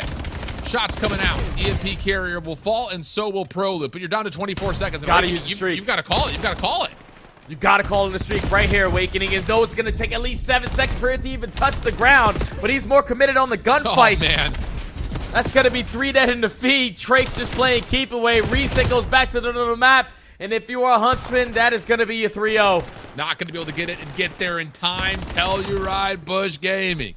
Ooh, Mercy coming out hot in this semifinal. A couple of tight maps to be sure, but the result remains stiffly in favor of the Bush. 3-0 sweep. It took about 2 hours for it to come through, but hey, 3-0 is a 3-0 nonetheless. Yeah, no matter how long it take, if I'm still victorious at the end of it, I'm happy as hell. And the Bush boys got to be feeling so good, man, because versus the Huntsmen, they've had a lot of battles. But this one was completely one-sided. You start off on the Sake, 250 to 196. The Raid Search and Destroy is 6-3. And then you get to this Dead and Overload. It's just so hard to manage when we have to be thinking about where these SMGs are. And he puts so much focus on them that Cammy is just taking over the game. For real, dude. 32 non-traded kills. Almost drops 40 bomb here on the Overload. And he was the reason why they got to this series the way that it did. Everyone provided their 25%. Depending on the game mode, it was Trax and Capsule in the Search and Destroy. It was Proloot and everyone in that map number 1.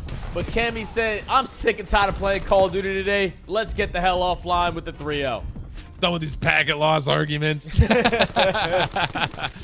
Oh, man. What a fun team to watch, dude. It's just, again, like, I don't know. I don't know what Miami's thinking, brother. Trax is just, he's so finessey. I mean, even in this last moment where he's just kind of in and out of 10, plays his life just a fraction longer, finds one more kill. It's like that extra 5 seconds, that one extra kill that feels like in the small micro moment, it may not matter. It pans out a situation so differently. So here are the scores that you were framing up. No need for Colossus hardpoint tonight. Bush move on to meet CABAL in the upper bracket final. I'm excited for that one. Wow. That's going to be, content. Yeah. I'll tell you that. Because I'm pretty sure the last time that they matched up was in group play, and CABAL were able to get the better of Bush all the way into game 5. Yeah, so I know if you are Bush, you want to have that rematch versus the team who is basically perfect all the way up until this point. But when you take a look at our bracket, you know where everybody is. Huntsmen getting knocked down to losers alongside OMiT Brooklyn. But this is our final 6 going into next week. Yep. A lot of teams, anyone's game, man.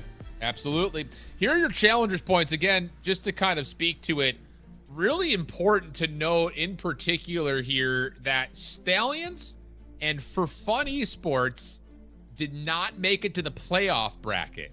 So for teams like CABAL, and for that matter, teams like BitterSweet and, Stallions Bush until they lost today, that's big. They're able to kind of jump up the standings a little bit. The reason that we talk about that right here is you got to remember that whatever happens in Paris, the top 2 teams that make it to the grand finals will automatically get a spot at Challengers Finals.